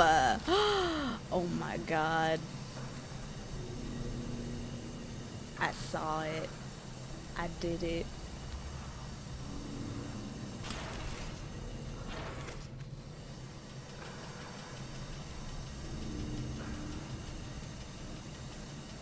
Look, look, look, look, look, look, look. It opens in there.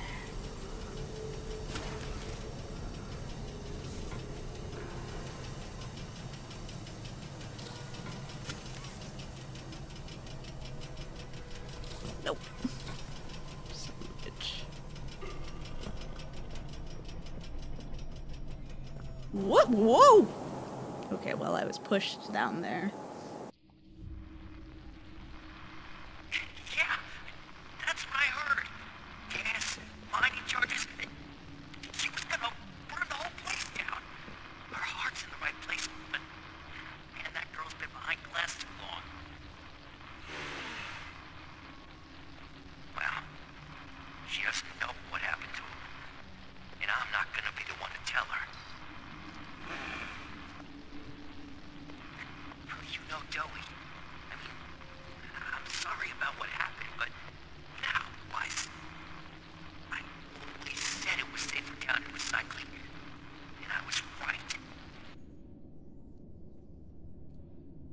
He did already say that. Then we got to hear him say it again.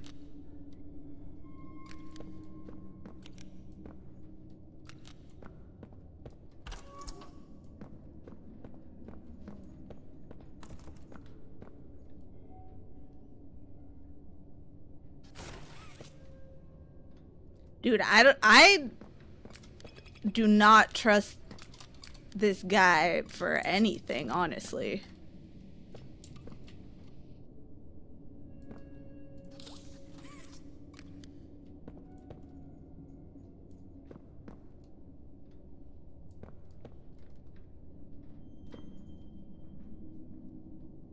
Yeah, none of these toys. I don't trust any of these toys.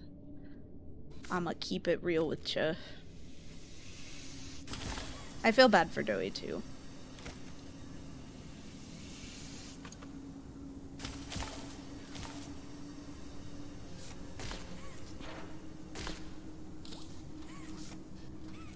Okay, yes, Cat. Yes, Miss Cat. What can I do for you? Honestly, Joey probably had it the worst because, like, imagine having 3 people in your brain all the time and not being able to really, like, know what you are, who you are as an individual person anymore. That sounds awful. That sounds awful.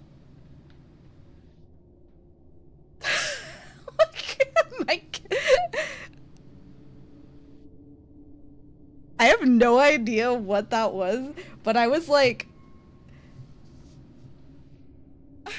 I like looked to the left over at my cat and she did one of these.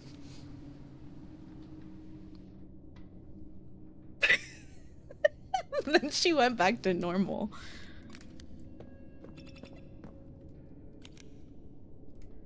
Oh, I gotta go down.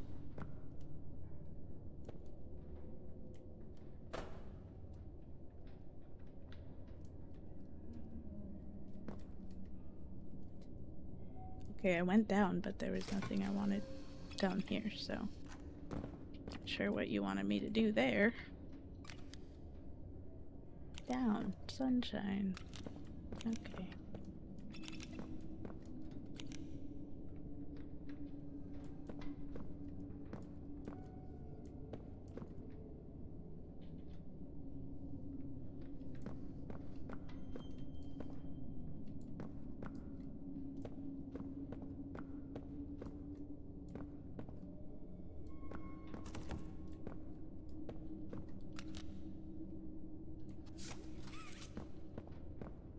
It is so dark. Okay. Can I take these out? No. Oh! But I can move them.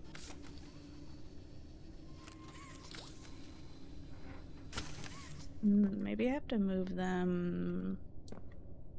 Alright, I have an idea.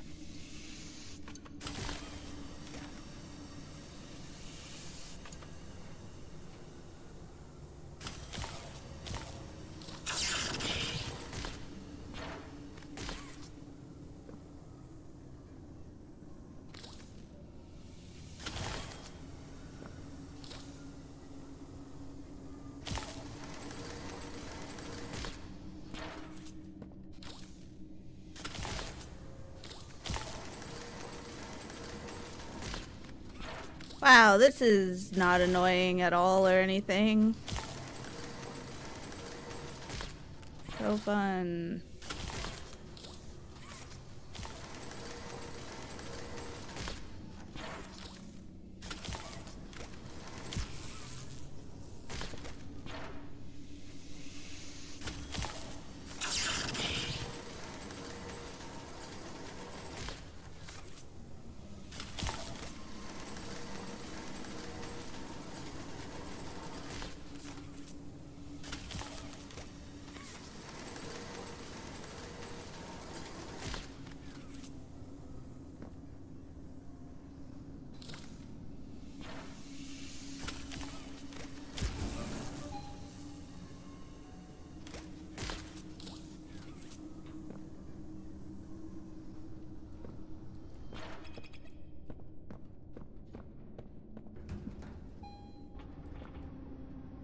It's a very posh elevator.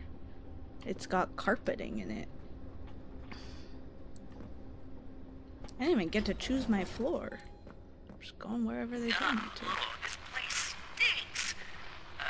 Chum, at least pick up the candy wrappers or something. Look, bud, you and I need to work on your housekeeping skills.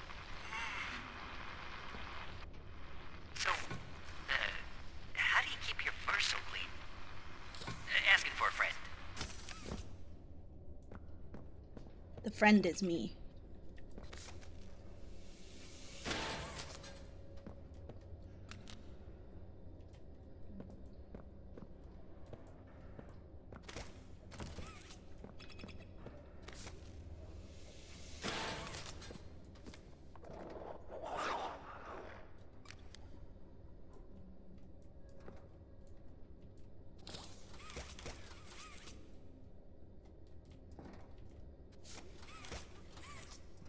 What?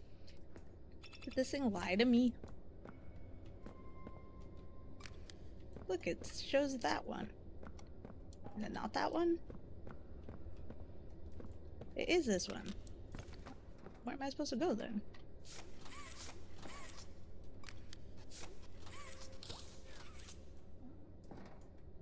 I can't get through.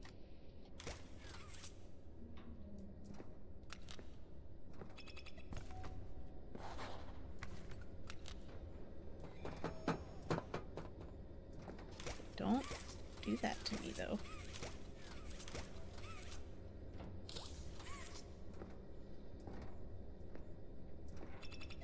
Why is this game lying to me? Why are you showing me things and then not letting me do them? Oh wait, what is that? Oh no, wait, it's nothing.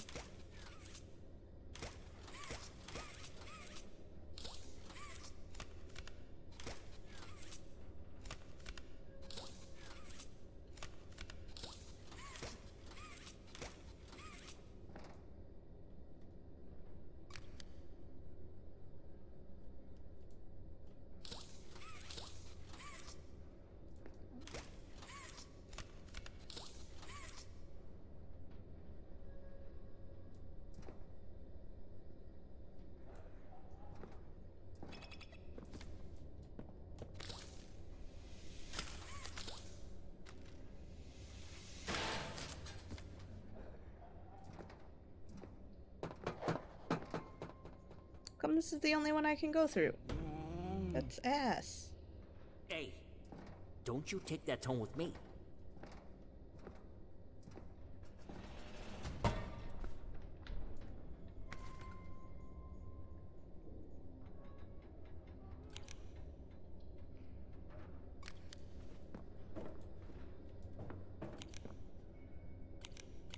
Nice, I'm glad the flashlight is so useful. Oh. You get lost? No shit, Sherlock! Oh. Hey, you found something. This is it! This is... Chum, what is this? Negation formula. Sounds spicy. Spicy. And looks like the prototype doesn't want anyone to find it. They got it stored on a backup in IT. We can get there from the tram in reanimation. You can get us in there, right? No. What are you talking about, No? This is our chance. Well, we gotta try. Or are you just happy of being the prototype's errand boy now?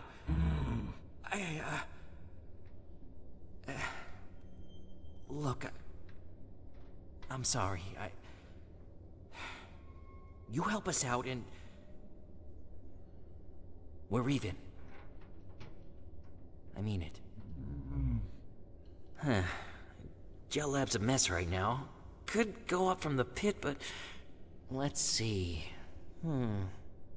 Maybe we could risk Sweet Street to... scrap.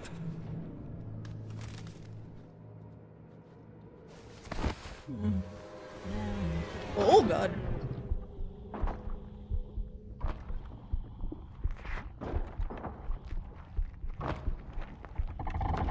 I thought I'd find you hiding in here. My hunters. Shall pursue. 1170. But you... I need you to repair the security system. Make sure there are Eyes everywhere. Then Find me, Poppy. before He does something. she'll regret. Nothing is more important to you than this. And you know the price for failure.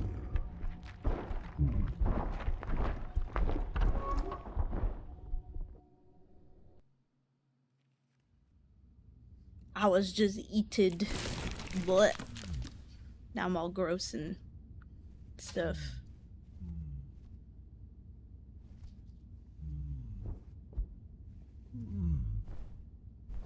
Oh, poor guy. Bye. I'm gonna tear down all the security cameras though. Like this one.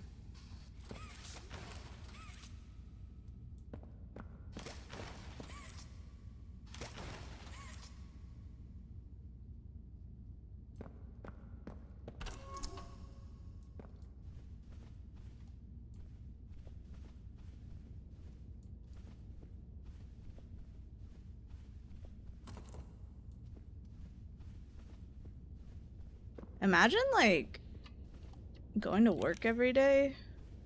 You have to go, like, all the way underground in order to get there.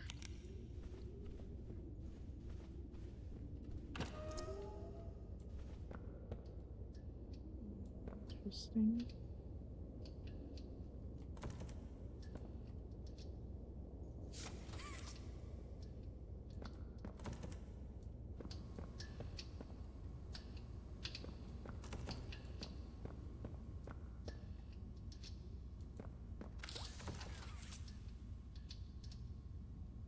Is that how Disneyland works? What? I think you're above ground the entire time in Disneyland.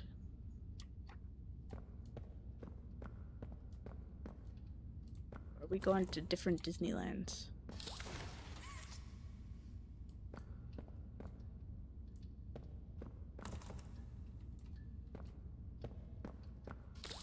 Ball.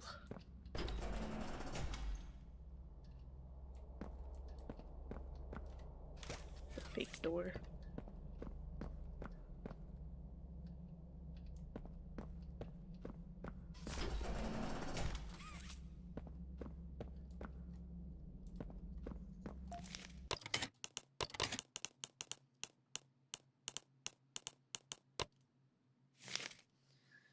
Conditioning observations. At onset, I'm skeptical of the subject's aptitude for conditioning. He appears to ramble to himself and seems to struggle with focusing. His eyes dart around as if looking for something. Can't say what at this point. Those assigned to ask questions assured us that he was ready. However, given our recent track record, I'm skeptical. The subject has begun shouting a name, but he struggles to enunciate properly. Lois? Lucy?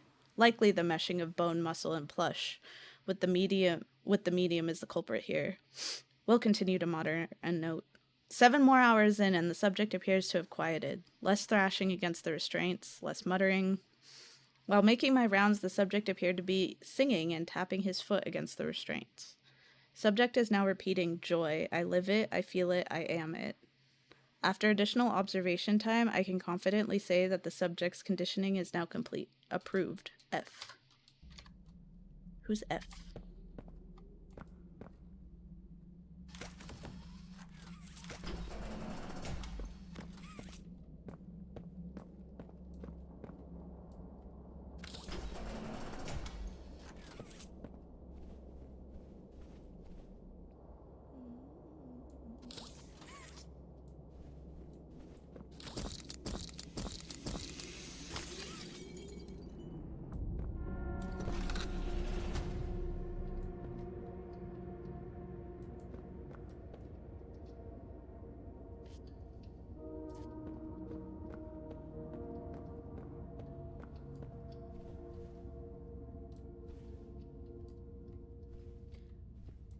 I'm still thinking about how Poppy just fucking left us. She just ran away.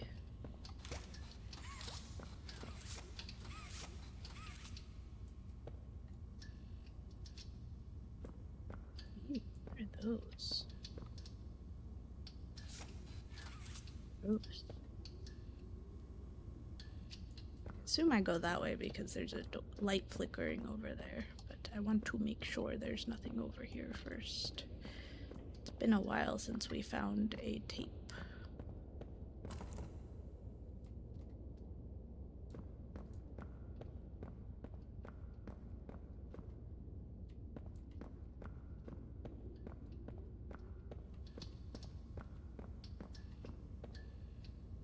No, it's just like an amalgamation of toys that got like eaten inside of it.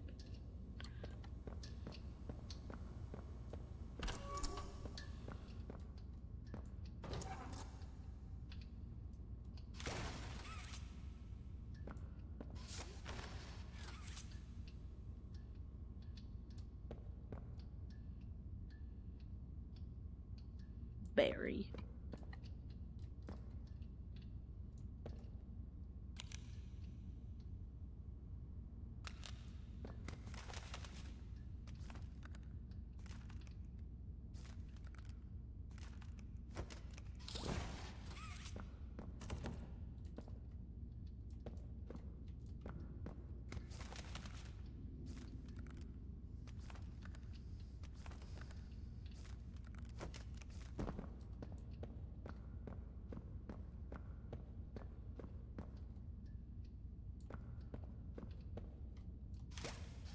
I fucking missed.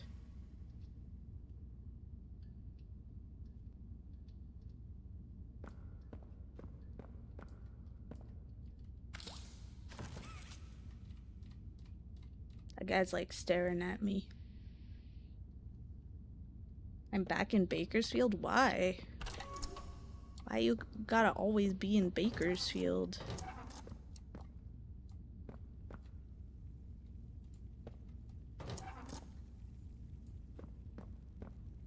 Uh-oh. I forgot about her.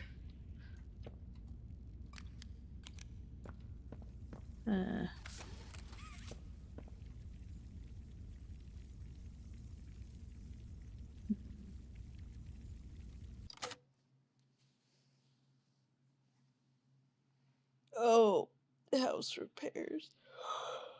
Okay, I might have to stop for today. It's been 4 hours of this.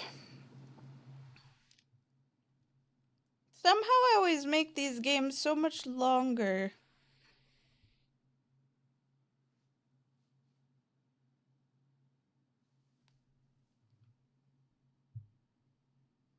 I'll continue to play this next week.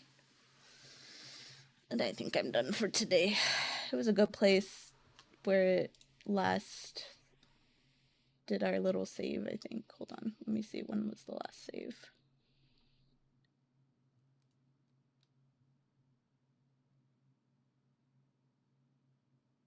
Did not save when we went in there.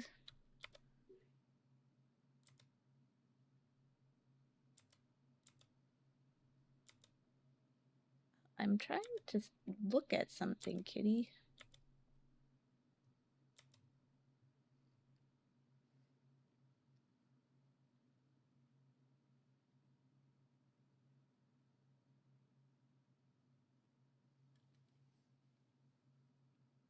I assume it saved there, but it didn't show anything, so I don't know. Maybe it didn't. I don't know.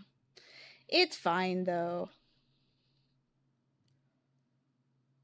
I'll find someone to raid out to, and we'll finish this next week. I'm not gonna stream tomorrow or Sunday, but I'll be live again on Monday. So I hope you guys have a good weekend. I'm going to the Nikkei Maid Cafe thing that's happening tomorrow. So if you will also be there, I will see you there. I have no idea what I'm gonna be wearing yet. It's gonna be cold, so I'm just like, I don't know what to wear because it's gonna be cold. All right. Good. Wait, let me do my little braid out thing.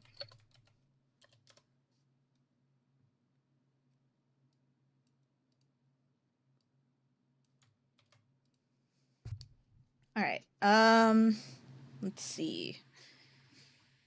Obviously, I'll still be raiding next week, but we're missing a melee, so I'm not sure if we're still raiding or if we're just gonna find a sub or what's going on. I'll know more about that next week. But I will be streaming again for most of the week. I'm hoping.